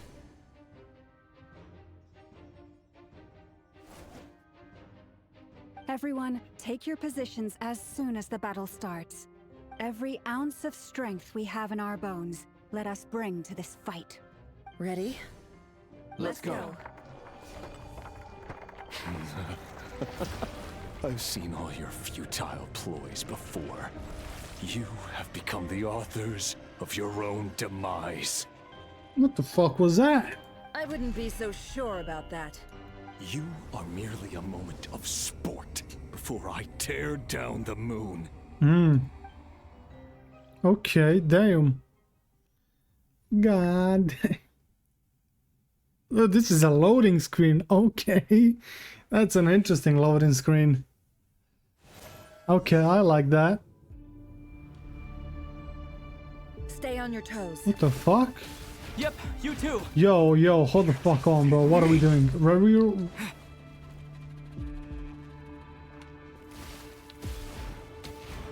Okay, I'm not gonna ask. Help you guys. I'm not gonna ask questions.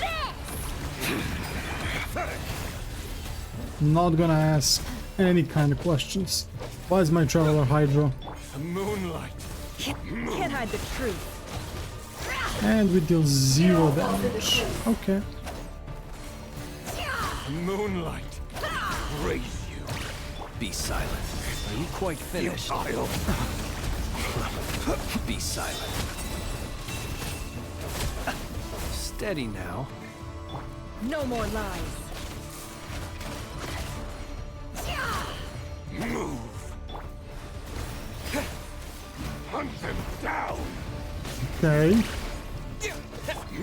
Poor lost lamb. With one heart. It all adds up. Seek within.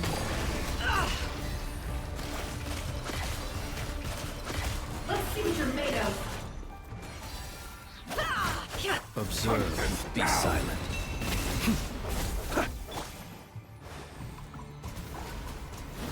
Yo, Ether, you're fucking pathetic. I'm gonna be honest.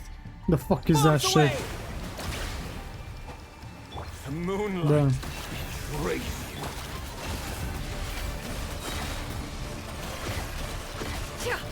Time to come clean. It began with the moon, and so shall it end. Okay, god The moon damn. will protect you. Follow Lauma's him? What?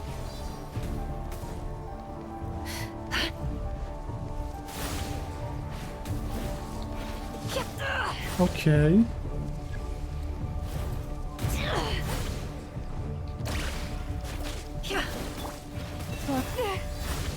I don't fucking know what we are doing here. Stay your Oh, and he shows. Okay, I get it. Do you see now? There we go. Okay, I get that. Can't hide the From here, when will it be as you foretold?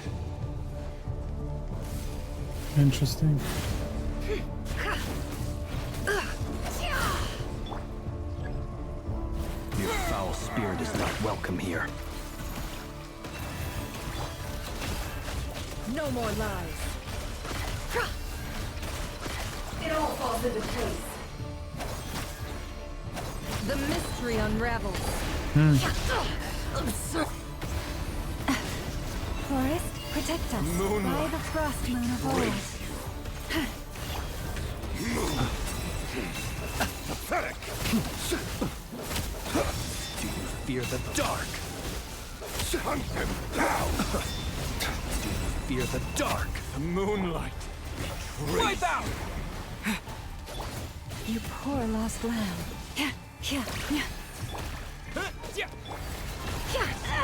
Futile!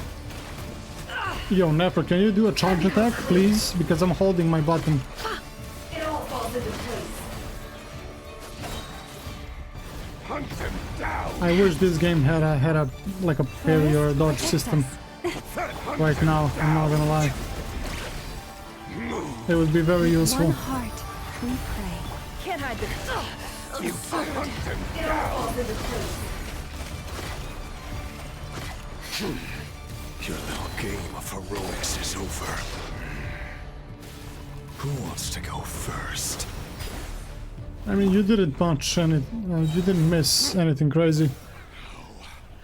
Get out of my sight! God damn. No, we've been separated. You okay? Okay. Never. Where are the others? Stuck outside the barrier. I guess he really doesn't like us. I told you before, knowing too much is always a death sentence. Be careful what you wish for. Yo, this area is sick. But I wish we had a parry system right about now. Silence. Because dodging all of these attacks is fucking hell. I'm not gonna lie, it's hell. I need to focus. Stick to the plan. Remember my most important task. Just keep stalling him. If I can stall him for long enough, the moment will come.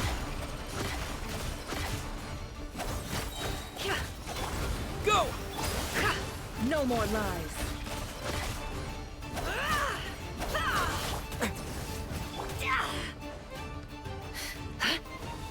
Bro, why the fuck do I have Hydro Traveler, bro? What the fuck is this shit? Absorb Kuvak? Yo, Traveler, move your ass, please. I've got this. Okay, what the fuck do you want me to do? Yeah. What do you want me to do?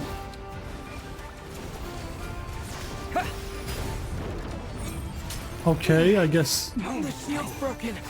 I can't keep this up. Don't push your luck. Yeah. Out of all travelers, I gotta use the Hydro one. Fighting against the RERIR as a Hydro Traveler is like fighting with fighting a baby with a, I don't know, with a machine gun at this point. Water jet. No more lies. RERIR being the machine gun and us being a little baby. That's what it feels like, I'm not gonna lie. Water jet. It all adds up.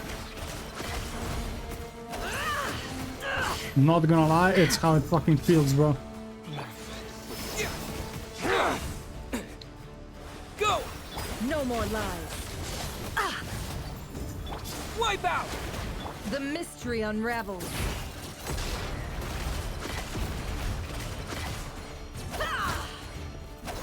Can't hide the truth.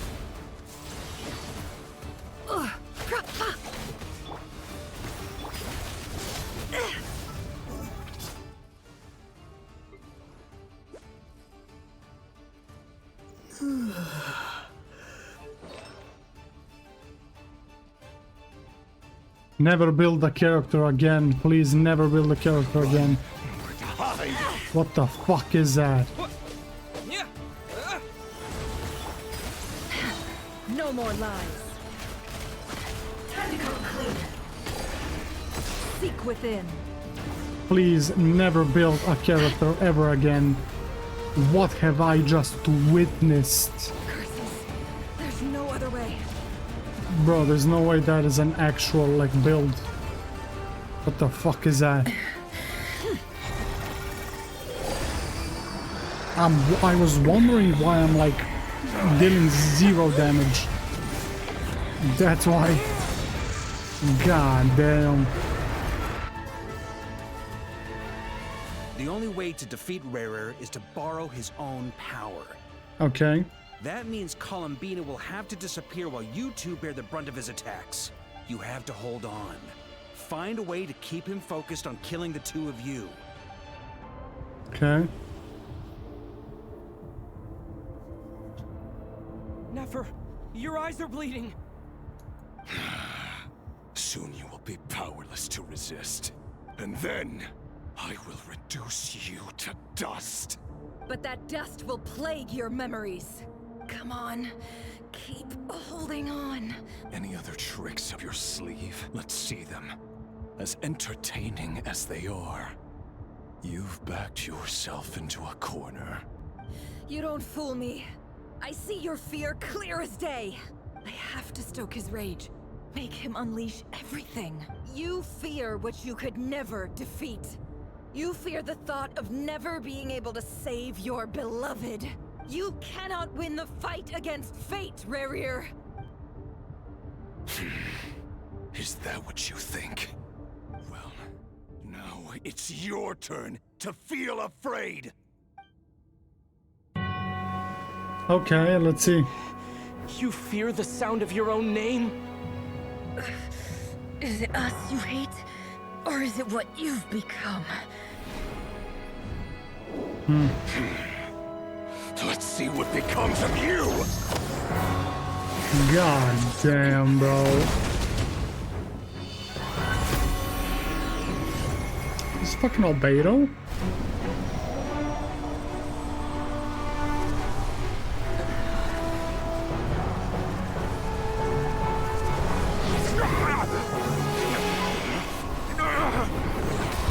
What's happening? That power. I've seen it before. Yup. Albedo. Reminds me of Brian daughter.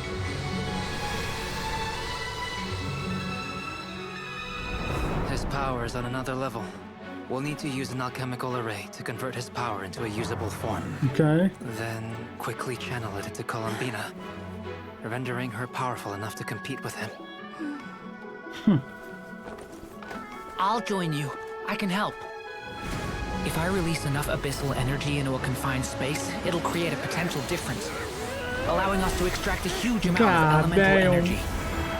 Next, I'll synchronize with everyone's minds using pyro, then give you temporary access to their abilities and fields of view. God, what but the it won't fuck? last long.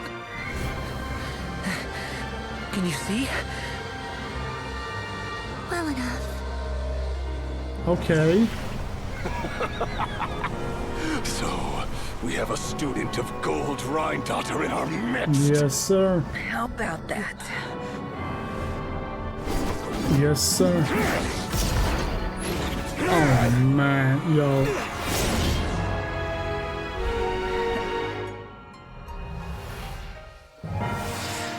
Okay.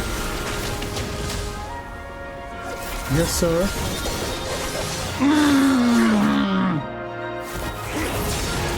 That was hard. That's hard. That's hard. That's hard. That's so fucking hard.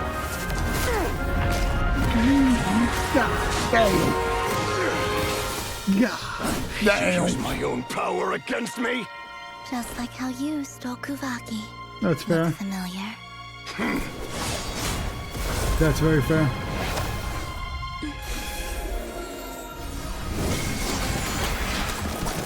Oh, man.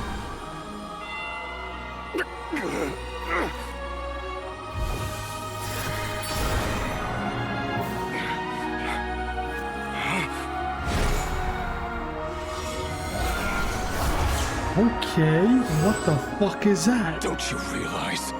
You don't have the power to hold that gate open. I don't, but someone else does. Hey, yo, Dane. Goodbye, RERIR. Yo, Dane. Yo. We won. Yo, that was cinema. I'm gonna be honest, that was fucking cinema. Wait, okay, now my question is, how the fuck was Dane able to hold the moon gate open? Now that is my question. How was he, I mean, I guess... But Arlecchino is like from the Moon Dynasty, right? I mean, I guess it's right. But how the fuck was Dane able to hold the Moon Gate open? Dane, the actual MC, bro. Everyone is stronger than the fucking MC at this point. I feel like Dory would have done more, bro. I mean, she did. She gave Albedo what he needed. So in actuality, Dory was more useful than a fucking Ether. But yo, my question right now is, how the fuck was Dane able to hold the Moon Gate? Am I missing something? I might be missing something, I don't know. Because like he was holding it open and he's the one that closed it. How the fuck did... I don't know. I don't know, bro. Ben is never shown to be related to the moons. I don't think he's related to the moons. It's... I don't know. I don't know. We'll see. I'll watch some other creators. Maybe they mentioned it. Maybe I missed it. But I'm pretty sure that it was never mentioned that... Or even hinted that Dane would be able to open, like... I mean, I guess he was... It probably didn't open it, but he was like, still... He was holding it open. I don't know. I don't know how that works. Like, maybe he can't open it, but he can maybe, like... hold it open because he's very powerful, yeah? Like, I don't know. I don't know. Nefer, how are your eyes? They're fine. Apart from the blindness, of course. It's not too late. Let me handle it.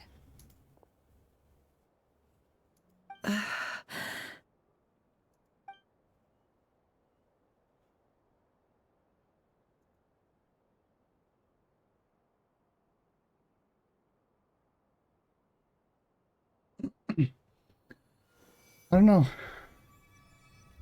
I'll check some other people to see what they say. It's not like you to lose your composure. That was the most reckless thing I've ever seen you do. Reckless how? The situation was critical. Our lives were at stake. We had to do something. Even so. Okay. I guess you're right. Under the circumstances, it was a wise decision. You traded your eyes for an incredible victory. In business terms, I suppose that's a huge return on investment. I'd be hard-pressed to argue otherwise. Still, I don't like this outcome, and I don't want you to lose your sight for good. People suffer when they make sacrifices they shouldn't have to make, whether that means faith, strength, or in this case, your ability to even see. I had hoped you could win without sacrificing so much as a single hair on your head. Thank you. Really. All done. Don't try and open your eyes just yet. We'll see how you're doing in a couple of days. Until then, please follow your recovery plan to the letter.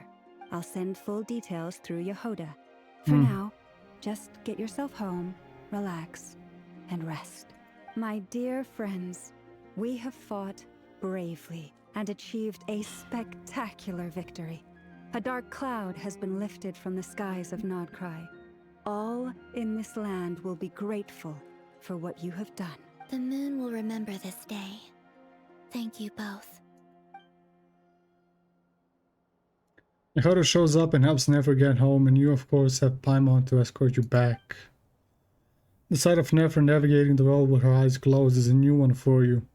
She proceeds cautiously, but as her silhouette disappears into the distance, you notice she seems almost smug. There's something I want to let you know. What is it? When Durin connected everyone's minds so I could access their powers, I also felt everything they felt. And since Nefer's eyes were injured, my eyes are hurting now too. Oh. Hold on. Let me try. I only feel the pain. There's no actual damage. I just thought I should tell you. You're right. There's no damage. That's a relief. But I must say, I'm surprised to hear the Kutar share something like this with me. In the past, you never used to open up about yourself.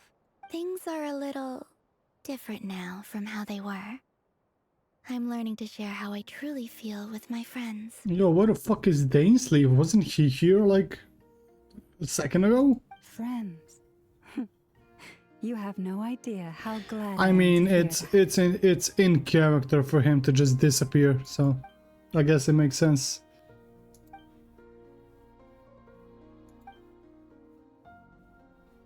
I'm not reading black screen white text. Fuck that. Fuck that.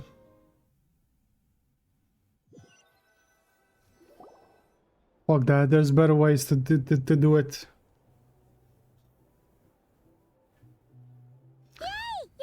We got nothing for the spaceship this quest. How are you feeling? Any aches and pains? Did you sleep well? We got absolutely nothing for Lumine or the spaceship. Or matter of fact, Varka, I don't know. I'm doing all right, Paimon. No need to worry about me. Phew, well that's good. Paimon's been sitting on the edge of the bed worrying about you for ages. You slept a... Glad to hear you didn't starve. I didn't. But you're afraid that you slept the whole day and night. Poor Paimon had to eat all by her lonesome. Glad to hear you didn't starve. How's the food? Well, it wasn't the same without you there to share it. Fair enough. Honestly, Paimon just can't relax when you're not your usual self. She couldn't enjoy the food and settle down to sleep. Well, I'm back to normal now. Oh yeah, and Albedo swung by earlier. He said to tell you to head to the tavern when you woke up. Varker and the others are organizing a victory feast and they want to celebrate with you. He also dropped off some medical supplies, but you seem fit as a fiddle, so guess you won't be needing those. If you're feeling up to it, let's head over now. Wouldn't want to keep them waiting. Interesting.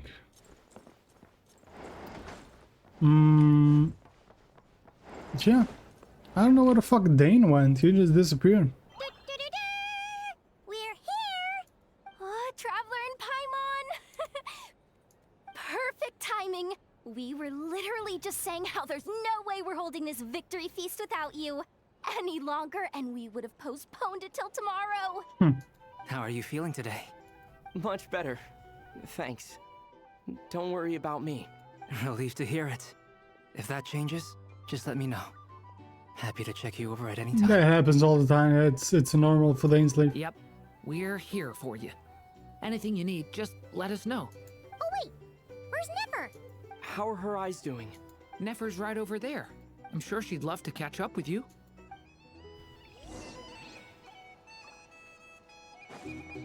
Honestly, Nefer was MVP of this quest. Not gonna lie, she was the MVP. Traveler, Paimon, are you recovering well? Much better thanks to good rest. You're looking well too. Turns out that moon chanter has some real talent after all. My eyes were mostly recovered after just a couple days rest. I can actually open them again now. Yeah, but you gotta be careful. Lauma says not to strain your eyes while they're still healing. Yes, thank you. I'm well aware. Yehoda, could I borrow you for a moment? I could do with an extra pair of hands. Oh, sure. Coming. Did you hear that? I gotta go help Lauma for a second. You guys chat among yourselves. I'll grab us some drinks on the way back. Paimon, you still like 'em sweet? RERIR carried the... Yeah, he did. He did carry the quest. Make it extra sweet, because Paimon's earned it.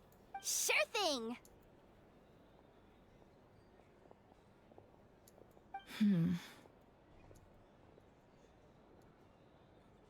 What's on your mind? The Raker of Solnari. Kind of a snake, don't you think? More of a wolf in my mind. No, definitely a snake.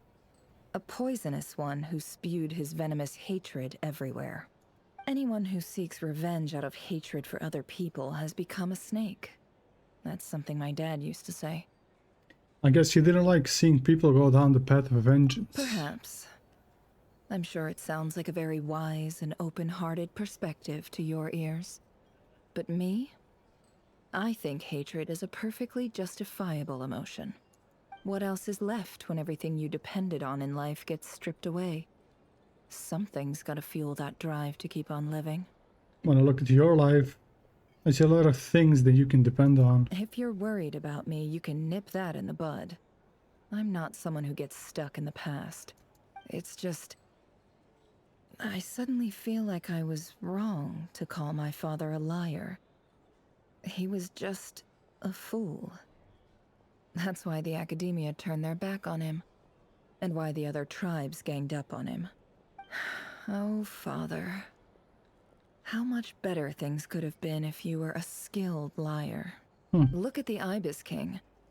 Thoth is a fiendishly cunning liar. And yet, strangely, he feels more like a father to me than my real dad ever was. He's never brought it up, but I'd bet he feels the same way. Why else would he give me the power to perceive the truth, while at the same time training me in the art of deception?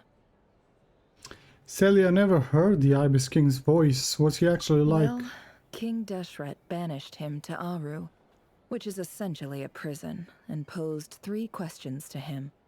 He promised that he'd have his freedom if he could find the answers. His response was to take on a physical form and approach me, hoping that I could become his envoy and search for one of the answers on his behalf. Did he really think I'd fall for that? He's stuck there. He can't make me return what he gave to me.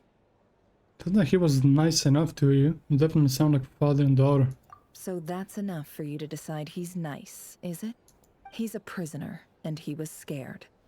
So he decided to perform some good deeds to win people's approval. He lives in fear because he's a deceiver. How is RERIR any different? You can't work as a spy your whole life and expect a happy ending. It's preposterous. Yet I can't say I don't understand it. Liars live in the darkness of their own making. But it's still human nature to want to go on living. Never's backstory to serve his own quests? Yeah. They say that a liar's soul is the most worthless thing in the world. What do you think? They say that a liar's soul is the most worthless thing. I mean, there's a lot more worthless things than a fucking liar. I'll be real with you. Oh, really? Well, it takes a very kind person to find compassion even for liars. If you ask me, the soul of a liar really is worth nothing. Because all they care about is themselves. For example, when something good falls into my lap, I don't go sharing the news around. Stops other people trying to steal it from me. I have a feeling some people over there may have overheard that. So be it. They have sharp ears. I can't keep anything from them. Is that your way of saying you're warmed up to them now? Wow, is that what it looks like? What it looks like is you're starting to see us as your friends. Well, you all know my past now. And I can't simply eliminate everyone who knows too much. So I guess I just have to put up with you. For the foreseeable future, at least. When you find yourself in a situation you can't control, the safest play is to keep calm and start monitoring everyone involved like a hawk. In the if you understand My bad. what's it... Like a hawk. In the intelligence world, you need to have a sense of perspective and play your head accordingly. If you understand what's at stake, please ensure my secret is safe with you. I trust you'll respect my wishes as a friend, but don't forget, I will also be watching you like a hawk. Sure. Very good. Oh wait! Now that the panic's over and we've all calmed down, Paimon suddenly remembered something. What is it? After all that build-up, our mystery ally never showed up even once.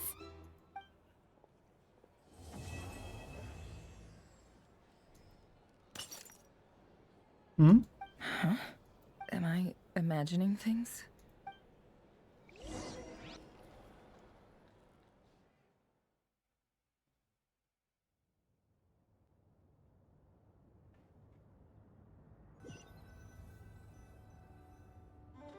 So, that close colleague who stayed behind with you? What's he been up to recently? Oh, these two. Don't know, don't care.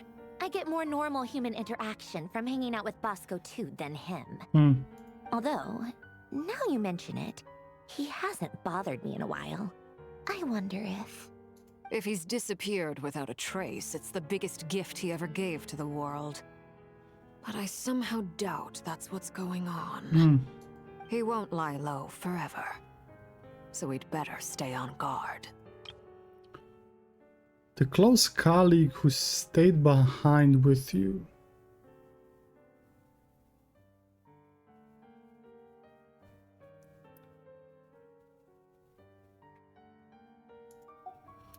Moika told us he was an odd cry, the Torre?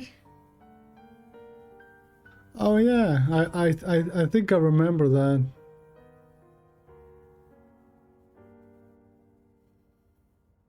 Interesting, yeah, could be. Could be the Torre.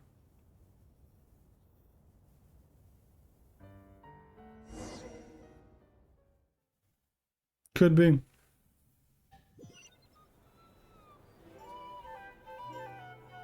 Listen to what everyone is talking about.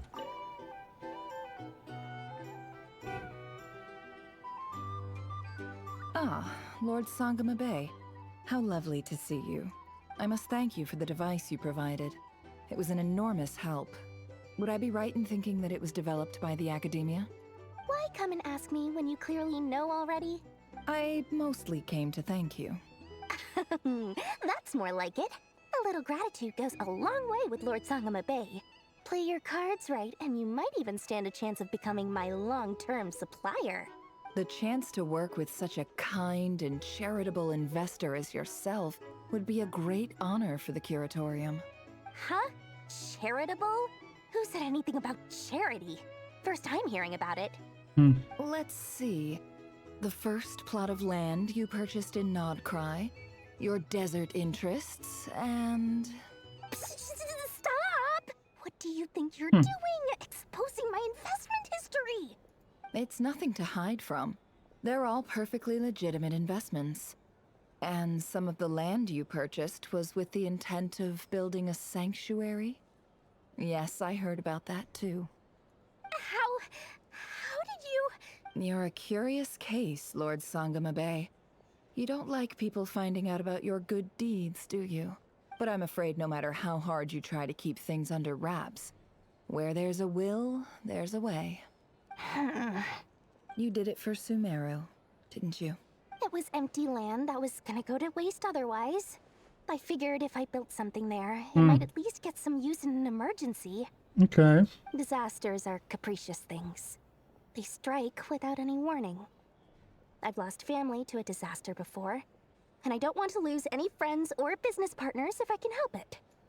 My elder sister used to dream of finding a sanctuary. Somewhere with plenty of food, water, and medicine. Where everyone could live happy lives. It was something I looked into, but after discussing things with the Dendro Archon, I decided on a more effective strategy. The tech people handled the tech, and Moneybags provided the Mora. It just made the most sense. It's a pity that so few people know the truth about you. Everyone says that you view everything in terms of Mora, and all you care about is growing your own wealth. So, what's the problem with that? Everyone wants to be rich. It's human nature. So yes, I love Mora, and it's nothing to be ashamed of. But surely you have dreams of your own beyond just making Mora. You don't get it, do you? My dream is to invest in other people's dreams. And, you know, make a nice little slice for myself along the way. Just thinking about it makes me happy. That sweet, sweet sound of Mora. Thank you. For the device? And the pendant. Oh, that. I was just returning a favor. Don't worry about it. Seems like we've both been away from home for a very long time. Yeah. So long that I barely remember what my family even looked like. That would be your mother, father, and sister? Yeah, though it's been years since my sister passed away. It's not like I want to forget them, obviously, but memory can be even more ruthless than the most calculating business person. Beyond a certain point, if something isn't helping you, it just gets rid of it. My sister can't help me now. Slowly but surely, her face is fading from my mind's eye. It's become a vague impression.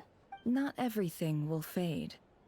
When loved ones pass away, the beautiful memories are the ones that last the longest. Yeah, that's true. If you ask me, that's the one silver lining in all of it. Well, that, plus, I'm sure that life is much better now than it was back then.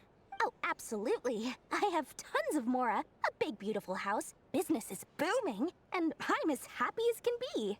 You've got a lot going for you too. Boss of the Curatorium of Secrets? I'm sure there's plenty of Mora to be made in that line of work. I appreciate the vote of confidence. Fucking yap fest, bro. What the fuck? That could have been said all in like 10 sentences, man. What the fuck was that? Bro, what the fuck was that, bro? It was fucking 15 minutes of dialogue, man. That could have been said in fucking 10 sentences. Bro, yo, it might be Dory, I don't fucking know.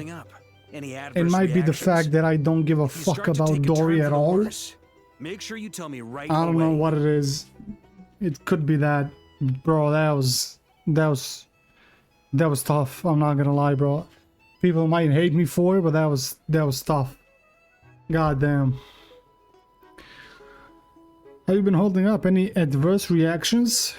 If you start to take a turn for the worst, make sure you tell me right away. You don't need to worry about me, Grandmaster. I'm fine. I mean, I barely did anything, so... Man, you were bro. You were the GOAT. What?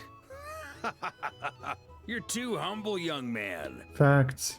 You played an indispensable role in the battle for Nodcry. Yes, sir. We can't thank you enough for your support. Sometimes, when people praise you, it's because you deserve it. The best thing is to accept it calmly and with grace. Facts. It's important to learn how to respond to words of admiration. Let's do a quick demonstration. Albedo, that was an incredible feat of alchemy. The pressure was on, but you worked flawlessly at lightning speed to get the job done. Thank you. Yep. I can't take all the credit, though. Durin played a big part in forming the alchemical array. See? Did you catch that? A masterclass in how to take a compliment. Yes, sir. Okay, yeah. I did work pretty hard to help prepare for the battle. Yes, sir. No point denying that. Yes, sir. Hey, you guys! Seriously, great work, everyone. You all outdid yourselves. Hey, look who's bounced back. Looking good, traveler. Seems like you've recovered. You won't need to take any more medication. Can I get you a drink? Huh? You know how to order at a bar now? You've sure learned a lot recently. Yes, sir. Handling a drinks order is ridiculously simple compared to alchemy. True. Don't worry, I'll blend into society yet. Paimon believes it. You're clearly a fast learner, just like your brother. To be totally honest, though, Paimon didn't quite follow all the details when you first explained the plan to us. Don't worry, that's completely understandable. Unless you're a student of alchemy, it's hard to grasp the principle and how the process works. To put it in the simplest terms, we saw how our enemy stole the power of Kuvaki. And that gave us the idea of stealing his power to turn it against him. Interesting. When facing an enemy you have no hope of defeating, it's best not to engage them in battle. So, Instead of looking for a way to overpower him, we decided to help Columbina get strong enough to at least stand up to him in a fight. For this to work, we had to analyze his modes of attack, confirm who his main target was, and make sure that he wouldn't go beyond the range of the alchemical array. For added security, we prepared a total of 4 arrays. But to mitigate the impact of the battle, we identified one location in particular as the ideal spot, which is where the confrontation took place. Yeah. The alchemical array absorbed his abyssal power. Then Durin processed it to render it usable by Columbina. Interesting. That power enabled her to do what would otherwise have been nigh on impossible. Okay. What surprised me was that Dainsleif actually agreed to join us. Given his history with RERIR, he had every right to sit this one out. But we're extremely grateful for the decision he made. Confronting a former friend in battle, that can't have been easy. It must have been a painful choice to make. But I'm sure that making a decision was far better for him than staying in limbo. Absolutely. He was torn between 2 paths, but in the end, he made his choice and stuck to it resolutely. He doesn't strike me as the sort of person who'd stay trapped in limbo for long. I mean, the only reason why he was having second thoughts was because he kind of felt guilty of what RERIR has become, because he really never... I don't want to say he didn't pay attention, but he just didn't notice what was going on with him. And maybe he thought that if he did something else, he maybe could have prevented it from happening. So I kind of feel like Dainsleif felt a little bit guilty when he saw RERIR's memories. Maybe he's sad that he didn't like reach out to him sooner or something. I don't know. Probably why. Anyway, however you cut it, everyone gave a stellar performance. And now, it's time to kick back and celebrate. See how that wasn't a yap fest?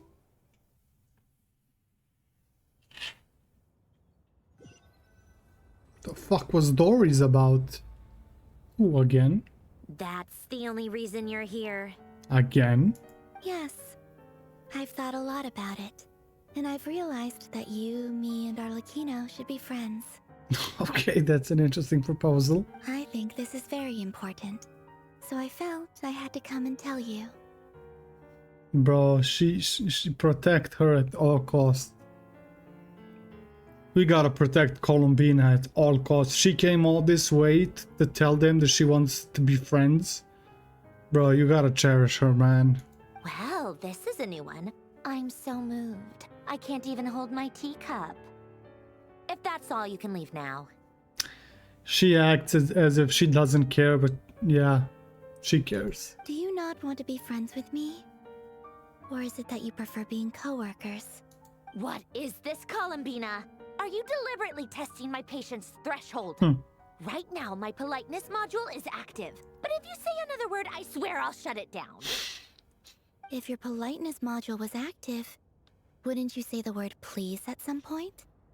I love these two. Polonia, please see Lady Columbina to the door. Will you still invite me to your next tea party? What? Yes, I think you will. Bye-bye, dear Sandrone. I love these two, man. I fucking love them. Getting out with a friend? I love these two, bro. Last time the Wild Hunt escorted you out. Would you rather I handled it myself this time? Come on, you don't hate us that much. I just wanted to, see how you were doing now that it's all over. Why? Out of concern for my safety? I hope you didn't seriously think that the RERIR of Solnari would be able to lay so much as a finger upon me, given how prepared I was. I mean, he didn't fuck up every single one of your robots. He didn't even... He beat the corks off the fucking Polonia. I mean, it's not like he wasn't able to. I mean... Mostly because you kind of helped us out, so we just wanted to check you were okay. Looks like all your robots are fixed, huh? I spied books and teacups on the table. Afternoon tea, so we all are interrupting after all. Oh, don't you worry about that. Tea time is already a write-off. The visitor before you managed to kill my appetite. If you're in the mood for tea, go ahead and help yourself. Otherwise, it's going to waste. My coasters are still missing in action, though. Use this notebook instead. Whoa! Pretty hefty notebook. Look at all those calculations. You can ignore those. They're just dumb scribblings. I doodle and write in my free time. Sometimes I remember the distant, dreamlike past. Sometimes I imagine the far-flung future. And other times, I grit my teeth and note down all the crazy nonsense going on in the present. Some people do the crosswords in the newspaper. This is my equivalent of that. Trying to predict the future is like daydreaming. And writing about the present just makes me furious.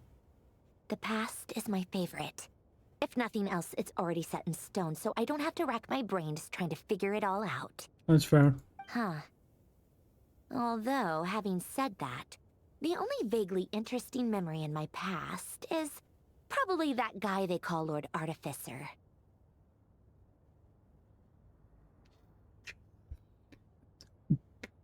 Lord, what? Yo, what am I missing? What the fuck? Lord Artificer, you mean Lion Girl? Who the fuck is this? Who else? Pretty much all the mecha and Fontaine are his personal handiwork.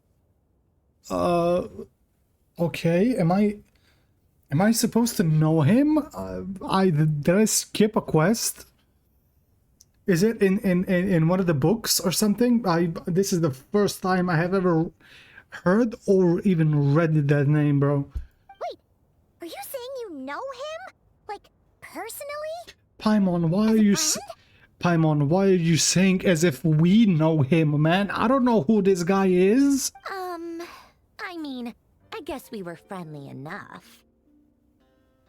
So you've actually met him, but he lived hundreds of years ago. Yo, I don't know either. How the fuck do you know that? Yep. In fact, I'm probably the only normal person left who knew him at all. I don't fucking know who this guy is. I'm sorry. Sanjon was made by that guy. I don't know who that is, bro. Bro, who the fuck is that? Align Will. There he is. Bro, I gotta Google this. I'm sorry. Who the fuck is that? Historical figure for from the Cataclysm. He was a member of the Narcissencroids. The Narcissencroids. Okay, yeah, bro, that was like the first world quest I ever did.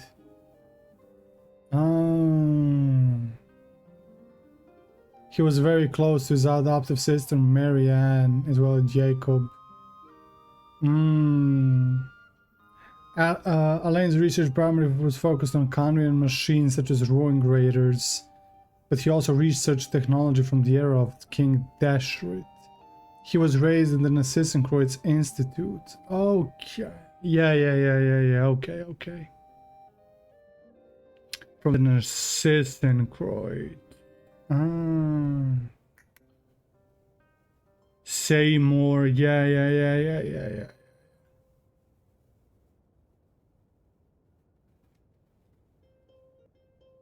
Yeah, okay. I mean, Sanjon is not mentioned anywhere here. Interesting. Okay, yeah. I mean, that was like the first world quest I ever did. So I didn't really pay attention to it. I didn't pay attention to that quest when I did it. That was my first ever world quest. So yeah, it makes sense why I don't know him. Okay. We used to chat occasionally back when he was still around. Before he passed away, he asked me to destroy all his manuscripts. I honored his request, but I did read through everything first before destroying them. I mean, I couldn't let the genius of Lord Artificer Alain Guillotin disappear like that. Would have been such a waste. Okay. So, that's where the formulas in your notebook are from? I just told you. Those are my equivalent of crossword puzzles. They're just dumb formulas that I solve for fun when I'm bored. Alain's work was like epic poetry. The formulas in my notebook are just silly little riddles in comparison. Not that there's anything bad about them. I mean, at least, solving those riddles isn't going to hurt anyone. Except me, because I lose a few brain cells in the process. Yo, I love her, man. Anyway, while we're on the topic, I might as well tell you about what happened to him and his friends. Alain Guillotin had two close buddies, Renee and Jacob. Yeah, They yeah, spent yeah, their childhood yeah. years together in the Narzissenkreuz Institute. Okay, yeah. They were all quite competitive, so there was some rivalry between them. But it was a friendly rivalry. But beneath the friendship and the rivalry ran something deeper. A sense of nostalgia for the past. I remember this quest. I mean, I remember it like barely, but yeah. Bro, I wish I didn't skip through this quest back when I first played it. I mean, I watched other people play it, but it's really not the same. I really didn't care. I really didn't care about Genshin at this point. I just did the world quest by accident because there were like primos in it. I paid zero attention. So yeah, this was like one of the first ever world quests I've ever done. Unfortunately, childhood would end. The prophecy would come true. The apocalypse would arrive, and the future would never be. A mad dream that would normally only capture the minds of lunatics begin to take root in their hearts. A dream of saving the world. And if Renee and Alain had been people of lesser wits, that dream would probably have ended up as something for them to joke about in their older years. But alas, they were some of the sharpest minds around. They nurtured that dream with the full power of their intellect, and it grew into something that ate away at their souls. The first of them to fall under its spell was Renee. Against Alain's wishes, he persisted in experimenting on a mutual friend of theirs to try and save their life. Alain did not approve and parted ways with Renee. It's complicated. Alain wanted to believe that Renee only did what he did for the sake of their friendship. But when he told me about what happened, I could tell he still had some suspicions about Renee's motives. Perhaps the seed that would grow into a nightmare had already sprouted in Renee's mind. Even then, the next time they met, Renee's soul had been completely engulfed by the dream of salvation. His futile attempt to change the tide of fate only resulted in a wave that swallowed up the world, even before the apocalypse came. And although that wave died down eventually, I hear that it just recently came back with a vengeance. As I understand, Renee wanted to live out his dream of salvation once more. But I'm told that the attempted resurgence finally died out for good. At long last, Renee awoke from his deluded dream. Though of course by then it was far too late. What do you think of Renee? Do you admire his transcendent genius? His view that any price was worth paying to achieve the lofty goal of saving the world? Or do you despise him? Dismiss him as an evil madman who wrought havoc on the lives of everyone around him as he pursued his delusional dream? Speculating St. John's lore? Same difference, really. Just a matter of perspective. I'll be honest, I don't know, bro. What a cop-out. But I suspect you'd have a more incisive and insightful answer if we dug into it further. What about you? What's your take on Renee? I don't like fanatics who give up their whole lives for their ideology. Nor do I like fools who let their delusions take control. Fair. Maybe I could understand if Renee had just been an ordinary person. But he had a sage-like intellect. And still managed to get himself lost in the labyrinth of his own desires. Anyway, that's enough about Renee. Now, moving on to Alain Guillotin, the Lord Artificer. He managed to put a stop to the first storm whipped up by Renee. But after that, Alain lost his friends and family. To his credit, I suppose, the loss of his family and friends was purely a tragic accident. It's not like Alain sacrificed them for his cause or anything. After that, the only thing supporting his work was the same dream that had dragged his closest friend down to the abyss. But although the desire to save Fontaine drove him to found the Fontaine Research Institute, Alain continued to reject any form of transcendental knowledge or power. He was suspicious and fearful of it, having seen the way it had affected his closest friend. I think that formulas and machines derived solely from human intellect were the only thing that gave him a sense of spiritual comfort. Yet Alain's intellect was simply too great. It barely left him space to breathe in his lifetime. Once he realized that the end of his life was approaching, he finally accepted the truth. The Nazissenkreuz Institute needed someone, and a human being, to see its story through to the end. He quit working on his formulas, trading them in for the fairy tales that had played such a formative role in his childhood. But he told me that the director of the Nazissenkreuz Institute used to read those fairy tales to the children as bedtime stories. Apparently, they worked wonders at sending kids off to sleep. I think that all he wanted at that time in his life was to be able to sleep deeply without being plagued by depression. By that point, nothing else really mattered. At the very end, he laid down to rest in the ruins of the former Nazissenkreuz Institute orphanage, while the Fontaine Research Institute he had founded continued tirelessly with its work. Many years after that, tensions over competing dreams would once again cause a rift, this time between members of the Fontaine Research Institute. But the actions of those fools had nothing at all to do with Alain. And that is the story of two people from the Nazissenkreuz Institute who both wanted to save the world. One went all in on his fantasy of salvation without ever looking back, and ended up calmly sinking to the bottom of the deepest sea. The other sought desperately to burn bright in his life, even though he wasn't sure where he was going.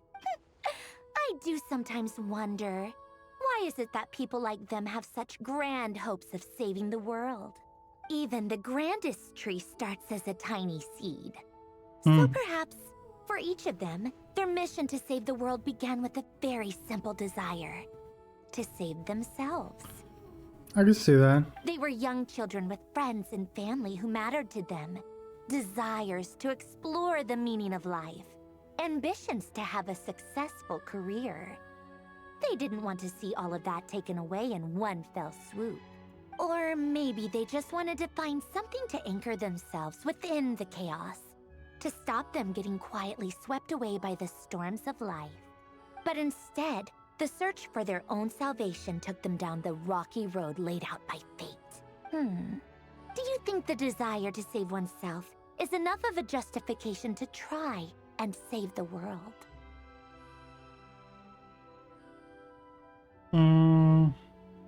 I mean, I guess it's enough.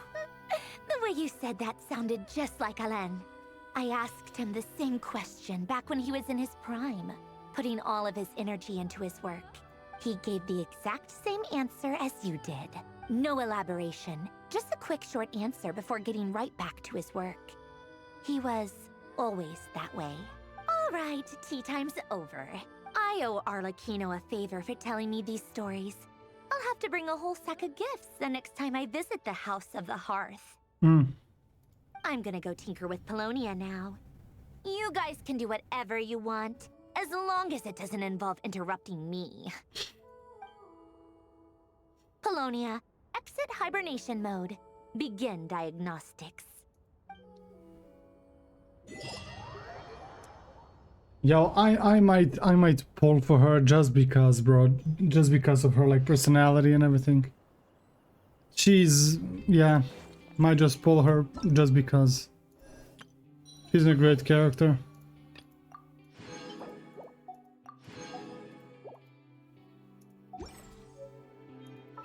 I love her so much, bro. She's actually a great character. Her sass and everything. Yeah. That was a good quest. That was a good quest, bro. Now, in terms of like how fun it was, listen. It started off really good. Really good. And then we kind of slowed down, which is normal. Yeah. We dived into RERIR's backstory, which was fucking intense. I mean, goddamn, bro, the kids and everything, that was difficult. I'll say the worst part of the quest was definitely Nefer's story. I'm gonna be honest, bro. It just feels like it's out of place even right now. It feels out of place. It feels like it was put there because they just had to put it there. I feel like it would have been much better as its own quest. I feel like it would have been much better as its own quest. It just doesn't feel... It just doesn't fit in the whole Nordcry story. It really doesn't fit. I don't know. Doesn't fit. I don't know why they did that. They could have just made it its own quest. It would have been a lot better. Lauma's in Flynn's was a lot better executed, I'm gonna be honest. It felt like it was literally a part of the main quest. Nefer's felt like... Nefer's had a whole different feeling. It just felt like a filler thing. I'm gonna be honest. It just felt like something that they used to like fill time. Honestly, that just should have been its own quest.